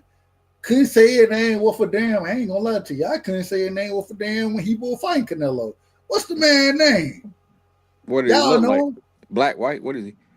Not he not really black, but I mean, technically. What, either you black or you not, dog. What you talking about technically? Black. What's the nigga name? Hold on. I call. What division? No, they were fighting at 6'8", I believe. I believe it was 6'8". Oh, you talking about Plant? No, hell no, it wasn't Caleb Plant. Oh, who else he fight at 68? It might have been 60, but I believe it was 68. He only fought Triple G at 60. I don't think and Daniel Jacobs. I don't think he fought anybody else at 60. I called her name in a second. Yeah, I'll look it. Unless you're talking about one of them UK guys. It is. Oh, you talking about one? Oh, John Ryder's not UK. What's his name? Callum Smith. Liam Walsh. Not Liam and Callum. No. What's the other nigga name, man? Billy Joe. Bro, you talking about Billy Joe? Y'all know that? No, nigga. What's Nigga, the them the nigga only name? UK fighters he don't fought. What you talking about? No, man. What's this nigga name, man? Listen, Abner Yildirim. he not. That's it. What's his name? Abner Yildirim. Yeah, Yildirim. Yeah, Yildirim. Yeah. Not really black. Not really white. I don't know what. I think he's Turkish or some shit. But I don't know what he is. He ain't really black. Ain't really. I mean, but once again, Jay utilizing him to say a pathetic fight, right? That's all. He'll put up a bigger fight than Yildirim did. Who? But no. Oh, I thought you was talking about William Skull. My bad. No. I am talking about William Skull. William Skull is a better fighter. William Skull will beat the brake shoes off of what's the nigga name? Yildirim? Whatever his name. Abner Yildirim, yeah. Well, whatever his name. William Skull will beat the brake shoes off that man. I don't know about brake shoes, but I think the brake shoes off of him. I'm telling you. Okay. I ain't seen too much. I haven't seen too much of Skull to really have that much of an evaluation. William Skull can fight, man. That man can box. He can box. Y'all better just get ready to see Canelo pound for pound #1. No. Canelo gonna stop him. Cash, stop that. Listen, I don't told like anytime I make a prediction, have I been wrong? Hey, bro, it sounds good. You probably be wrong. Listen to you say that Bud didn't struggle with Madrimov, nigga. You capping, boy. He did not struggle with that nigga. Ronnie, you also said that Bud was gonna knock out Madrimov easy and all this shit, but then when he don't do none of that, Madrimov was just fainting. Well, if he was just fainting, why this nigga didn't step on him? Like, whoa, make no sense. Hold on. That nigga struggled with Madrimov.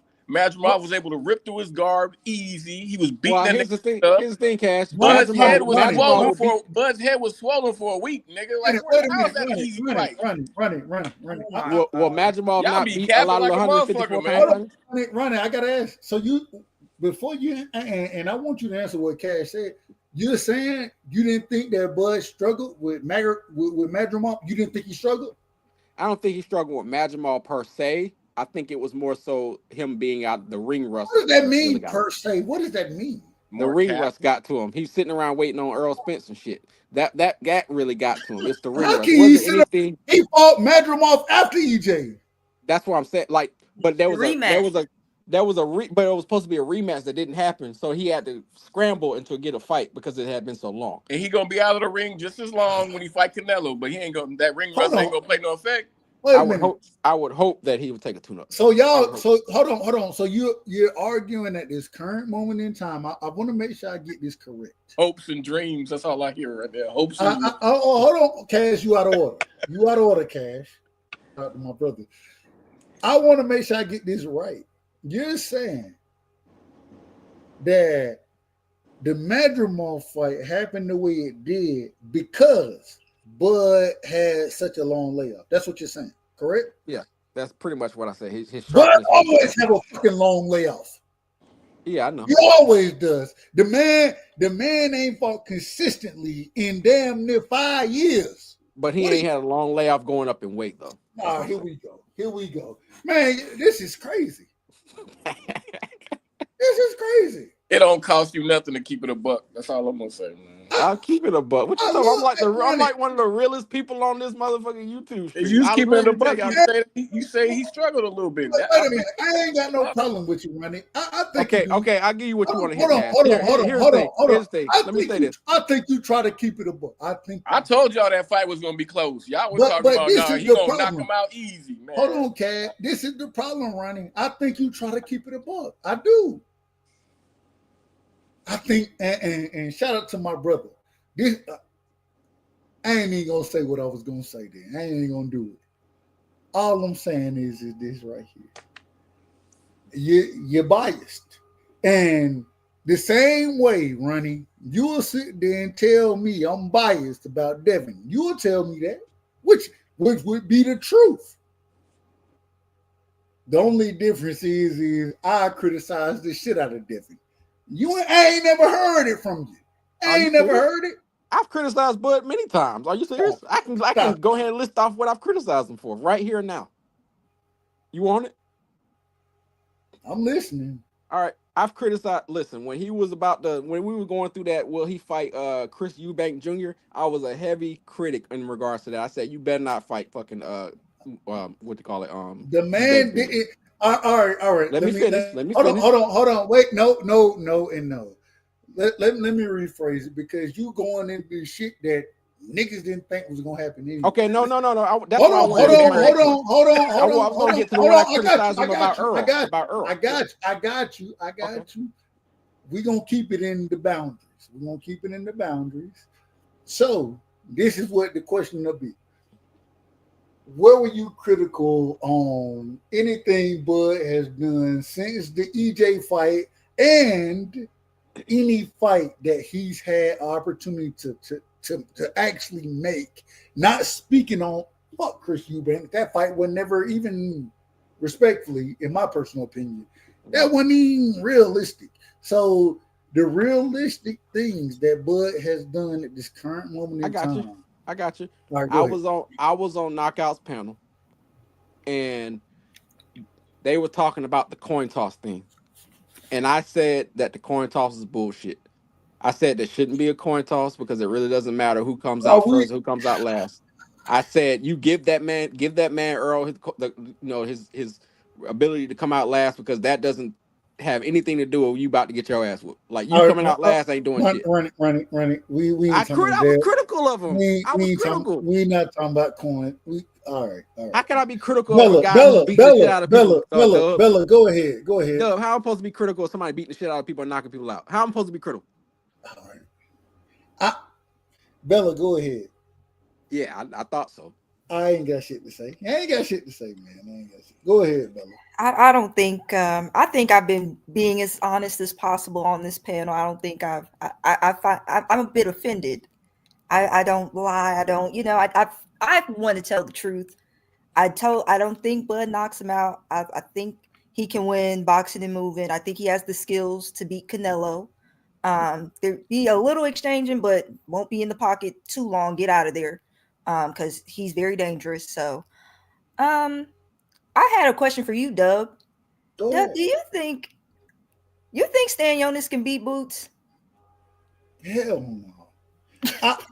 I'm gonna say this. I will say this. I think Stan Jonas is dangerous to Boots, and the reason I believe he's dangerous to Boots is because the man is so consistent and so relentless with the come forward, fighting behind the jab, very educated with his style.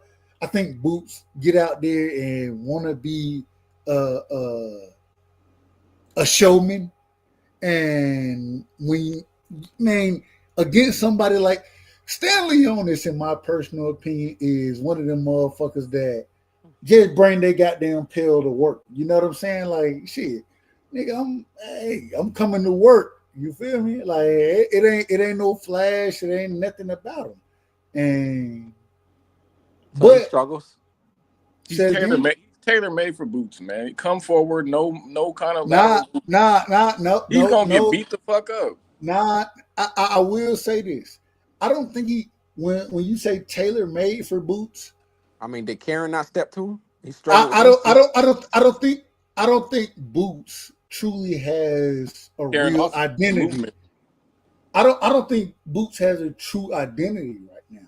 And so I think that because Stanley Jonas does have one, I think he's gonna pressure the shit out of Boots. Yeah. Boots gonna be uncomfortable in that fight. I think Boots wins, but I think it's a close fight. I think it's a really close fight. I got an 8-4. But I wouldn't be surprised if a 7-5. Yeah. I was surprised. I wouldn't be. Yeah, I feel that way too, Cash. It would be like, you say he's tailor-made for Boots. Well, that would be the case if he was more defensive. But Boots ain't defensive. He gets hit way too much. So I would take that if he was more of a defensive wizard. When you fight like Boots, when you fight in the pocket like Boots do, you're gonna get hit, nigga. He's not trying to be defensive when he's in the pocket. Yeah, niggas trying to fight. I'm gonna do y'all one. He be trying to be defensive. He be trying to roll with shit, but he don't really roll with it. Boots don't even have no reason to be in the pocket in certain situations. You want an athletic fighter? You don't even have the reason to be there. You a tall, athletic guy. He's literally in places he shouldn't be in the boxing ring. How does that happen? And because he has a low boxing IQ. That's I don't understand that. I don't understand it. It all sounds well and good, but I'll tell you one thing that's unplayed that hadn't been at play before. A fight that he actually wanted. I mean, the man wanted to unify.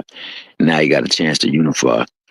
I guarantee you that fight ain't gonna go how many people think. He ain't gonna be that difficult for him, and he gonna put his ass down and out. Hold on. Thomas Hill, you saying y'all you got 7-5 shit. Hold on. Hold on. You said you got boots put in. I got boots. Stanley on. Hold on. Wait a minute. You out of order. You on the floor out of order. Let me ask you. Bars off. What? Cash, you out of order too. I gotta ask a question before you can get your order. Can I at least ask my damn question? Damn. Shit, I'm just trying to be a good host. That's it. Go ahead. Since I can't ask him a question, go ahead, Thomas. It's a question, but I'm here for it. I'm bullshitting. Do you have the knockout for Boots Ennis? Do you think Boots Ennis stops Stanley Onis? I do. I believe this fight is a fight that he's really been looking for. I think this is the fight that, validates him in his mind. And I think it's the one that, has evaded him. I think ultimately these other fights have been fights he just had to fight. This is the fight he wants to fight. I think this is the fight that he's going to make sure he's going out there clicking on all cylinders. And I think that Stanionis, coming off that layoff and being willing to exchange, going to exchange his ass right to the floor. That's just what I feel. I can see it. I ain't mad at it. Go ahead, Cash. No, I'm just saying I can agree. I can see that. I definitely think Stanley's going to get beat the fuck up. And I wouldn't be surprised if he gets stopped. I think I would be very surprised if Stanley Onis gets stopped. I love Boots as a fighter. I love Boots. I think Stanley Onis is a really good fighter. I was a big fan of Butayev. I don't know if y'all watched that Butayev Stanley Onis fight. I was a huge. Even now. I still think Butayev is a hell of a fighter.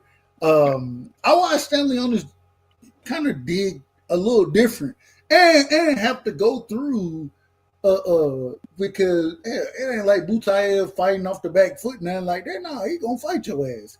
And I watched it, man. I think Stanley Onis. I like Stanley Onis. Let me put it that way. I think he a hell of a fighter. Shout out to my home. Hey, one of my brothers, man. My little brother, man. YB. Me and YB had a conversation about Butayev and Stanley Onis, and I argued his ass down that Butayev was gonna win that fight, and Stanley Onis put hands on Butayev, and I gained respect from that. So I want to say I think that Boots has that opportunity. I think it's going to be a totally different fight than a lot of people think there's going to be. I think it's going to be a tough ass fight, and I look forward to seeing the different levels from Boots. I think this is an opportunity to show those different levels, and I think he got to do it to win a fight against an individual like Stanley Onis. I like Stanley Onis too, man. I think he's a very good fighter, and I think he's super tough. He's just been out for a minute, man. And that inactivity, more so than anything, is paralysis to a body. All of them. Hey, Tommy, all of them been out for a minute. Everybody done damn been out at this point. We ain't getting fights monthly, bi-monthly, what they call it? Shit, what's every four? I don't know. I'm out of order. Well, every 3 is quarterly, I believe, right? What's the every 4 months? It's only you got 12 months, so trimesterly. I don't know. Quarterly, that is a quarter because 25 cents. You gotta think about it that way. Man, I'm damn near retarded. So hey, y'all, I'm just happy y'all rocking with me. I'm damn near retarded. So Bella might go off, so let Bella talk. Shout out to Bella, man. Bella, I just told him I'm damn near retarded, so who knows what I'm talking about? Go ahead, sis. But yeah, Boots, Stanionis. I think Boots I think Boots is gonna at least put Stanionis down. I think he's gonna hit the canvas in the fight. You think? Hold on. You think Stallone hit the canvas? Yeah, for I sure. don't think so. He's a pressure fighter. He's gonna come forward. I see Boots putting him down. Boots is, I think he wins in the athletic department. Just I think he's more naturally gifted. I think he's a little quicker. But Stanionis is sturdy. Stanionis is very solid. That bitch big. That motherfucker big. He's sturdy. He's very sturdy. So I wouldn't be surprised if it does go all 12. But I think this fight is entirely on Boots Ennis. Entirely. Because Stanionis going to do what he does. It's just the way Boots fights. I think Boots is able to stop him too. Hold on, Bella. Let me ask fight this. is mainly on Boots. What in your opinion, the skill set, because in my personal opinion, I will say I think that Boots can utilize the jab, he can fight behind the jab and show power behind the jab. And he's gonna have the length and the reach, of course, whatever. I think when it comes to Stanley Onis, I done seen the man take those shots, kind of sit on shit and just be a dog and mad and gonna fight your ass, right? So when it come down to the different styles that we're gonna see between these two fighters with Stanley Onis and Boots, my question would be, Bella, what does that dog fit into this conversation? What is that real being a dog and wanting to, because we know boxing is boxing. Skills pay the bills, but there are times when a nigga can just goddamn bite down on shit and do shit that we really didn't see. What does that come in this situation with this fight?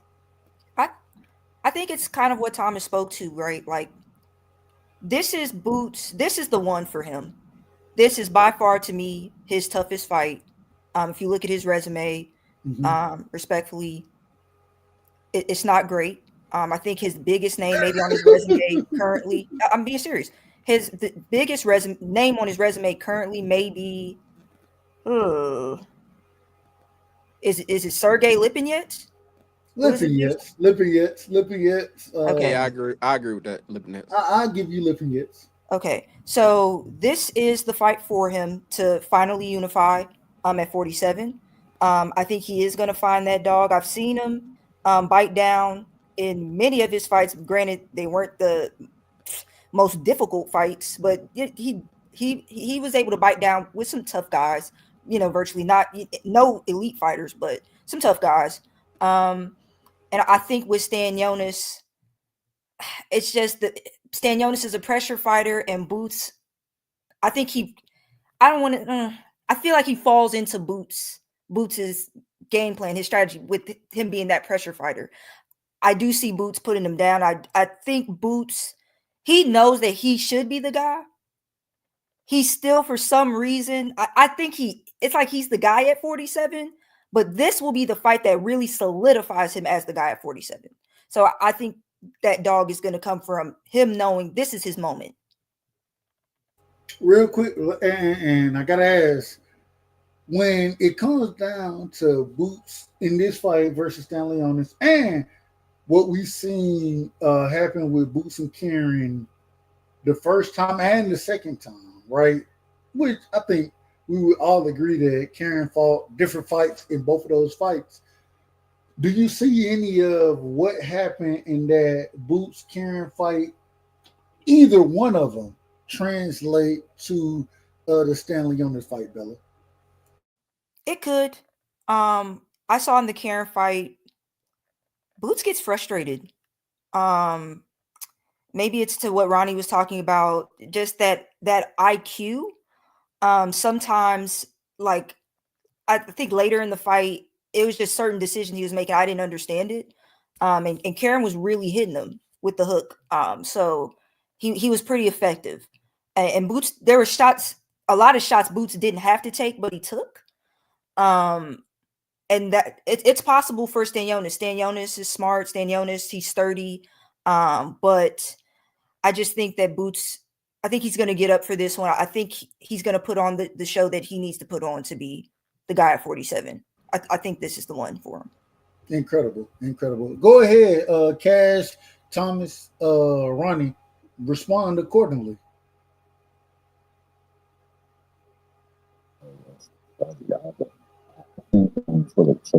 We hear you, Thomas. Damn, Thomas. If you're gonna respond, don't talk to everybody else. Talk to the mic. You can't hear me? Huh? You can't hear me? No, we can hear you now. Go ahead. I'm talking shit. What are you doing? Oh, my bad. Hey, I just think like pretty much what she said is spot on. I think that to the question that you asked, the thing with Karen is that I think Karen is a fantastic fighting moving wise. Like his movement is spot on, man. He got really good movement, and on top of that, he's got precision with his punches. I don't know if Stanionis is that type of fighter. I think Stanionis is more of a come forward in your face type fighter, not one that's going to present different angles, and be able to will around you and still place a pinpoint shot on you. So I don't know if it becomes that type of fight for him. I think that I will agree frustration does set in because I think he tries to be spectacular in every single moment. I think a lot of times he steps in and smothers his work. And I think that, he doesn't allow for the moment to set itself up or build up to, because he wants to create it. I think the true fighters that get knockouts, they don't go in there looking to knock nobody out. They don't look to just end it. I think we've seen some fighters do that, and they're just good enough to get away with it. But most times than not, they end up like Teofimo Lopez did with Scambosis, where, he just went up in there with everything on red, and he just trying to kill stuff. Oh, I shouldn't say that. Unalive stuff up in the ring, and in the process, you getting sniped, you getting caught, you getting countered. So, see, I think that his IQ may be hindered in those moments because he's trying to impress. Like, case in point, the time where he was on the undercard to Tank, he wanted to be the star. I want to be the thing that they remember most in there. And in the process, he followed this dude all the way around instead of cutting the ring off. Now, maybe he don't know how to cut the ring off. There are a lot of fighters who do not know how to cut the ring off. And if a fighter goes in there and uses the ring, that's what he's supposed to do. I'm not mad at a fighter for doing that. It's up to the opponent to figure out how. Boots has to figure out how. Karen didn't give him that option well enough, I guess, for him to do it, or he just wanted to upstage somebody. Whether the point be, it does look as though it imprints to people that your IQ is not where it needs to be. So he's got to deal with that. Yes. But that being said, do we think that Stanionis is Mantis that type of fighter? Is he that type of fighter that will make you guess, make you follow, make you think, make you figure out how I'm going to track you down? Or is he that fighter that will be right there bulldozing, coming at you? Because, there was another tough fighter that he fought like that in that same mode, and it was Roman Villa, and you saw what happened to him. Gradually, he just started breaking down. He was tagging Boots as well, too, but it wasn't enough. And I don't know if it's going to be enough, especially given the inactivity, but I will agree that there's some things that are persistent in every single one of his fights that just don't bode well for him using his gifts in the ring. So it is what it is. Yep. I guess I'll go next. I 100% agree with everything Thomas Hill just said. He pretty much echoed everything I was going to say. Like harking on, what Bella emphasized, what I said earlier. His IQ just isn't there. He has mental lapses in his judgment when he's in fights, and he forgets the little things that set up the punches. You got a guy who's extremely long and lanky, but he doesn't fight. He doesn't use his height. He gives up his height a lot of times because he wants to engage, because he wants to look spectacular. He wants to close the show. He wants to be the man. He's seen all these great welterweights come through, and he wants to be, the next up. He's heard the whispers and the rumor, not the rumors, but he's heard the noise of, well, you didn't really win your title; it was handed to you, or Tank's the face of boxing. Like, we got a whole bunch. You're a 30 fight prospect. You got Virgil out here crushing shit. He's hearing this stuff, and he's trying to be spectacular in the moment and force it. Hey, real quick, Thomas, real quick. I want you to finish. Psycho, I see you in the background. I got you. But I'm gonna let Thomas, or excuse me, Ronnie. I'm gonna let Ronnie finish, and then I got you. Go ahead, Ronnie. Yeah. Okay. Yeah. So it's like he's trying his hardest to close the show and be like emphatic with doing it. He's trying to close it in style, which I appreciate, because I criticize guys like Shakur Stevenson for not you out of those type of now things. you out of order. No. Let me finish. Go I ahead. criticize, but I'm gonna give Shakur his one goddamn compliment that I ever give him. He patient. To a fault, he patient, but he's patient. Boots can take that from Shakur, because he doesn't. It's like little things he doesn't know. You have Karen. You fight Karen twice. Okay. You say Karen runs from you. Well, you showed me that you can't cut off the ring the first time, and that was your it wasn't your undoing because you won the fight, but that was a big criticism. Okay. Now Karen steps to you, like Stanionis is going to step to you now. I don't think Stanionis has enough power or pop to really take Bud out. I mean, not Bud, Boots out of this. However, he will get touched.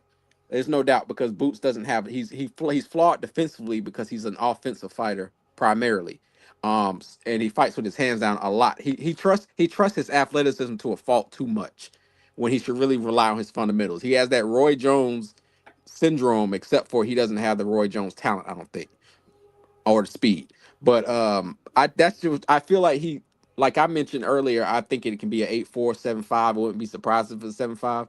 I can't really see Stanionis beating Boots, but I think he makes it close enough because he's going to touch Boots, because Boots, that's just the way he fights. So that's just how I feel about that. I think he'll bring it, but I don't think he has enough pop to really get Boots out of there. I ain't got no problem with it. I ain't got no problem. Real quick, we always love to do things the right way. We got my brother in the building. First time individual pulling up on the show, and we always going to show love and respect and make sure he get his bars off.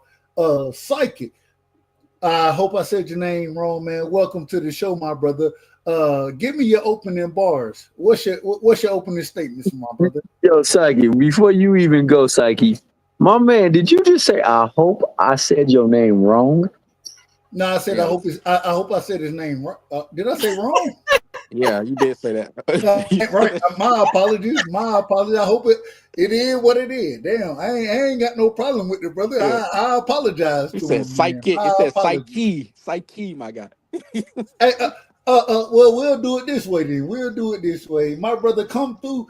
Let us know how. So I may say I don't do it again. Let me know how to say your name and give me your opening statements, my brother. You're on mute. Psyche Awakens Tarot. You hear me now? Hold on. You said Psyche Awakens Tarot. Shout out to my brother Psyche Awakens Tarot. Much love and respect, brother. Welcome to the show. Man, give me your opening statements.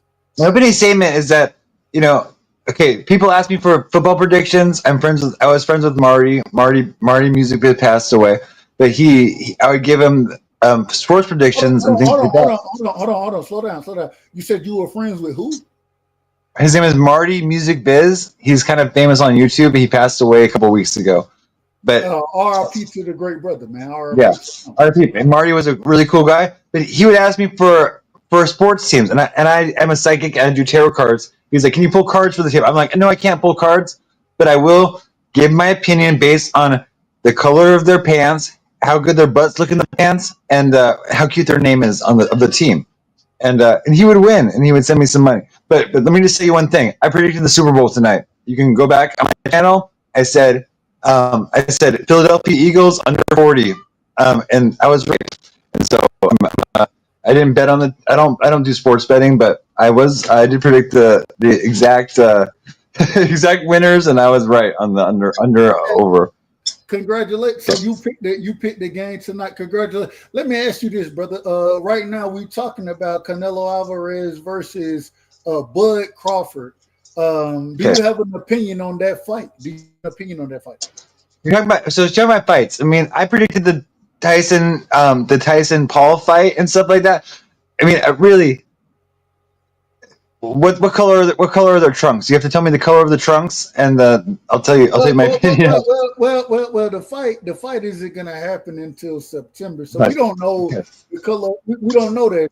We just talking about who actually has a chance to win the fight. Do you have an opinion on that piece of it?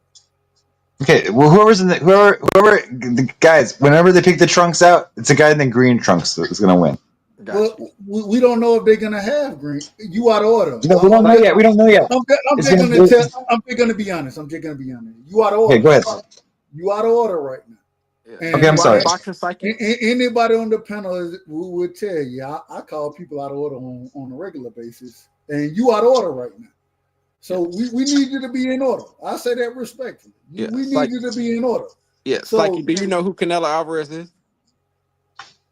He's from Puerto Rico? No, all right, brother. I said you on the wrong show. I said respectfully, you on the wrong show. Hey, have a good night. And shout out to your cats and everything you got going on. No disrespect whatsoever. But guys, the guy in the green trunks will win. Okay, bye guys. Bye. Thank you for having me on the show. Salute, man, you should have kicked him a long time ago. Talking about guys' butts looking cute and shit. Hold on. Wait a minute. Hold on. You out of order, Dub. Wait a minute. You indulge that? We're gonna allow everybody. We want all listeners. We want everybody to tune into the show. So we gotta make sure when niggas hit the link, we gonna vet them accordingly. But goddamn, I apologize. I apologize to y'all because my vetting may have not been in order in this situation. I think he read your title. I might have been out of order. He read your title and thought we were still talking about the Super Bowl. Probably that's probably what it was. It is what it is. It is. Hey, shout out. But shout out to the great brother, man. No disrespect. My man said anybody with green wins. I got you. No disrespect. You know what I'm saying? No disrespect. As long as they got a cute butt in them green, you know what I'm saying? I don't know what's going on. Duh. Respectfully. I thought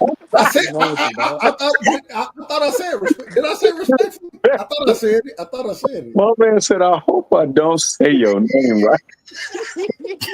Hey, you be trying to show folks love. You try to show them love. You try to. That was the right energy, though. You came in on point. I ain't gonna lie. Oh boy. Shout out to the great brother, man. Shout out to the great brother. My man Psyche reads tarot. What was his name again? Forgot his name. Psyche. Psyche. No. Hey, much love to the brother. Much love. Monday morning. We're not gonna do it. We ain't doing that. We ain't gonna do that. We're not gonna do that. I forgot what the fucking topic was. That's it. And we're gonna move forward. Bella, I'm gonna tell you the truth. I don't know what to say. Bella, go ahead, sis. Go Florida, Bella. Go ahead. Hey, y'all ain't never seen this. Help, Bella, help. I thought we were talking about Boots Stanionis, but I think everybody gave their opinion on it. Hey, a nigga asking for help out this motherfucker. Hey, listen, Boots. I think Boots is doing what he need to do. What did Cash go? Cash did you? Wait, Cash didn't go. Yeah, Cash may not. Did Cash go? Oh, go ahead, Cash. My bad. Go ahead, Cash. No, I said what I think. Oh. We don't remember what you said. The nigga came anyway. I know he said he'll beat the shit out of him, but I don't think I heard it. Anyway. That nigga came up and talked about anyway. Go ahead, Cash. What we talking about? I forgot, man. What we talking about now? Yeah, the brother came up and talked about everything outside of boxing. So yeah, that nigga threw me to the left with that cute butt shit, man. I got lost. I thought we was in. All right, I was out of order. What's out of order, bro? Hey, y'all know it's crazy. I ain't never end up out of order on my own shit. My man got his stuff on. ain't never happened, but it doesn't happen officially.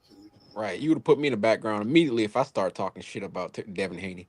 I was trying. He didn't say shit about From here on out, your boy never goes back. Hey, Omega never goes back to the back anymore. Hey, Cash, you know what's so crazy? I was trying to follow what the brother was talking. I was trying to follow it, right? Yeah. All right. He gonna go, and that nigga went. I said respectfully. I said, yeah. He said Jake Paul something. I said, oh, this dude don't know boxing. Let me just ask him. Wait a minute. What are we talking about right now? I don't even know, bro. I think we got to find something about. Yeah, he predicted something about Jake Paul. I said, okay, well, you don't watch boxing. Let me test you and see if you know. Hold on. That boy said, that nigga said, Puerto Rican. Hey, I bet I put this amount of money on it. I put this amount of money. I said, God damn. Puerto Rican, baby. Puerto Rican. Hey, should I be betting with him? Should I be betting with him, y'all? Hell no. Hey, whoever rocking them green shorts though, that's who you put the money on. Shout out to the green. Hey, shout out to the green shorts. I don't know where that came from either. Hey, bro said. Never mind. We not gonna do this. Yeah, man. Time to move back to the topic. Shout out to anybody who come through showing love. Like me. So hey, I ain't got no problem with it. I ain't got no problems. I don't even know what the fuck I was finna ask. I don't know what the fuck I was finna ask.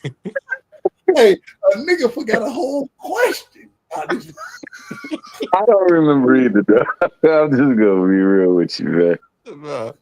But hey, no. I would say that. No, damn that. I'm gonna be honest with y'all. Fuck y'all. I'm out for the night. It's damn near. It's about to be 4 o'clock. 4 o'clock over here. I said 4 o'clock. It's about to be 4 over here where I'm at. But I do have to do things the right way. And I have to ask these questions. Ronnie Bravo. Yep. And I gotta tell y'all this. Ronnie Bravo is one of the homies, man. Like a real. I think me and Ronnie had arguments. Not real, not knockout, drag outs. Yeah. Just disagreement. Years ago. And it's crazy because shit, hey, that's my brother. And anytime I get a chance to rock with Ronnie, man, it's a pleasure. Give me your last words, my brother. Yeah, I appreciate you. You know, I always appreciate you, Dub. Just loving when you go live, my brother. I gotta say this. Ronnie is one of the few people who will say, "Damn, Dub, man, I seen you live here. Man, I appreciate you live, right?" Everybody don't say it. Ronnie is a real one. He is saying, and then he show up on the show. I got love for it. Absolutely, I appreciate you, brother. I always love when you live, and I'm glad you're back. Closing words. I don't know if I really have any. To be honest, which I think we all having like a brain fart right now. But salute to the boxing messiah. That is Turkey Al-Sheikh. The man. I thought you was the messiah. I'm the disciple. You see, read my title. You on the hen dog tonight, man. You see my title? It says the boxing messiah disciple. Hold on. Hey, Ronnie. You want a true up? Yes. No, you're not. You on that cheap ass Cavassier. Never. Never. Hey, it's the Super Bowl. It's the Super Bowl. Nigga done had fried fish and everything. Go ahead, Ron. Fried fish. Hey, real quick. Shout out to Nav, and most niggas ain't gonna understand what I say here. Shout out to Nav Green. A nigga had vegan pork ribs tonight, man. Vegan pork ribs. What? How? Huh? What product is it made out of? What you mean? How do you have vegan pork ribs? Hold on. See that's why I said it. You ain't seen Nav. Hey, who said that? Who said how? Both me and Thomas said how. Here we go. Hey, Thomas Hill and my brother, run it. I need y'all to go look at Raw Room, right? I need y'all to look at the Raw Room episode. It's called Nurple. And when I say Nurple, it got Nav Green in that bitch. Go listen to Nav Green talk about the motherfucking vegan pork ribs. Listen to him, and he ain't lying. But wouldn't it just be vegan ribs? See, you ain't listen to the show. But you saying pork. If it's vegan, it can't. Go listen to the show. Okay. I guess the proof is in the pudding, my brother. But hey, shout out to the vegan pork ribs, man. Shout out to the Super Bowl Sunday, man. My man had a fun day eating a vegan menu, dog. You know it was popping. Hey, vegan pork ribs is where it's at, man. I see. Got you over there talking outside of your mouth, dog. Yeah, you know what I'm saying? Like, I love my vegan pork ribs. Vegan pork ribs, you know. I want to go to heaven, hell, you know. Damn right. My man, Picasso said you got vegan pork. Now I gotta block his ass. Vegan pork ribs, dog. Wait a minute. All right. And I'm gonna finish the show accordingly. Ronnie, are you done with your? I'm done. Yeah, that's all. That's all I got. You're gonna be the first one thrown out, this motherfucker. That's what's going on right now. I'm telling the truth. You're gonna be the. Let's do it now. Hold on. I'm gonna go to work on my bike. He out of there. He gone. Thomas. Thomas. They tell me you the bro. Hey, wait a minute. They tell me you the head of shit. So go ahead. Let me listen to you. Let me listen to you get out of order so I can. Oh, you want Springer's final thought? Here we go. I'm throwing your ass out too, Thomas. Respect. Hey, so I already know I'm on the way up out of here. Hey, but before I go, shout out. Got his ass already. No, bring him back. God damn. Bring him back. And bring my brother running back. Man, my bad. I'm out of order. Hey, y'all ever heard of power tripping? Yeah, I know. I'm power tripping like a motherfucker. You are, bro. Watch it. Hey, Ronnie, you done? Yeah, shout out to your Georgia. We ain't give a fuck if you was going on. We ain't give a fuck. Cash, you done? No. We gonna let Alaska around. We gonna Thomas not get his ass out of here too. Bring Thomas. I'm just bullshitting, man. I'm bullshitting.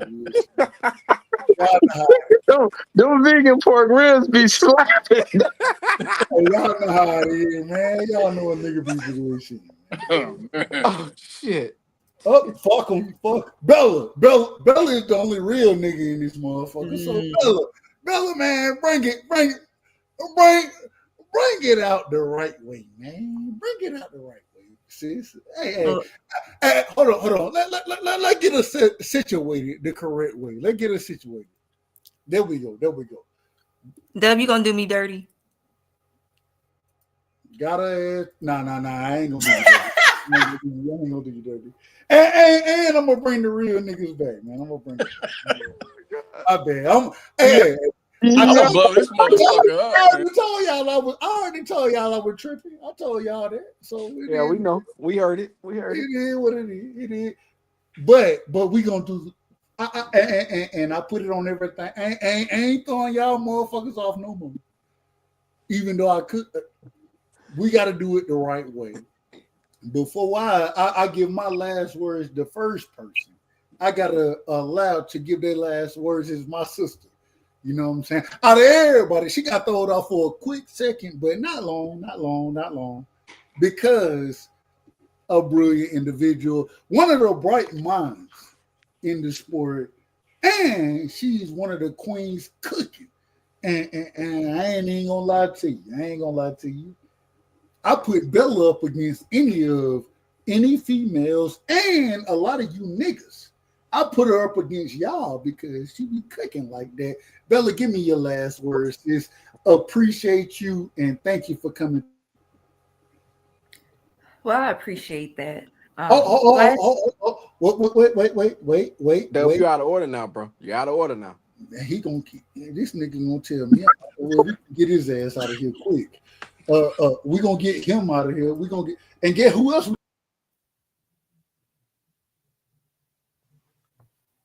I'm gonna add myself back real quick, Bella. We giving you the floor. I'm giving you the floor. Damn it, I'm getting rid of my damn self. You the one who need to be cooking. We giving you the panel, sis. Go ahead. Give me a closing statement. All right, closing statements because I really do have to go. But closing statements. It was really cool talking to y'all. It's late, but shout out to my guy Ronnie, Cash, Thomas Hill, and of course Dub. Thank you for having this conversation tonight. Just last words: Crawford versus Canelo. It's a tall task. It is not mission impossible. If anybody can do it, it is Bud. It is going to be a very tough fight for him, and it will be a difficult fight for Canelo because of Bud's IQ, his pedigree, and he's also pound for pound. So I cannot wait for that fight to happen. The rest of these fights, Boots and Stanionis, Keyshawn Barinchik, it's going to be a good fight. There's some good fights this year that I can't wait to see. Of course, Beterbiev, Bivol, we didn't get to talk about that, but that's going to be a good fight too. So yeah, if you have another live Dub, please let me know, and hopefully I'm able to catch it. But yeah, all right, y'all. Real quick, Bella, I gotta say this before you go. And I asked this generously. Man, we looking like people for you. We looking for people like yourself. An individual who is brilliant, in my personal opinion, can carry a conversation and hold shit down.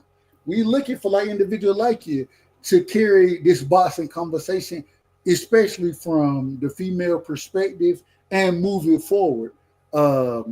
We gotta have a conversation, brother. We gotta have a conversation, but we'll break that down at another time. We'll break it down, but know that I love the way that you speak.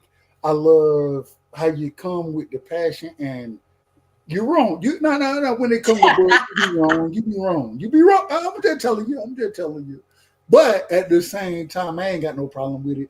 And damn it, we appreciate everything you bring to the sport of boxing, because it's individuals like yourself that move the sport forward, and we need more individuals like you willing to put that damn foot in the damn ground. It is what it is, but much love and respect. Sis, I'm gonna reach out to you. Because I think we can make some moves happen. All right, well, just let me know. And I'm right sometimes, but a lot of the times I'm right. I'm wrong sometimes, but a lot of the times I'm right. Oh, you be wrong all the damn time. Specifically about Benavidez. I knew Benavidez was gonna kick Morrell's ass. Wait a minute. I picked Morrell, but I know you did. You out of order. Now you out of order. See, and then why we need you, because you ain't got no problem standing on yours, and I love that about you, sis. I love that about you. So it is what it is, but I'm gonna reach out to you. Not for sure, but yeah, I gotta go. So much love and respect to the queen, man. Much love and respect.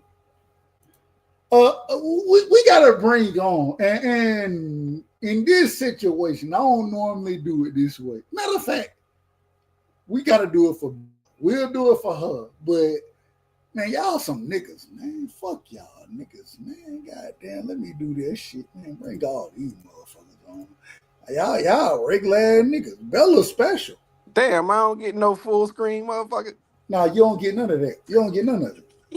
Bella get it, and I'll tell you why. Bella code now. Wait a minute. I'll tell you why. From the beginning, she do shit that all y'all can't do. You know what that is? What that is? Don't. I don't want to know nothing. I don't want to know, bro. Man, I'll tell you what it is. She vote for the dudes in the green shorts with the tight tushies, dog. That's what it is. Man, that motherfucker bring on a different perspective.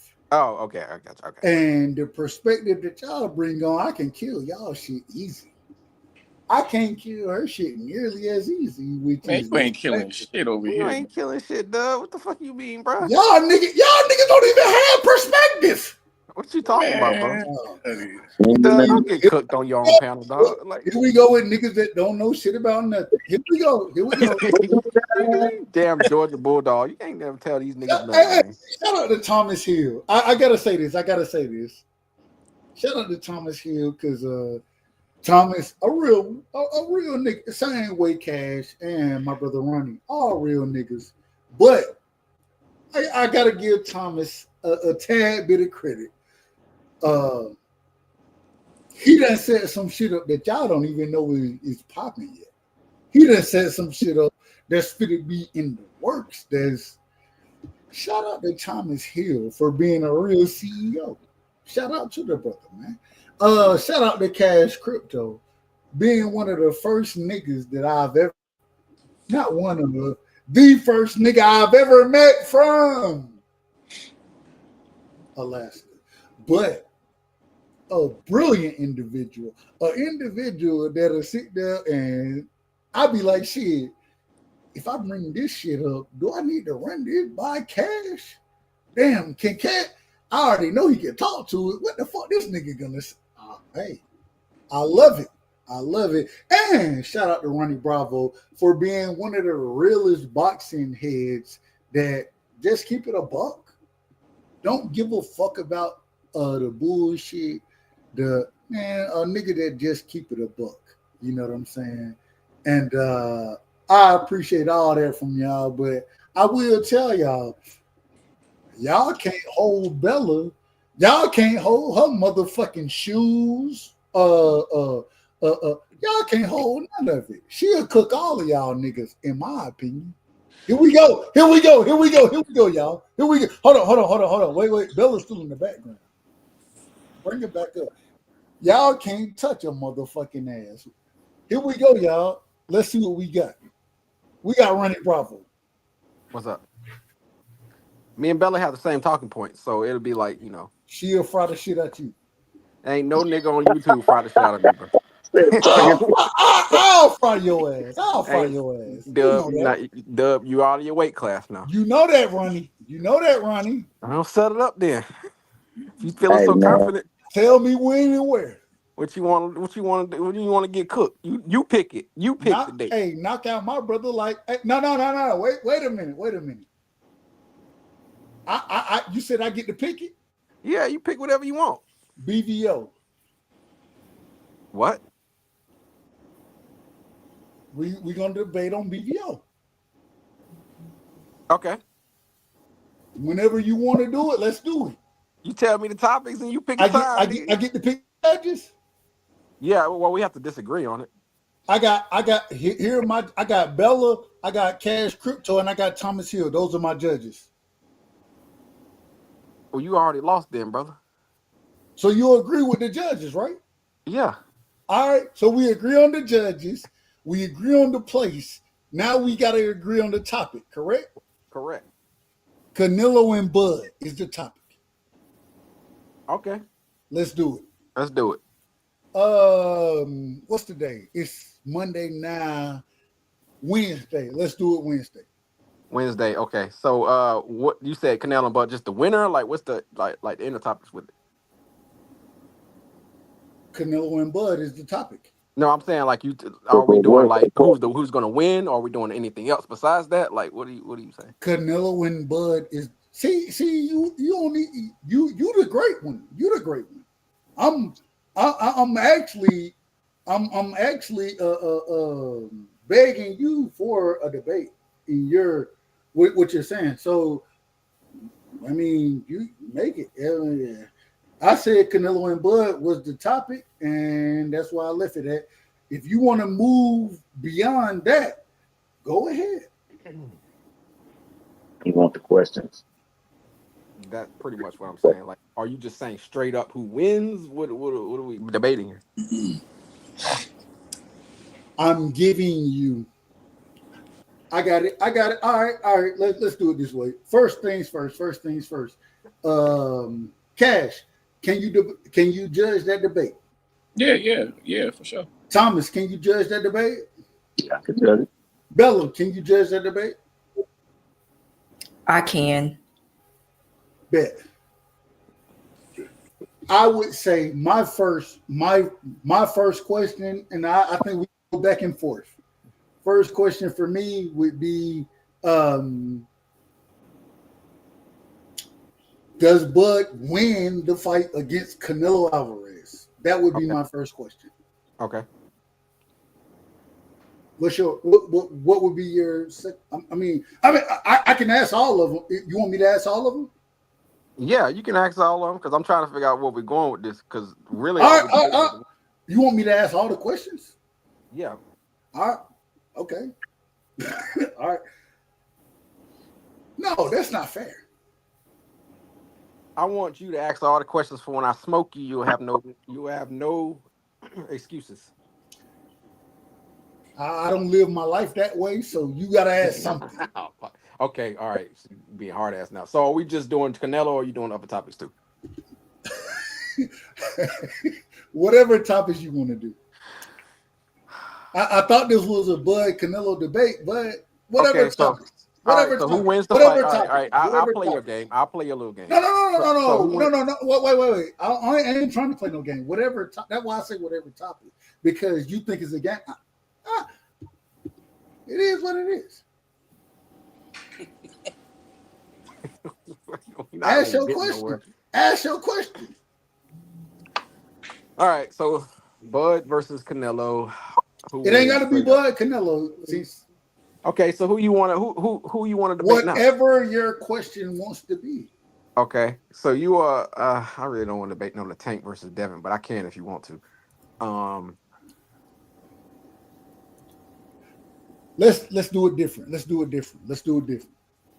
We got the judges on the panel, right? Correct. Let's allow them to ask the questions. There you go. And we do whatever they are. Would you agree to that? But we might not disagree. We might not disagree on some topics, though. Because me and you do agree a lot. We can't be random. I'm gonna take the opposite side of whatever you agree on, and I mean it is what it is. Nah, I want to know what I'm debating because I gotta be able to like agree. I mean, it's the judges. We gotta at least a lot of judges do. I mean, let them rock. Okay, Thomas, what would be your question for this for us? What would you want us to see us debate? Okay, so if it's Bud and Canelo, whatever you want. It can be whatever you want. Whatever you want. Whatever you want. Okay. Current landscape of boxing. Do belts and legacy matter more than payouts and popularity? Then what? Hold on. You said do what? Say that again. Belts and legacy matter more than payout. Oh, no. You know what? Scratch that. What is the determining factor in fights being made in today's climate for boxing? All right, one more time. My bad, T Hill. Say it one more time. What is the determining factor in fights being made in today's climate? Who's the determining factor of fights being made? Hold on. I just want to. You said who's the determining factor of fights being made in today's landscape? Yeah, what is the determining factor? Yeah, okay. Correct. I can argue that. I got one. Is turkey really good for the sport? Oh yeah. There you go. Now you cooking with cash. Hold on. So we got real quick. I just want to make sure we got who's the determining factor in fights getting made, and the second question is turkey good for the sport? Yep. Okay. Well, okay. Not with the determining factor, I believe it's like promoters and their relationships. Is that what you believe? Yeah. I would agree. So we can't do that. Let me ask you. Hold on. Let me ask this. When you say that, Thomas, when you speak on determining factors of it, Could you break that piece of it down more? And the only reason I ask you because I do think me and Ronnie would agree. We agree that there are a lot of fights not being made, right? Yeah. So why is that so? Like, what really is the reason why these fights are not being made? But I promotional wars. Yeah, but I think me and Ronnie would agree on why the fights that we're talking about aren't being. I think we would agree on that. Yeah, correct. I think promotional company. Yeah, that's what I think. So I don't. Yeah, think that's, So I don't think that's a question. Yeah, I think of it differently. Okay. Say it again. I said I'm gonna think of it differently. I'll let Bella go, and I'm gonna try to think of it. Bella, what would you and so let me make sure we got it straight. Cash. Ask your question one more time. I believe I know it, but ask it one more time. Is turkey good for the sport? All right. Thought I knew it, but I think and let me. You are wait. right? Well. This is the problem. Ronnie's gonna say turkey is good for the sport. Yeah. Would you? And I'm gonna say turkey is good for the sport. Okay. Yeah. So that's why we agree on a lot of shit. We just We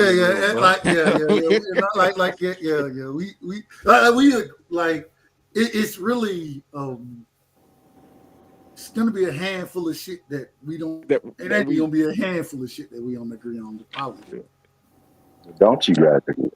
Damn! Hey, look! Hey, this is the craziest part. A nigga be trying to do.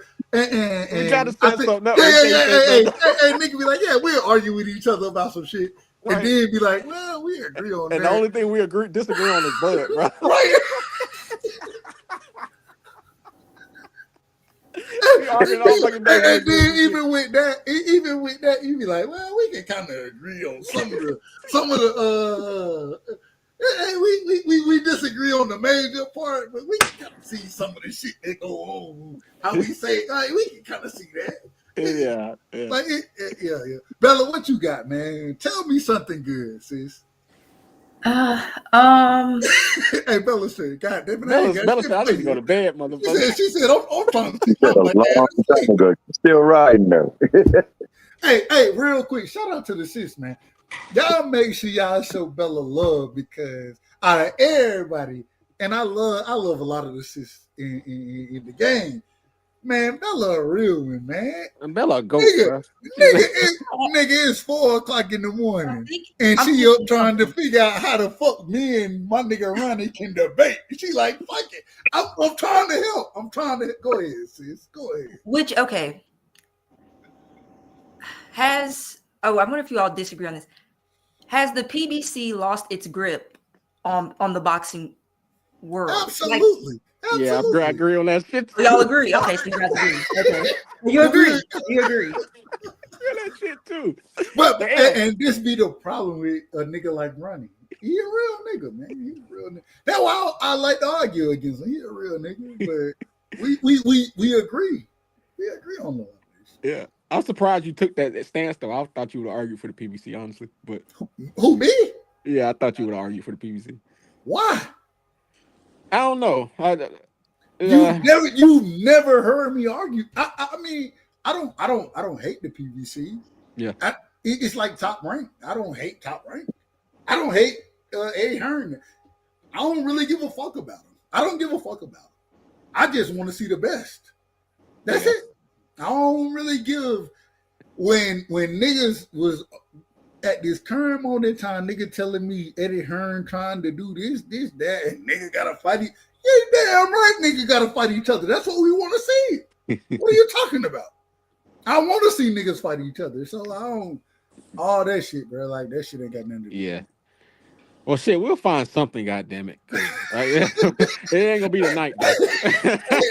Nigga gotta argue with each other to find. I got a good question, dog. Go ahead. It's about my man Ant McQueen. He said that people who fight in championship belts with black sequin shorts always lose. What? Yeah, my man said that. He said if you go throughout the history of time, when it's a championship on the line and fighters are in the black sequence, they always lose, even if they're the heavy fighters.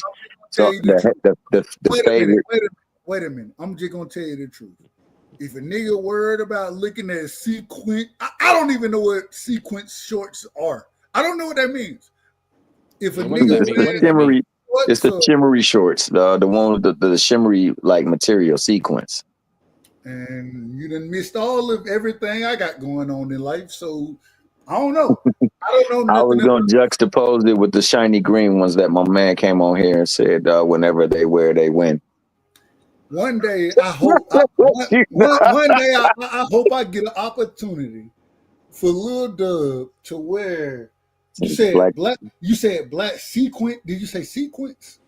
yeah, black sequence. I hope I get an opportunity for him to wear them, And and work for from me, tail. for me to not know what the hell is going on, and niggas to be arguing about it, cause that shit don't mean a goddamn thing to me. Yeah, no, I was just joking with my man. My man, I I remember said this thing. respect. I said respectfully. Respectfully, dog. I was just shouting out my man Psyche. You might be out of order. Awakens You might be Tarot. out of That's order. his name. You might be out of order. I'm out of order, bro. I know I ain't.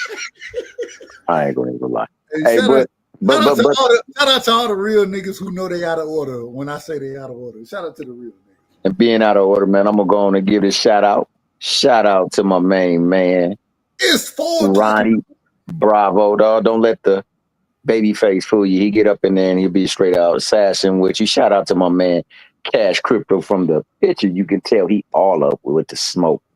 You got smoke, he got smoke for Alaska, man. Alaska. you. Hey, and he can get cold if he gotta get cold because he's a cold brother. He a cold-blooded brother. Shout out to my good brother Teach, the silent assassin. The man don't speak much, but when he speak monumental. That Shout man out. said, hold on. That man said he was from, where he said he was from? The Caribbean. Yeah, the Caribbean, didn't he? Y'all, Oh, Teach. nobody. Oh, you talking about Teach? Oh, okay, yeah, Teach from the No, Caribbean. y'all nigga don't even Caribbean. remember. Oh, wait a minute. Y'all nigga don't remember like I don't remember. So it's okay. Hey, he got that island flair. We know that for sure. And shout out to my main man, the king of the light-skinned brothers, my man Omega Red, that constantly is out of order, even when he ain't trying to be, man. But that's just the way that boy roll. No. Shout out to my man. He want to be out of order. That's his whole game. And shout out to the good brother. Well, the good person, my man, Psyche Awakens Tarot, for letting us know that the Eagles won today. Now you out of Appreciate that. Hey, Hold on. I'm getting to the best part. You out of order, man. We don't even know Get that to the man. good part, though. That man Hey, showed up on the show and was talking about shit that we didn't have no clue about. You I out of know. order. I know. And shout out to the good sister. Hey, We gonna have to put you on. who Put his holds her own up here with the heavyweights. No matter what weight class she might rock in, she's still coming out bringing straps. Bella Butts, Bella Faith, aka the princess up in this piece, came up in there and she said she gonna hold it down for Bud no matter what. And she do. And she said that brother worked on the last movie for the Mission Impossible series, and he said it's coming to a theater near you, starring Canelo Alvarez. Huh? Hold on, T. I gotta ask you this, and I agree. I agree with you about Bella. She probably wrong, but I ain't got no problem with it. I love her. I love Bella. I love her. That Mission Impossible, baby. Thomas here. I gotta ask you this. And I'm doing this for a reason. You know why I'm doing it. It's a movement that's going on right now. Can you speak on that movement? Oh, well, there's a movement going on in the Sports Talk Network where, you got a group of people coming together to try to put together something special to shake up not only boxing, not only football, not only basketball, but all types of sports. But if you go beyond sports and you want to talk about things that pertain to current events and fairs like that, or anything that can tickle your fancy, we putting together a format for people to come together and discuss sports, and talk. And together, when you put that lightning in between the middle, it means nothing but electricity all over the place when we bring up these things. So if you feel like it's something that you want to talk about, you come over to Sports Talk Network and go on and let it hang, because one thing's for certain, everybody got an opinion and we got time for everything, and we're going to discuss it if we can. I ain't got no problem with it. I will tell you, before, and I need everybody last words. Thomas, before I give you, and I'm gonna do this thing, like I always say the right I got way. to slide, man. I got to get my son. He acting an ass. Yeah, that's why we were about to come to you. That's why we were coming to you directly in this situation.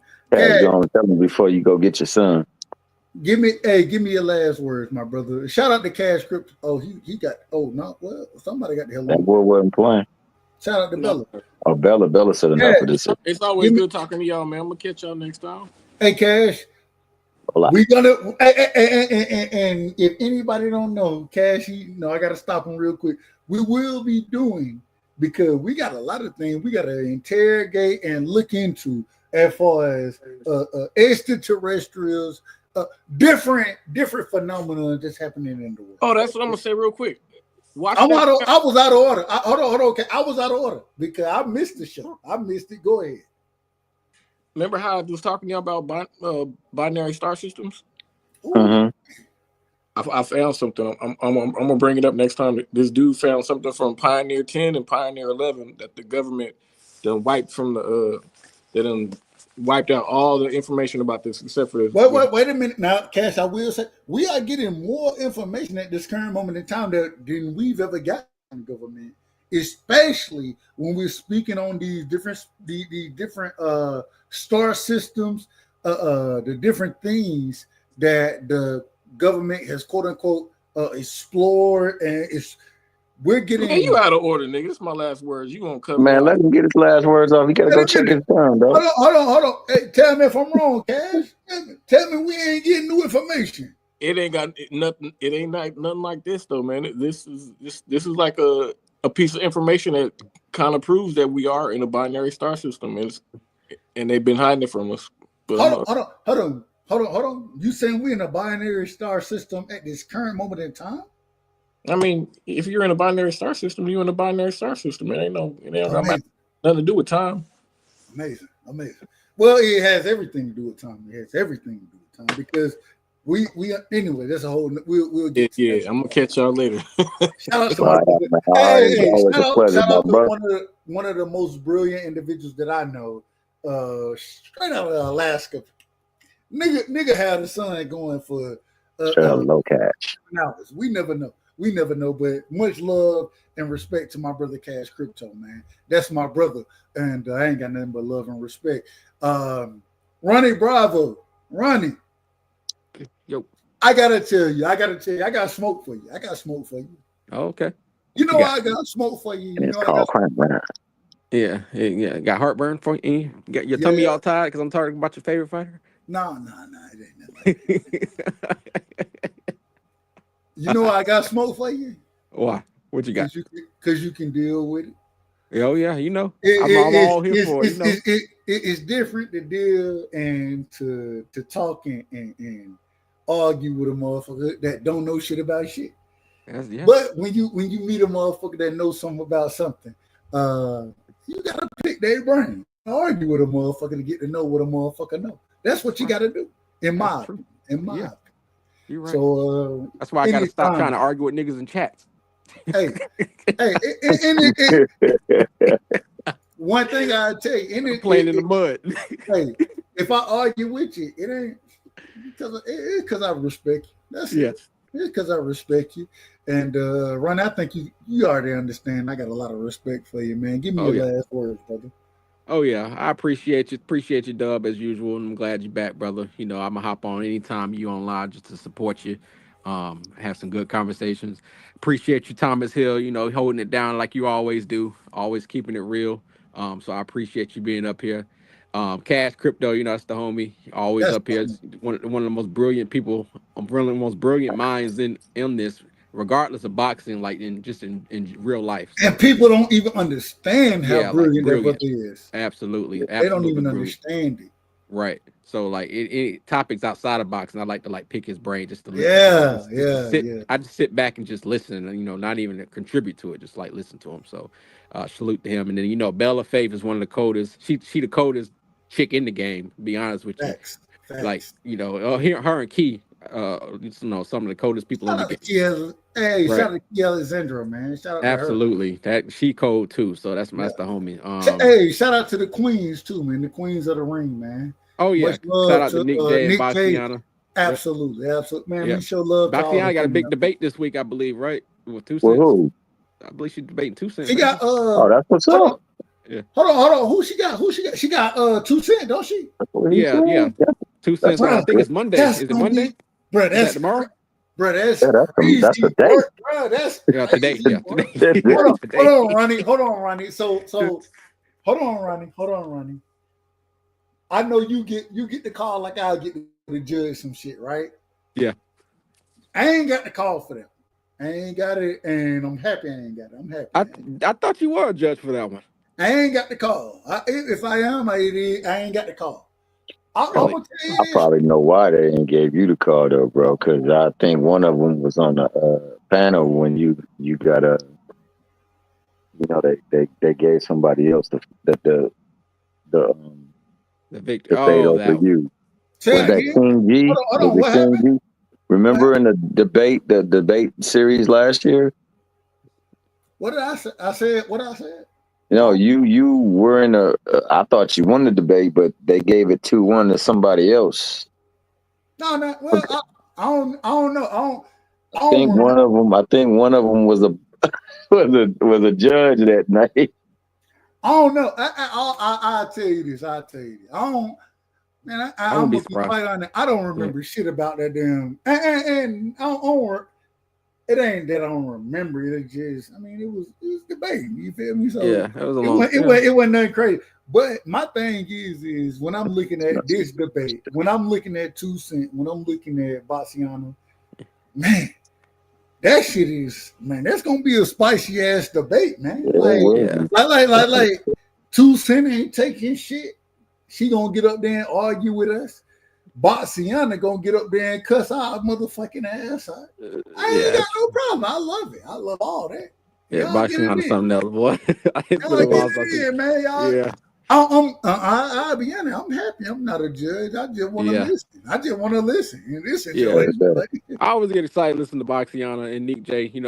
I used to catch them live, but they do theirs on like Fridays, like at like Sundays. They do Sundays. Yeah, Fridays and Sundays. Well, they do Sundays. Okay, I forgot about that. They do Sundays. My bad. But that's when I can catch. That's when I get. Yeah, right. But like on Friday, it's no way I can catch that. So I catch the archives. But that's gonna be a good one. I look forward to that. Is it tomorrow? Or is it Wednesday? I don't know. Like I said, I don't know yet. That won't happen. So wait, wasn't the debate series on Wednesdays before though? But this it ain't might be. Yeah, you're right. You're right, Thomas. I think it is on Wednesday. He wants to keep it on Wednesday. This ain't a part of it. Like KO is different as far as the debate series goes. So but he's doing it like once a month. So I think that is technically part of. Yeah, so I think it is. He's gonna keep it on Wednesday. So you right. It can't be then if you're doing it once. Nigga, I just judged the debate last week. That's true. Yeah, and you robbed my man Dean. I ain't gonna lie to you. I ain't even gonna hold you. No, man. Dean had so many opportunities, and I love Dean. That's my brother. Yeah. Dean has so many opportunities in that battle, in my personal opinion, that he. And I will say, I don't know if it was his first time debating or whatever. But Ronnie, you know how it is debating. Yeah. That shit is different when you're on the fly. It's different when you're alone. Yeah, he did well though. He did. I think he did very well. He did. It was, man. I remember my first time debating. Right, it was so many things that I expected to say and wanted to say that I didn't say. Yeah, you that I forgot to didn't say.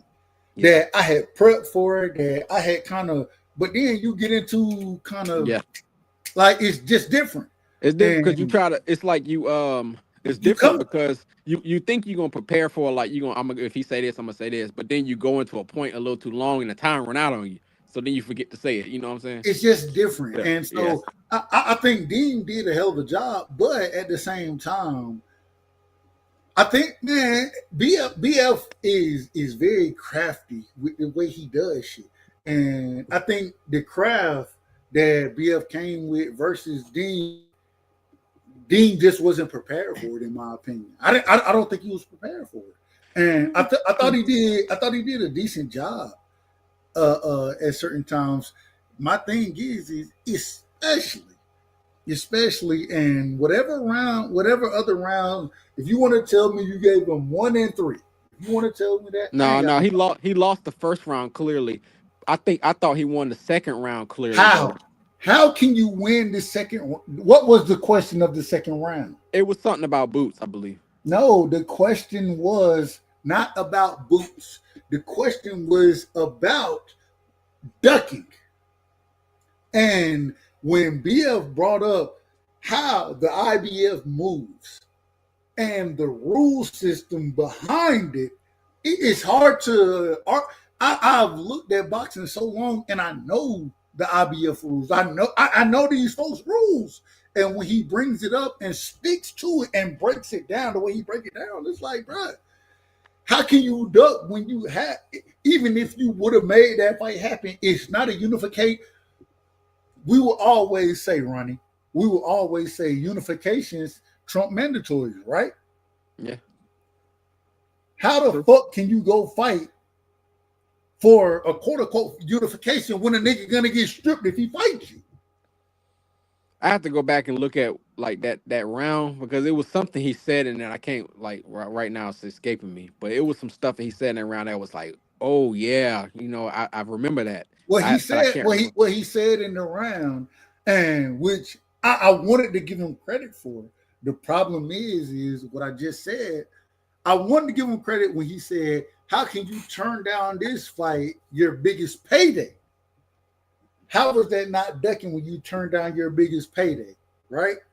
Which I wanted to go with. The problem is that first things first, if this man fight me, he getting stripped of the fight, so it's not a unification fight anymore, which we all agree that unification fight or Trump mandatories. It's no longer a unification. The second thing is now we're talking about money in the fight, which, okay, if you want to tell me he's ducking, right, then what you're telling me is that this payday is going to be significantly more than anything else you're going to get, which wasn't the case.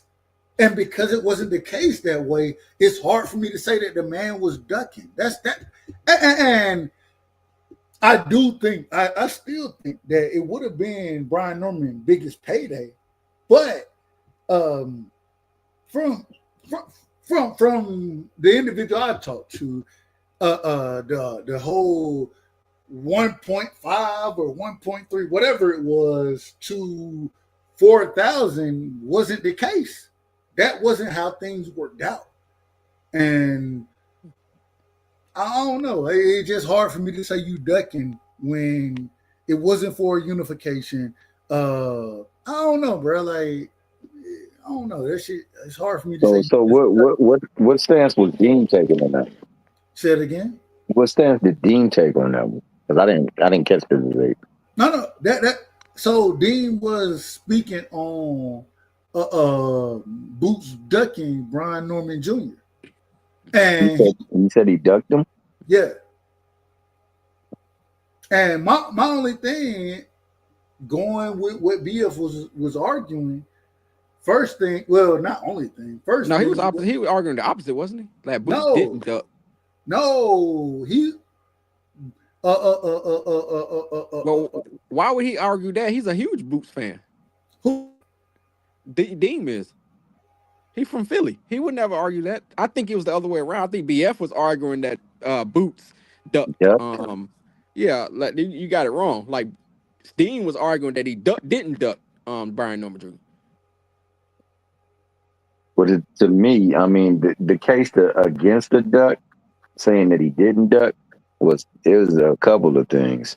Not only the pay scale was a huge jump, it was like 10 times what you normally make, but the fact that it already went to a purse bid and they still negotiated, even though they knew because they had got prior information from Rachel that the fight could no longer be negotiated because it went to purse bid and they still was selling it over the thing that they were trying to get more money and they didn't want to give them no money.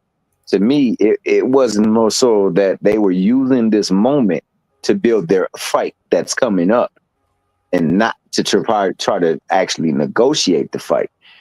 So it wasn't no duck by Boots because he was obligated by the purse bid to fight that guy. Yeah, and that's what Dean was arguing. Oh, well, shoot, he should have won. That's what I was saying. That's what he won that round, but Dub gave it to BF. I was like, no. That's exactly what Dean said. Say that again. Hold on. Say that again. My bad. Hold on. Yeah, go ahead. The fight was automatically off anyway because they sent the first offer. It was before the purse bid, but once the purse bid went, anything after that doesn't matter because now they're contractually obligated to hold that fight to that sanctioning body. And once it hit that, the other counter offers that they said they were giving and receiving, they couldn't have made that fight even if they agreed upon it because it had already been signed to a contract. I mean, to a contract through the purse bid. So there was no way he could take the fight, and it's stipulated in the rules. And what's her name had informed Norman Jr. this prior to the second and third offerings being made, even though they still went to Twitter saying that Twitter and the internet's channel saying that they were trying to get the fight and that Boots and them didn't want to give the fight. They knew at that point they couldn't even get the fight because it went to purse bid, and therefore for everything else was moot. And that was a truth that actually is true. Yeah. So if he brought that up, then that did everything. Yeah, that's why I was trying to figure out why Adelaine Dub gave that to BF.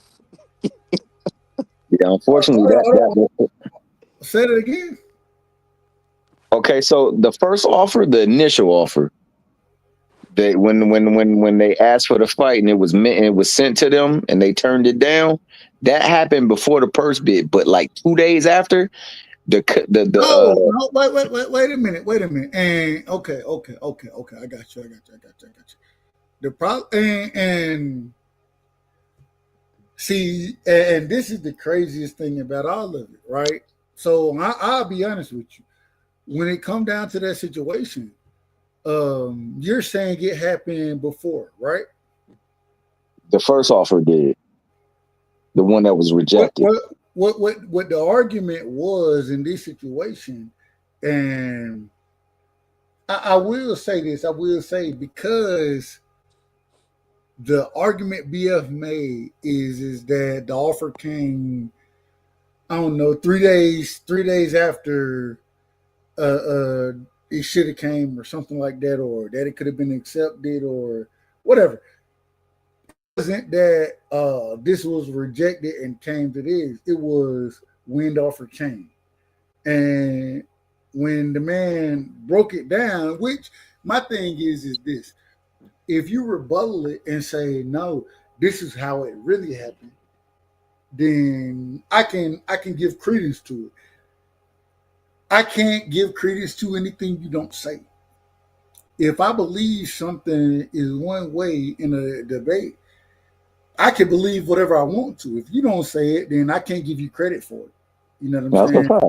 And no, he never broke down the time frame or never broke down the difference in the time frame of what BF was presenting. He never broke that down in the second round. I got to go back and look because I thought I heard that, but you may be right. And even then, my whole thing is that it's not that I can disagree or agree with BF, is that you didn't address it, you didn't break it down, you didn't go at that and prove that wrong. one of the criticism and one of the things that y'all know, what you always say, if a nigga can Take a lifetime. hey, if I can catch you lying in the damn round, nigga, it's easy work, right? I didn't see it that way for Dean. And the craziest thing is I thought Dean, it seemed like he would, I ain't gonna say nervous. It seemed like everything was a tad bit different for him. I'm gonna say this, bro, because I wasn't there, so I don't know. But I do know we all done watched either Matlock or Perry Mason. I ain't watched neither one. You ain't never watched none one of them. The whole damn case. They both lawyers. They both lawyers, and they be having their hats handed to them. But they get that one shred of truth that beyond a shadow of a doubt prove that their client is innocent, and they win the case. Now, he might not have presented that stuff in the proper timetable or whatever, but if he did make mention of the fact that the purse bid was already in order and nothing else trumps the purse bid, then by that default of it being he didn't make that argument. He never made that argument.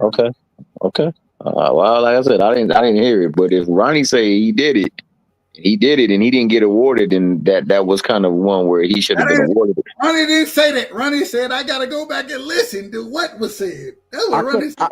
He said that. I could have sworn I heard that, but I'm gonna go back to check. I'm gonna go back. Well, I can't say tomorrow. I always say this. Y'all done heard me judge debate multiple times, probably. Nigga, I ain't got that. I don't give a fuck about neither one.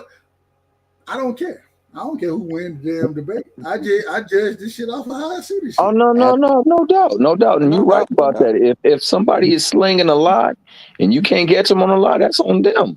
That's fact. You supposed to catch them in a lie. Likewise, you supposed to, even if you supposed to make. Hey man, I had this one dude come to my house with this spray bottle, dog. Said this spray bottle clean anything. He said it even clean your skin, bro. If you want to get a lighter complexion, spray it on your skin and wipe it off. I guarantee you come out a couple of shades lighter. Let's see what happened. Yeah, no. I'm just saying, man. He was telling me a bunch of stuff that sounded good, man. I seen that same dude on what you call these things, these TikToks and things like that. That dude done made it big off of his pitch, selling this product that cleans things, man. He was up inside people's houses that's famous talking about, yeah. He said it's real nice, dog. So even though I don't believe it to be true, the way he put it together, masterful. Hold on. Is this the same nigga talking about, hey, if I spray it on your rims, we'll get it clean? Is that nigga? I think so. He said that can't be. Is he a brother, a dark-skinned brother? Yeah.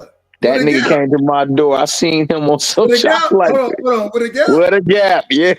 You lying like I'm not lying. That nigga came to my front door, dog. And he put together, the pitch was so damn, the nigga was like a wordsmith. The nigga should be making music, dog. The nigga had everything rhyming and everything. You lying like hell, bro. You lying like hell. Why am I lying, dog? I wouldn't lie to you, nigga, so you, hey, I ain't gonna, nigga. He came to your door too? Let me put it this way. He came to your door too? No. I seen the nigga on YouTube. I just seen the nigga do what he do. Maybe hold on. I'm gonna pull it up. We might be talking about two different niggas, man. We gotta be talking. This nigga selling a cleaning product. We ain't talking about two different niggas. I tell you that right now. Nigga is so cold with it, dog. I was like, bro, you almost had me at it, dog. I almost was about to get it. He said, dog, why you almost got to do it? We can both get together. I forgot how he said it, but the way he said it was like, damn, dog, that nigga got me. It was clear that nigga, I seen him on YouTube. I said, damn. Hold on, here we go. Kenny Brooks. Hold on. I'm gonna play it and if it ain't this guy, it's okay. I'm just asking. All I'm asking is, are we talking about the same person? That's all I'm asking. So let's present. Let me share my screen real quick. Nigga always smiling when he talking? Yeah. Yeah, dog. You That got might be him. all their teeth showing. All their teeth showing. Hold on. That nigga knocked on my door. This dude, I saw him on you. I said, "What? This nigga done made it Hold on. With the gap. with the gap." I don't believe it. Yeah, you ain't gotta believe the nigga knocked on my door, dog. I was like, "Wow, I seen this nigga at my foot store." All right, here we go right here, man. That's that nigga right there. That's that nigga right there. Yeah. Hold on. Nah, you ain't. I seen it. I seen the look of him. Hold on. Let me make sure I do things the right way. That nigga stepped to my door. This was a long time ago too. You gotta make sure you put shit on. Hold on. Let me stop it. Okay, you gotta make sure you hit the damn. They won't even shut audio around here. Respectfully, I say that respectfully. Here we go. All right, there's shit audio. Can y'all see it? Mm-hmm. All right, we're gonna put y'all on the sideline like this right here. All right, y'all on the sideline now. All right, here we go. Tell me if y'all can hear it. All right, that's on mute. Here we go. Beat it like Michael Jackson. Can y'all hear it? That nigga, that's that. You ain't got to play it no more. He sound just like that. That was him. Y'all listen to this, and I will say this. Shout out to my brother. This shit be funnier than a motherfucker. Here we go. That's why your neighbor said I remind him of Nicolas Cage because I'm gone in 60 seconds. But watch this right here, Dad. Look, who does this the most on the window? The kids, the dogs that are ugly black guys that eat fried chicken. Now you see these water spots? Look, they get wider than my elbows. That nigga said the kids, the dogs, are the niggas that eat fried chicken. Lotion. Watch this, Dad, and I'm out here. Because Stevie Wonder says seeing is believing, and I got a disease. Stevie Wonder says seeing is believing. God damn. Called enthusiasm, so I'm gonna cut straight to the mustard. Watch this though. Don't laugh too hard because the neighbors gonna see this black kid scrubbing your window, okay? But look. A black kid scrubbing your damn window. Wax on, wax off like Mr. Miyagi. Remember the Karate Kid? Wax on, wax off like Mr. Miyagi Karate Kid. Now watch this, the air dry. Look, it puts a coating on your window. No water spots, no fingerprints, no streaks. That's why we can't sell it to criminals. Don't tell OJ or Tiger Woods, okay? High five. Don't tell OJ or Tiger motherfucking Woods. Loving this stuff. Now, Dad, y'all, you and Mom, y'all would agree. Oh my God. You see this right here? Who did that one? Who did that? Okay, watch this. Now, my mom said if it's darker than me and it don't pay the bills, it shouldn't be there, right? If it's darker than me and don't pay bills, it shouldn't be there. God bless you. Now look, this right here, we just upgraded like Beyonce. This is our new surfactant. Hold this and watch this, because this should be the main reason why you get the HBO. All right, I'm done. The nigga, I ain't gonna lie. I hire that nigga right now for anything we got going. Anything going on, I'll hire that nigga right now. Hey, Ronnie said enough of that ish, but that was that dude, dog. He came to my front door, dog. Fuck him. Hey, shout out to my brother Ronnie, man. Hey, Ronnie said, fuck y'all niggas, man. We done for this. We done with this shit tonight. Low key, that might be somebody that came through and got him too. Hey, man. That nigga did make it big. Yeah, he really made it big, dog. The man did his thing. Yeah, he was nice with it, bro. When I say he was nice, he had me gutting up. I was like, dog, you funnier than I am, dog. That'd be funnier than a motherfucker, man. Hey, man, T-Hill, let me ask you this. I got one last question. What up with you, dog? T-Hill, man, you done a hell of a job, right? You ain't perfect. I ain't perfect. But you do a hell of a job. What would you like to tell the people before I shut this motherfucker down? What would you like to tell the people? And we're gonna give you, and we're gonna do it the right way. We're gonna give T Hill the platform.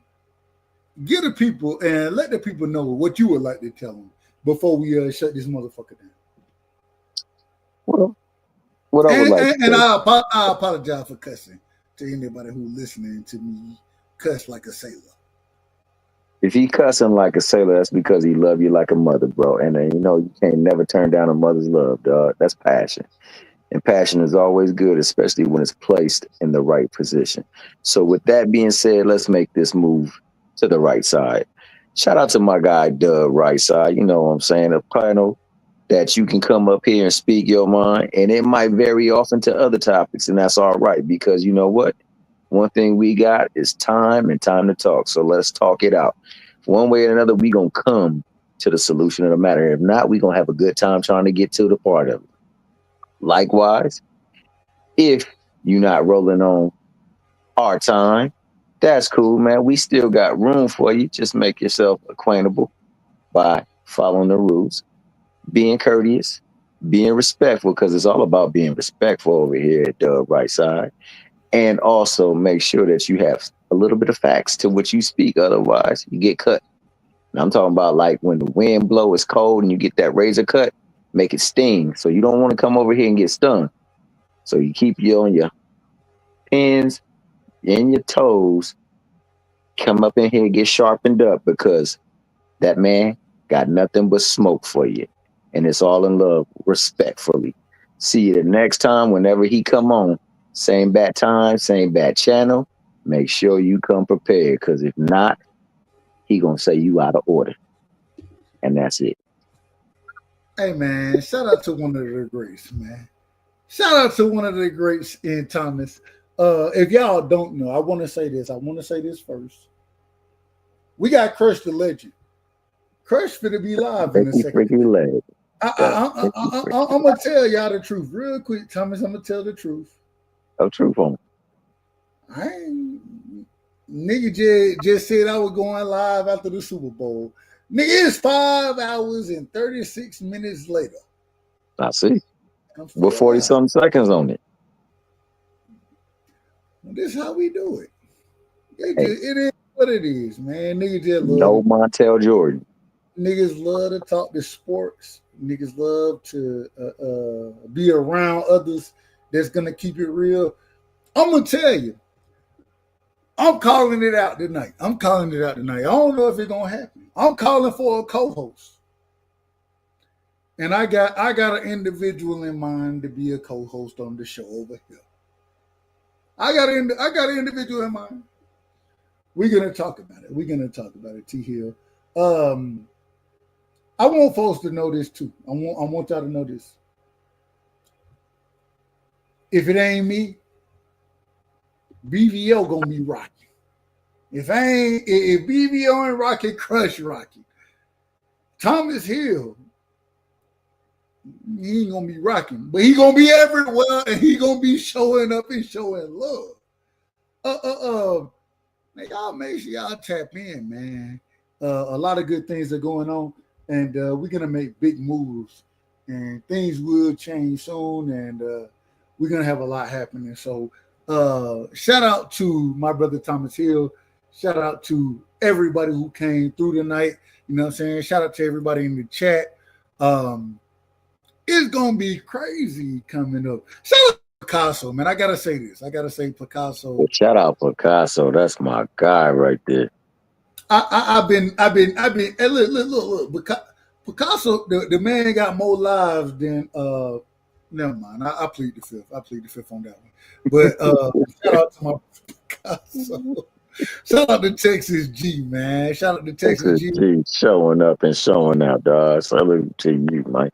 I ain't mad. Hey, shout out to quote unquote Thomas Hill, who ain't on the panel right now. Respectfully. I say that respectfully. Shout out to Ronnie Bravo, who came through. Shout out to BVO Boxing. If y'all don't know, now y'all know, man. We rock with BVO over here, man. It's an individual, a hell of an individual, a great brother. Y'all make sure y'all show love and respect over there. Shout out to my brother, the boxing scholar. I didn't even see the scholar come through. Scholar should have pulled up on me. Damn it, scholar, you ain't pull up on me. Shout out to my brother, the boxing scholar. Man, I ain't got nothing but love. Oh, he sure was. Dank was up in here too. Dang. Yeah. Piero was in here. Piero was up in here. Man, we was out of order tonight, man. We ain't getting none of. I mean, well, we got fantastic folks on. Let me say it the right way. But some of the miscreants, the miscreants. Oh, miscreants. I like that. We didn't get all the miscreants that I love to have. Me personally, that I love to have on the show. We didn't get all of them, but we didn't get the grimier side of Sears. That's okay. Hey, life is life. So everybody gonna be entitled to what they do. But I will say it's a pleasure and a beautiful thing what we got going. And T Hill, man, much love and respect. I thank you for rocking with me tonight and for showing love the way that you always do. Much love and respect. Right back at you, baby boy. I'm done for the night, man. I'm gonna tell you, if you ain't over here, man, you ain't rocking on the right side. Matter of fact, if you ain't on the right side, where you at? You on the motherfucking wrong side. So Don't you need to go ahead on the wrong side, dog. You need to go ahead and get on the right side with your boy, man. The right side. That's it. That's it. There it is, right there. Much love. Otherwise, you're gonna get caught on your blind side, and you don't want to get caught like that. Well, careers have ended. Hey, T Hill, we've been in clip their ass. So anyway, I'll plead the fifth. I don't know nothing about violence or nothing like it, and Thomas Hill don't either. So shout out to everybody. And we'll do it again, man. Much love and respect, family. Much love and respect. And so, my fellow Americans, ask not what your country can do for you. Ask what you can do for your country. And we shall overcome. Impromptu celebrations erupted outside the White House. The very word secrecy is repugnant in a free and open society. And we are, as a people, inherently and historically opposed to secret societies, to secret oaths, and to secret proceedings. For we are opposed around the world by a monolithic and ruthless conspiracy that relies primarily on covert means for expanding its sphere of influence.